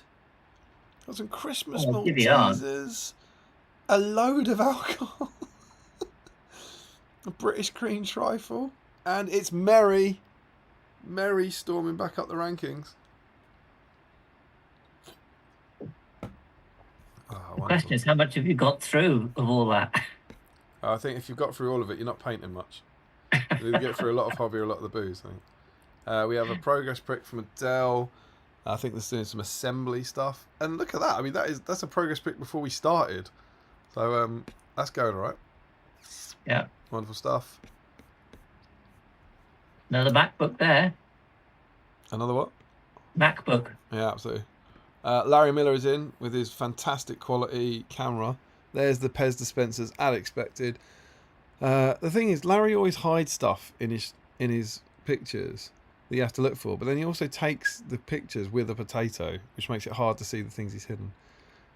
But he's in. We got Mary. I see Pippin there. Yeah. Oh no, you're right. You're absolutely right. It is Pippin. What do you think? But what's on the red handle? That's.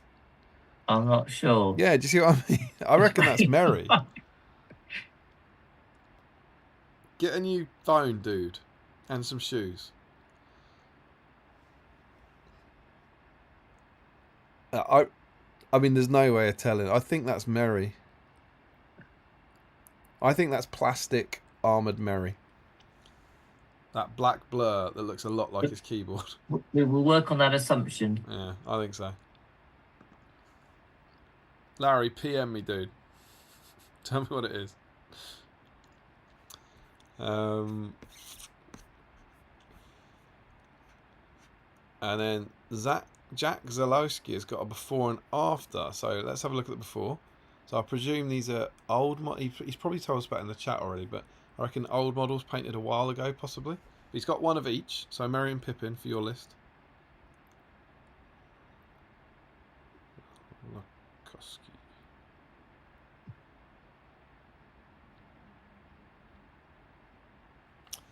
And let's see what he's come up with. Larry has... Oh, for God's sake, he's so... I really hate that man. What did I say to Larry, Michael? What, in terms of the question? What did I ask him to do? A clearer picture of what that black shadow on top of the red painted candle was. Yeah, you see, you haven't dwelt closely enough on my exact words. What I actually said was PM me, dude. Oh, PM. All right. So do you know what he's done? He sent me the word dude. Because he's a hateful human being. And he says, tried painting the capes grey and washing with Athonian camel showed. Not sure if it'll be any good. It's a good start, man. I like, my elven cloaks are Nurgling green, Stegodon scale green, I think it is, but it's blue, and Ulthuan grey and Eshin grey. There's like a pale green, a dark blue, a dark grey, and a pale bluey white. And I mix all those together to make a kind of grey-greeny colour. But it's certainly an improvement, Dan. Dude, you made progress, and it might win you a dice. Just to confirm as well, just to be absolutely clear, Larry has not confirmed. He's just sent me the word dude, so I'm actually kind of inclined to strike him from the record because he's clearly listening and he has the ability to fix this. But has no desire to it. They're like stringing us along. Yeah. Sam Huddy, plastic Pippin and Gandalf being built alongside Elrond and being painted tonight. Found a hazelnut aero bar. It's as good as it sounds. Oh, I'm not a great hazelnut person, I have to say. I love my walnuts, but the rest of the nuts can sort of pass me by. I think I'd like that. But he's in with Pippin. That's the Pippin one, is it? Yeah, new plastic Pippin.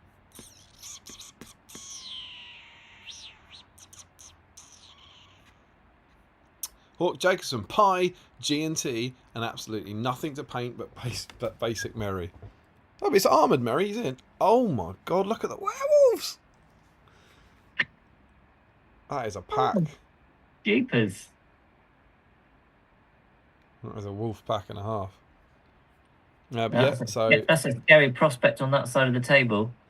Hawk, he's confirmed, he's chickened out. Larry Miller says, I did put it in the chat, there are both foot and mounted Merrys and Pippins.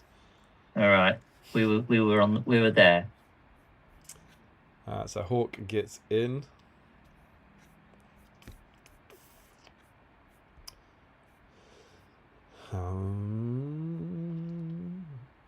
Frederick Schultz, BSIME on the road. Got some supplies, including boring lemonade. Some would think. I think he's going to have a can of Spezzy.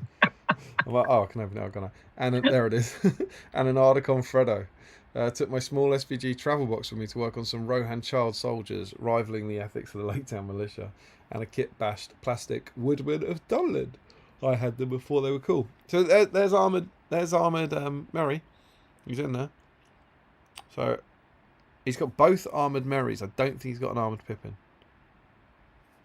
Lovely to see Frederick keeping the BSIME love going on the road. Yeah. I get the feeling Merry might have overtaken Pippin. He has, yes. Yeah, I was feeling some good Merry vibes.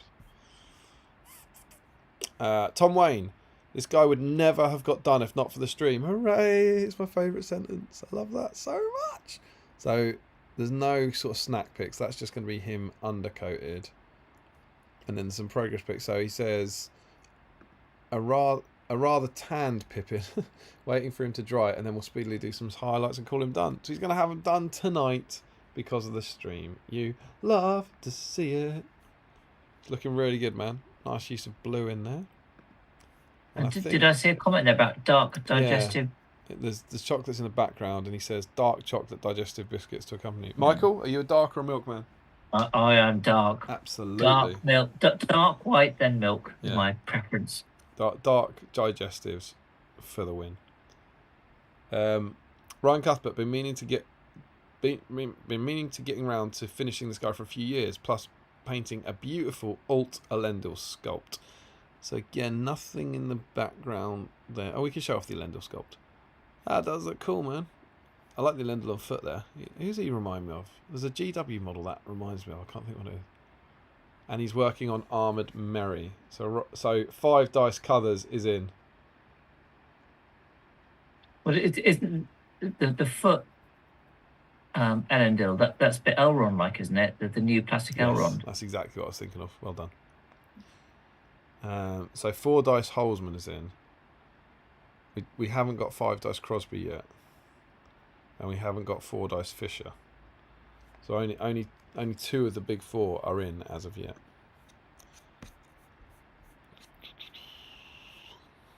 And here we've got a progress pick from Ryan. Much more of an improvement, but not much on Elendil. Have to brush off an embarrassing amount of dust from Merry before painting, though. That's all right. He looks great. Lovely little highlights. I hope you mix some bleached bone into that green, because that looks like you did. Lovely stuff from Colours. He's in the running. Could he be 6 dice Colours by the time the night is out? Couldn't, could he? He couldn't. Jake Pollard is in. He's got an Armoured Merry. Some more Merry love. Base coat's done. Calling it quits for tonight with painting. You love to see it. Good turnout for Merry and Pippin in their armoured forms. Looking good, man. Really nice, clean base coat's done. You love it, you love it, love it. Oh, it's another big name. Ashley Fisher is in. 4 dice Fisher. That's 3 of the big 4. I like this Pippin sculpt. So he's got... I'm just saying, there's nothing in the background there.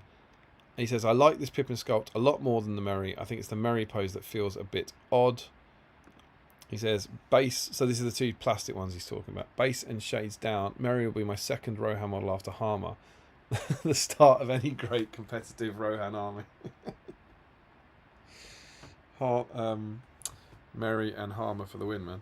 That's what you need. And the great whites are circling.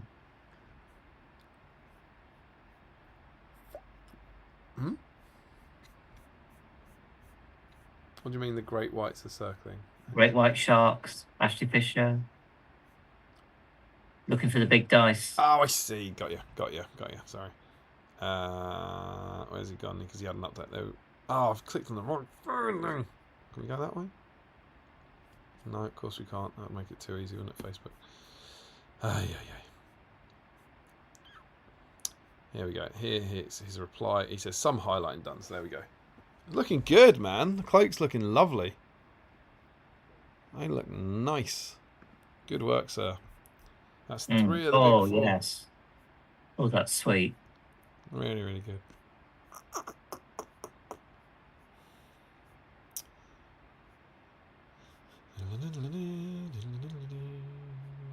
Scott Newman is in. Great to have you in, Scott. We've got a setup progress. So he goes, I have them base coated and washed, ready to go. He's got an Armoured Pippin and an Armoured Merry, the classic metals, and he's got a Snickers creamy peanut butter. That is looking good.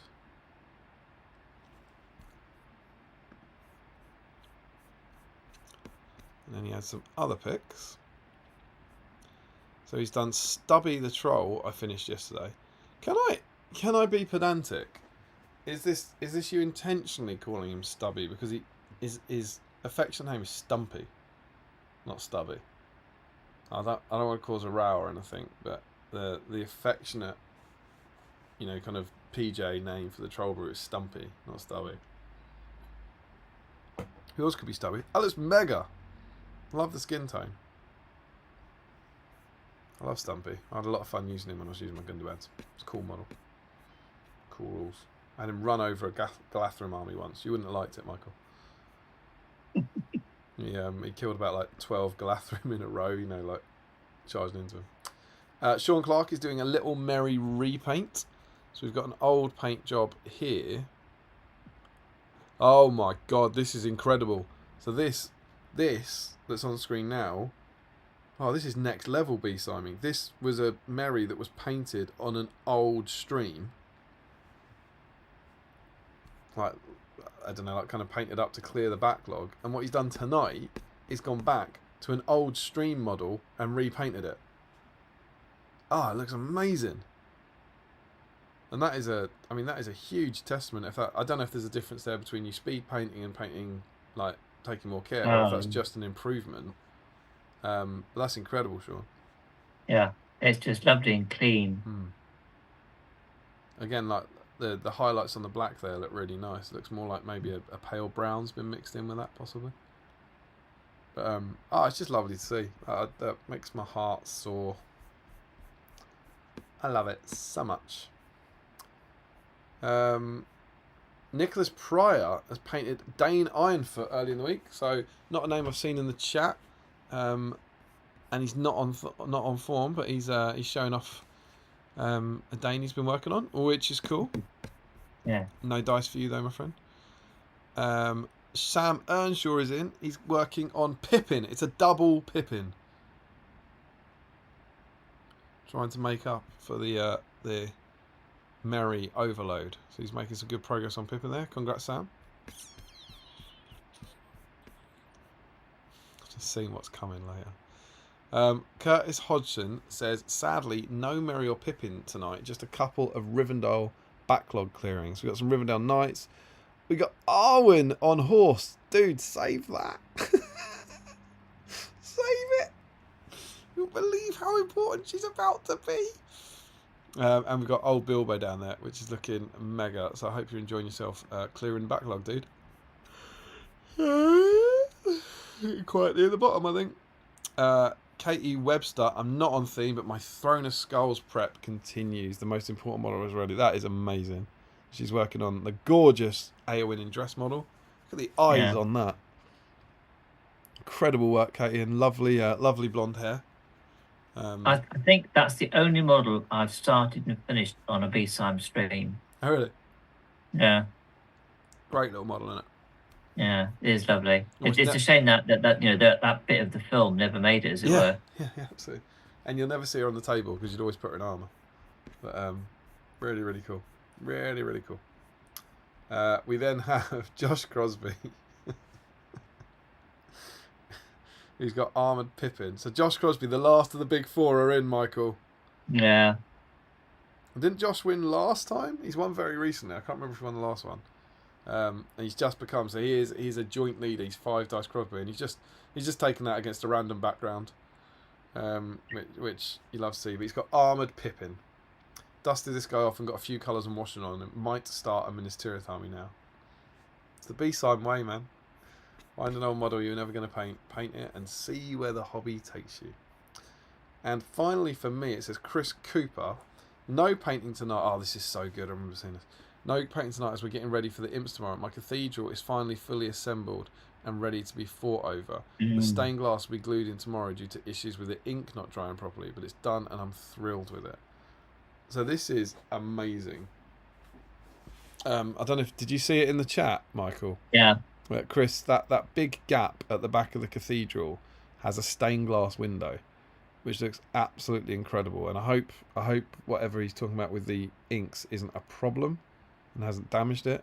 But this is just a thing of wonder. I think all made from the Dol Guldur ruins. Possibly with the floors could be the Osgiliath ruins. I'm not sure.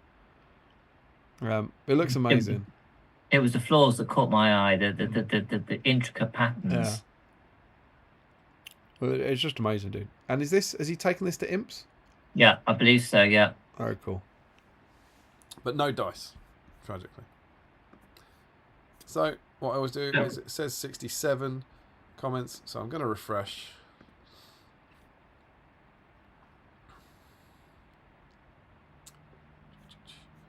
We now have 68 comments, so I'll just run down to the bottom and check that it's not a new entrant at the bottom, because it's probably just a comment on one of the others, and we shall soon see. We do have some updates actually. So it's Ryan Cuthbert who's already in. We've already got Cuthbert in, but he's finished him. So let's have a look at this. He's finished his Merry on the stream. Woo! I love it. I love it so much. Yeah.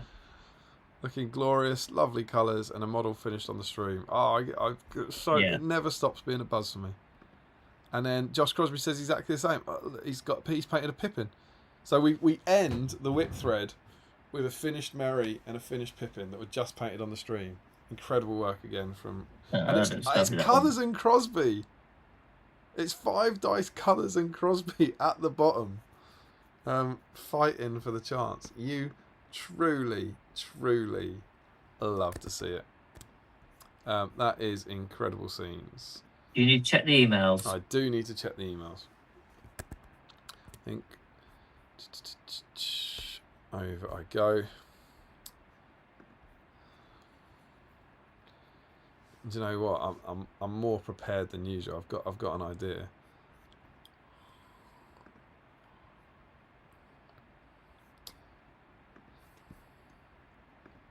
Can you guess what's going to happen?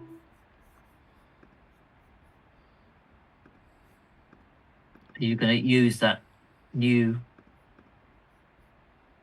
Yeah, boy. New what's the word I'm thinking of? Scene, I believe, is the word you're after. New trick, new learning.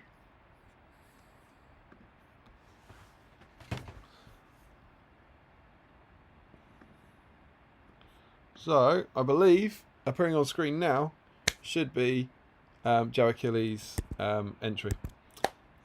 Joe says, "Hello there, Armoured Merry from the Durnhelm set will be getting a little love today, but may also paint Eowyn's shiny golden hair as well. Here's hoping a new dice will be journeying across the pond over to the States. On behalf of me, I can only say, here's hoping it's not." Let's just open it up so I can see it clearly. So we've got, we've got Armoured Merry to seal it out. Just Merry. But looking very cool. Joe, so Joe is getting in. Yeah, lovely. And there we go. That is our entries. Well done to everyone.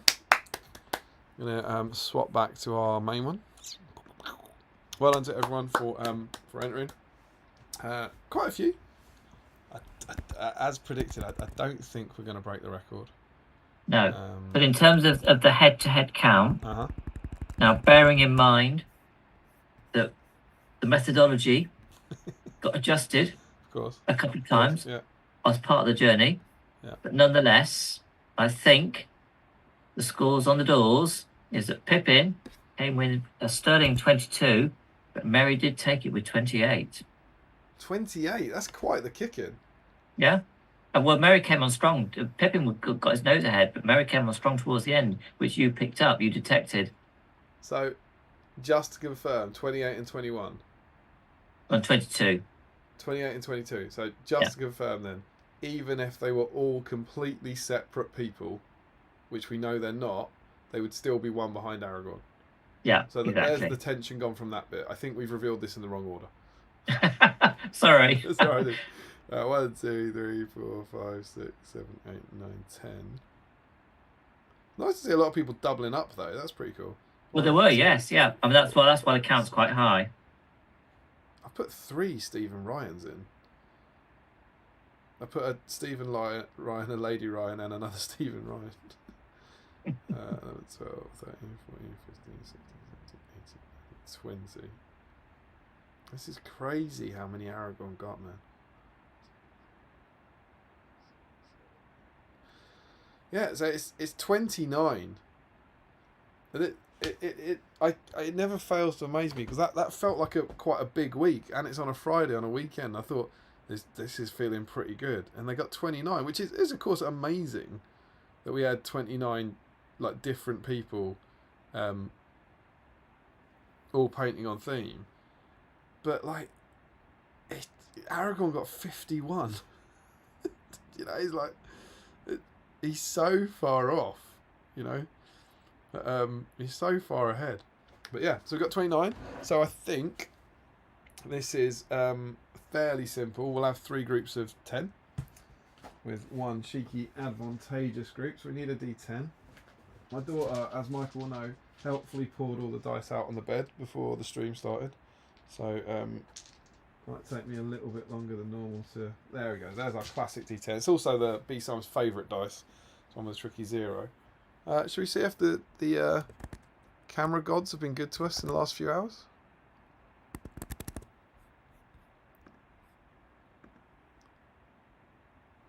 Nope. Oh no. So I'm confident of getting myself back in a GIF. There you go. Yeah. Question is, I reconnect. You need to give Dicecam a good talking to. Yeah, it's weird, isn't it? Because it did work before. It did. It worked. There's something weird going on with it. I don't know if it's because the camera is very much the same camera. You know, it's not like there's no software there or anything that's changed. So it could be an OS thing. I don't know. There you go. We're not getting Dicecam. So we're gonna have to go old school, and I'll have to. Yeah, what do? Do you replace the camera and hope it's not the camera? I need a separate camera to troubleshoot. I need to put another camera in and see where the issue lies before buying another camera. That's what we'll do. That's what I'll say I'm going to do between this week and next, and not do. Look out for that one. So we have our dice tray. We're going to have to go old school. I think didn't I work out we could do? Can we do this or something? Doesn't balance though. What if? Oh, there's a draw unit. Hang on. I reckon. Let's move the bottles of beers, the evidence. You're about to see some paint flying into the equation. Oh, crap. That was nearly a disaster. What if the laptop moves back? How's that? That's pretty sweet. Who needs Dicecam, right? Improvisation. It's pretty good. All right, so remember, you are playing for this black BSIME dice, which only rolls 6s. Oh, it's Twice in a row. Look at that! Best Hey BSIME guys, dice someone wants ever. someone win this one, this particular one tonight. This one's a keeper. So we have 29 people, so we'll do a. Where do you want the 9 to be? First group, second. Well, make it first group or make it the last group, Michael, if I'm honest, because. All right, yeah, go on then. I've already numbered. So our first group is 4 Dice Holzman, Michael Curtis, Ruth Jago, Sam Page, Gabriel Abbott, Tom Christian, Rory Campbell, Michael Dublé, Dave Walker, or James Midglow Sanderson, with the 0 being the 10. Over to you, Michael. So I need to cheer on a Team Diva name there, don't I? Who are you after? Go for it. Who are you after? Well, there's Gabe and there was Dave. There were at least a couple there. So that's a 5 and a 9 you're after. It's a 1. You've got it. Oh my God, it's Holzman. It's Joe. 4 Dice Joe, wasn't 4 it? Dice Holzman is in the final. That is big. That is huge news for the BSIME dice community. Second group: Rob Lynchbury, Adele Boscher, Stephen Ryan, Lady Ryan, Richard Clammer, Larry Miller, Jack Zalakowski, Sam Huddy, Hawk Jacobson, and Frederick Schulz. Does that mean we've got 3 of the big names in the final 9? Oh. All right, over to you, Michael. Rock and roll. It's a 3. It's Stephen Ryan. Whoa. By luck, because I put him first.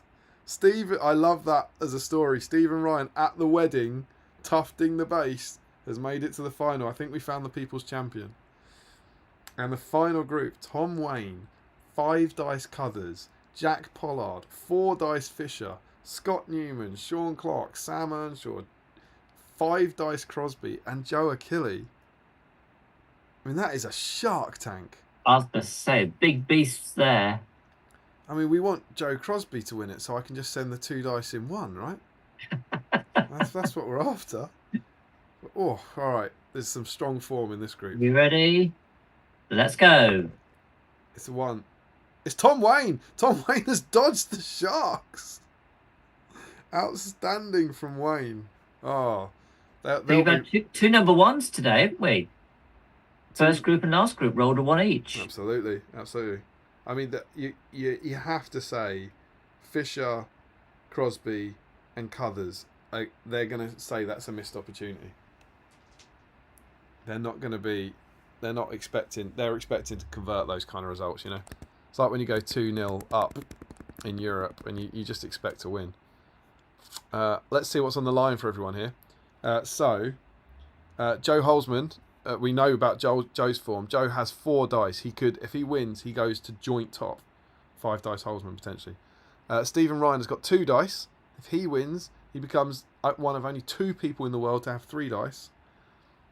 And Tom Wayne... I'm not sure Tom's got a dice. Tom has 1 dice. So he doesn't have 1. All right, okay. We've got form here. This is there is a lot of form on display here. So as ever, it's the first of 3. Joe Holzman is 1, Stephen Ryan is 2, and Tom Wayne is 3. Over to you, Michael. Let's roll. Tom Wayne. Tom Wayne is saying, "Screw you guys with more dice. I've come here to win a dice." Let's go again. There he goes. There's Ryan at the wedding. Do you reckon he's like paused the wedding, the DJ stopped, and they're all watching? It's up on the big screen. Yeah, can you imagine? And go again. Oh, it's so nice. It's so nice. That is 1-1. This is finely poised. This is now a 2-set shootout. My goodness. Go again. Who can reach match point? It's Holzman. He wants it. He can taste it. He wants to be 5 dice Holzman. But what about Ryan at the wedding? And what about Tom? I don't know. Go. Oh, Tom's back in it. Tom is back in it. Is it going to a final dice? It is 3. It is 2 for Joe, 1 for Stephen, and 2 for Tom Wayne. We want a 2 here, right? We want a 2 for the wedding. We want Stephen to take it all the way. Take it down. It's Holzman. It's Holzman. He's done it. He's broken the hearts and dreams of Wayne and Ryan and everyone at that wedding. He's defeated the People's Champion, and Joe Holzman has become 5 dice Holzman. Ooh. And won this dice that only rolls 6s. I cannot believe it. What a way to end the working week.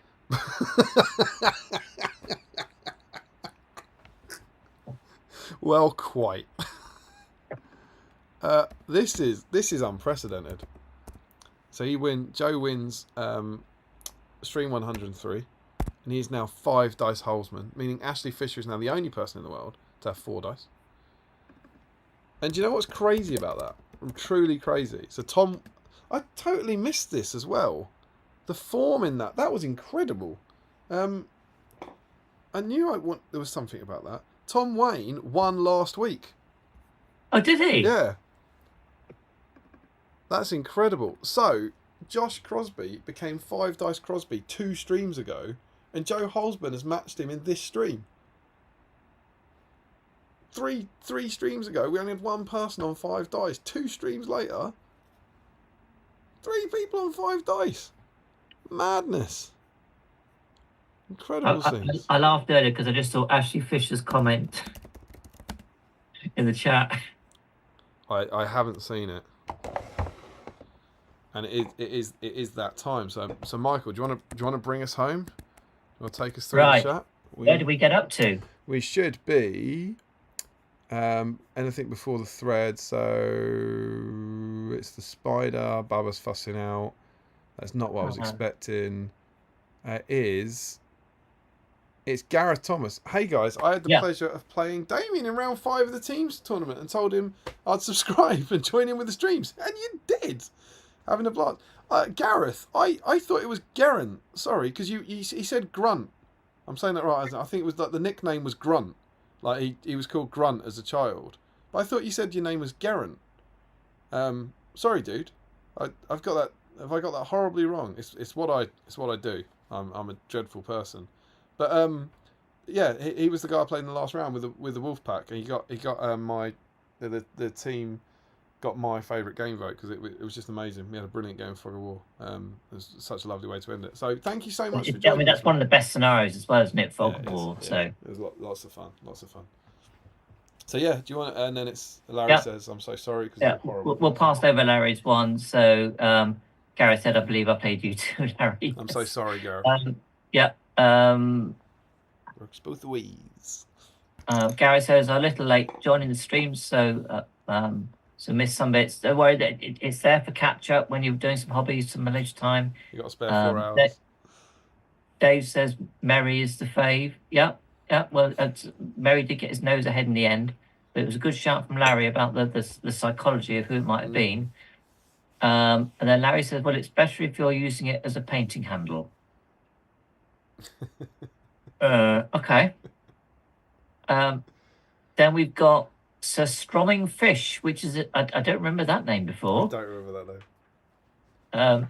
Nice looking black shields. And then Sir Stromming Fish, is it their wedding? No, I don't believe it was. No, I mean, that would have been dedication. It's not their wedding, but they posted a picture in the whip thread from their wedding a couple of years ago. They weren't hobbying, but we got on the day of their wedding, we had a stream and there was a picture. Mm-hmm. It's a fantastic picture of Stephen.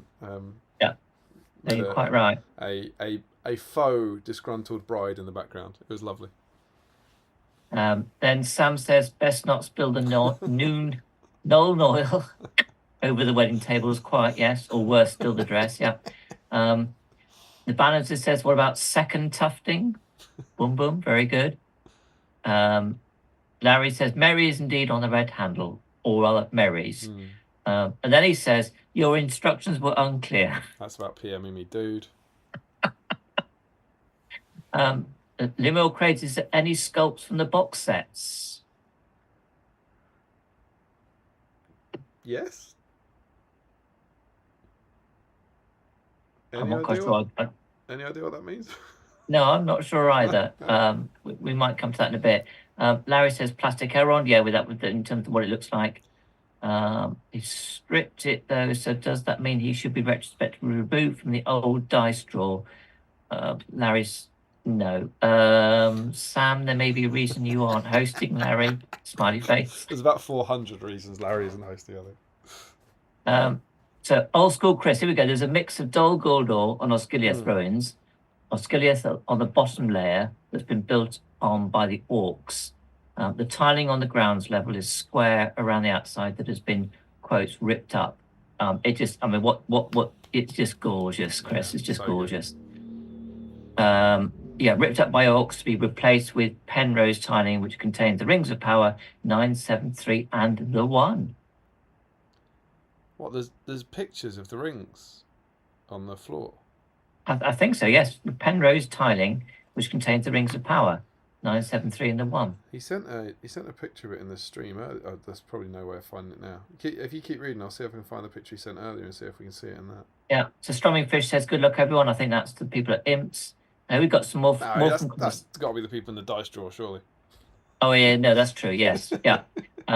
Just because I know Chris was at Imps, so I was on my Imps frame of mind. So Chris says, the stained glass, I tried to print the image on an OHP acetate, but the ink flat out wouldn't dry. Right. I tried laminating it, but the ink smudged. So I've got a backup acetate to glue in place tomorrow. What have you done plan A, B, and C. Oh, here it is.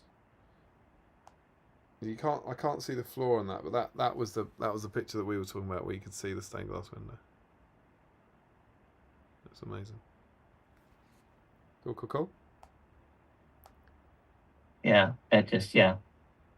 Chris says it would be a one and done for it, but so be it. Michael Curtis says mag cam, dice cam, now crotch cam.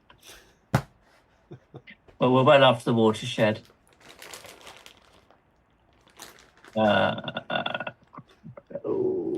It's just flips. Here we go. So Stromming, the glare is strong with this one. Sam says, I want the cheaty 6 only dice. Yes. Well, exactly. 2 6s. That's I think that must be a first, I think. Tom says, thanks, gents. Great stream. Till the next one. I think he might have put that comment in just before he got to the final. Oh, no. Anyway. But it pulled him back in, surely. So Stromming says, rigged. Ashley Fisher has got a shark. Oh, you put a little shark thing. Shark Tank. Yeah.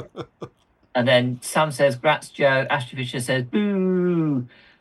Scott Newman says, congratulations, 5 dice Holzman. Ashley Fisher's furious to be the only 4 dice Fisher now. Gabe says, cheers, gents. Great stream. Thanks for hanging in there, Gabe. Josh says, great line from Michael. Should be a commentator. Which line? Well, I'm not sure which one. But yes. One of the ones in the last 4.5 hours, I believe. Then Tom W, brilliant form in the final there, team. He did well. I mean, Tom did so well to get out of that Shark Tank Well, indeed. With the Yeah, Larry fatigue from says, last "Congrats, week. Joe." Sean says, "Well done, Five Eyes Joe." Tom says, "I wasn't fully rested Yeah, after the win last that's week." Well done to everyone. That's it, exactly. He's had less Um, time to recover. it is all right. Okay, Gareth says it is Geraint, See? Secret Agents Online. There you go. You see, I'm not an awful person. Good. I'm glad to know. So, God, that'll be hard to remember. So Gareth Thomas in the future is Geraint, who we played with the Wolfpack. It's so good to have you in, man, and it's really nice to meet you at the weekend. Sean Clark says, "Great stream. Love to see Michael as a host." Well, thank you very much. One of the first people who I played in this game at Scarring a few years ago. Brilliant representation of the community. Oh, yeah, still remember the game. Sean brought Irma's Legion. Rise of Armour. Riders of Irma, yes. Good Legion. We had a cracking game, and I squeaked an arrow in, but it was really good. Larry Miller says, "Grunt." That's why I couldn't remember, Gareth. Yeah, that's what I mean. So Stromming, thanks for the stream. Just joined at the last minute, painting up my Thorin's company. Have a good weekend. Do we know you? So Stromming Fish. I presume that's not your real name. Do we know you out there? It's always hard to translate the YouTube names to real people. Sam, if you have a spare 4 hours like Harry. Yeah, absolutely. Joshua Crosby, if you don't get out of the group stages, it's simply your own fault. Sad face. Yeah, he's not pleased with his performance this week, is he? Scott Newman, right lads, great stream once again. Have a great weekend, all BSIMers, all BSIME for life. And then Chris has just said he's just sent the tiles to the Patreon chat. Cool, that's awesome. We'll look at that, yeah. Dave says, "Night, guys and gals. Great job tonight, Michael. See you Monday." Yeah. I think he might have meant show them. We just said cool, and moved on. Go on then. Sorry, Chris. Whatever, man. Oh, that looks amazing. So yeah, we can see. Just so you can read this, we've got a gold 1 ring, like a silver 3 rings, then a bronzy gold 7, and then a pale grey 9. You see that? Yeah, that was a bit bad form on my part there. Sorry, Chris. It was both of us. Just sent the pics to the B-side chat. Yeah, whatever. Looks amazing. Yeah, I have seen that before. I don't think I picked up the rings though. I just thought it's such a gorgeous floor pattern. Yeah, but I'd not seen the rings within it. Absolutely. And I've just where am I? There I am. Yeah. Yeah, Sam says, "Well done, well guest hosted." Well, thank you. Joe Kelly, thanks for another great stream. Well done, Michael. Fantastic job tonight. Continued thanks to Damien for keeping these going. Looking forward to the next one. Yes, I mean it's great, Damien. You and Steve talked it through. You found a way forward. Roped some people in just to keep these going, because these are just great, great little oasis of wonderful hobbiness. Yeah, well, it's nice to find a way to keep it going, and massive thanks to Steve as ever, and thanks to all our guest hosts, and thanks to the community. I will have a beautiful segue here. He says, "Looking forward to the next stream." In an unprecedented turn of events for Battle Streams in Middle Earth, we know when it is. So to prepare you with your excitement, we've still got 28 of you lovely viewers watching us, and if anyone's watching a catch up, I am delighted to say, you're not going to believe this, the next stream is next Saturday. Oh yes. So 8 days time, Saturday the 12th is going to be our next stream, and as we turn over, things are about to get very exciting, because if we look at the back, we get there's three of these in the entire series, but if you look, it doesn't say, it normally says this, "in your next gaming pack," and you'll see that in your next gaming pack is the Witch King. So the Witch King stream coming up soon. That shouldn't be problematic. But before that, look at this, out next week. And we've talked about this, and we'll probably touch on it next week, but I can't remember what we've done because it's been so long since it's been a special. But it's weird that it's not the next gaming pack. It's a bonus. It's something else that was released, and we think maybe that these ones were available in Games Workshop. I don't remember. But it says, "The Fellowship of the Ring Special Edition of Battle Games of Middle-earth. Frodo becomes the ring bearer and begins his epic journey across Middle-earth. Hunted by the merciless Nazgul, Frodo and his companions must flee to the safety of Rivendell, the dreaded Black Riders in close pursuit. Paint your metal-mounted Arwen miniature, and you get Arwen. So you got the model you got was the Arwen mounted with Frodo. And this is it. This is the bad boy. It's the last special. Bizarrely, incredibly weirdly, the Fellowship of the Ring special edition is the last of the specials. The Two Towers was the first one, obviously. The Return of the King was the second one, obviously. And Fellowship of the Ring is the last one, obviously. So the next stream, which will be next Saturday the 12th, is going to be around this, the Fellowship of the Ring special edition. And as per our rules, whenever we've done one of these specials, I don't want people getting confused, where over Christmas for the last 3 years we've done specials around the 20th anniversary of the books, of like the editions. And for this, it was always the colour of the blister. So like the Fellowship was like anything in a green blister, Two Towers was anything in a red blister. These ones, we've always said, it's anything as it appears in the film. So when we do these specials, it will be any model in the gear that it appears in Fellowship of the Ring. So that means basically any Merry and Pippin, except the ones we painted tonight, pretty much. So you can have, you know, any Merry and Pippin in their elf cloak, or at any point, as you couldn't have Aragorn wearing his chainmail from Helm's Deep, for example. But it's any model in the gear that they appear in the movie of Fellowship of the Ring. Does that sound good? Is there going to be any model that might have been extended, but not theatrical? Possibly. That would be allowed. Like extended, extended would be allowed. I mean, they're the real versions, right? Well, quite. There's not extended versions, are there? There's the real versions and the versions with bits missing. Yeah, that's the better way of looking at it. So yeah, that's it. The real controversial bit will be, what about someone like Tom Bombadil? That's the row. What if they're not in the film but they're in Fellowship of the Ring? What do you think, Mike? Why don't you make the rules? What do you think? You can choose.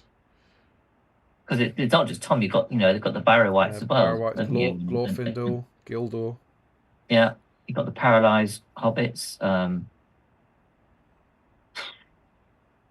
I would broaden it, but then if you broaden it, you're gonna have no. Keep it to what's in the film, because then you've got a nice clean physical record. All right, team. It's not me. It's Michael. All right, yeah. It's not me. It's Michael. So just the film. I'm the killjoy tonight. Sorry, guys and gals. So there we go. That one next Saturday, Fellowship of the Ring party. Very excited. Not only that, we know when the next one is. So we can also say put Friday the 1st of November in your diary. That is our Halloween stream. So that's our annual Battle Screams in Middle-earth Spooky Spectacular. So it won't be the Witch King one yet. It'll just be a Halloween special where we paint ghosts and goblies and all things like that. So how cool is that? We have the next 2 dates of the streams locked in with their guest hosts. Never felt so organised in my life. So there we go. Thanks for leading me into that, Joe. Michael, do you want to take over from Sir Stromming Fish and take us home? Yes. So I was going to say let's do the last one, because Sir Stromming Fish does actually say that while we don't know him in person, he has won a BSIME dice as Sean Williams. Very cool. So we'll try and make a mental note that's your handle at the moment, Sean. And thanks for joining us tonight. So Sam says, excellent. I have a mounted Arwen to clear. She'll be fine. Either one. Scott Newman, will Witch King be Halloween stream? Could be cause for fancy dress. Okay. Ryan says, be right back. Just getting my mounted Arwen ready. Been waiting to redo her awful paint job. Yep, now's the opportunity. And then Sam says the gloves are off. Who will be the first 6 dice? Colours is already chucking down the gauntlet there. Yeah, hopefully me, says Ryan. Yeah. And then Sam says, be prepared to fight dirty. Joshua Crosby, so is this the only time to paint Arwen and Frodo, or is that model coming afterwards? No, this would be this is the magazine that came with Arwen and Frodo. So that's the most on theme you can be. Ryan says, fingers crossed he needs to get back in the lead. Well, yeah, you're letting it slip here. Scott Newman, it's about to go down. Larry says, is Gilly the only model in extended but not theatrical? Isn't Gilly in the? Does he really not get a single shot in the theatrical? I thought the shot of him with the spear stabbing was in the theatrical. But I don't watch the theatrical, so I wouldn't. Yeah. I think the last time I watched the theatricals was only when they did them in the cinemas a couple of years ago, and we went to see them just because Adam hadn't seen them on the big screen before.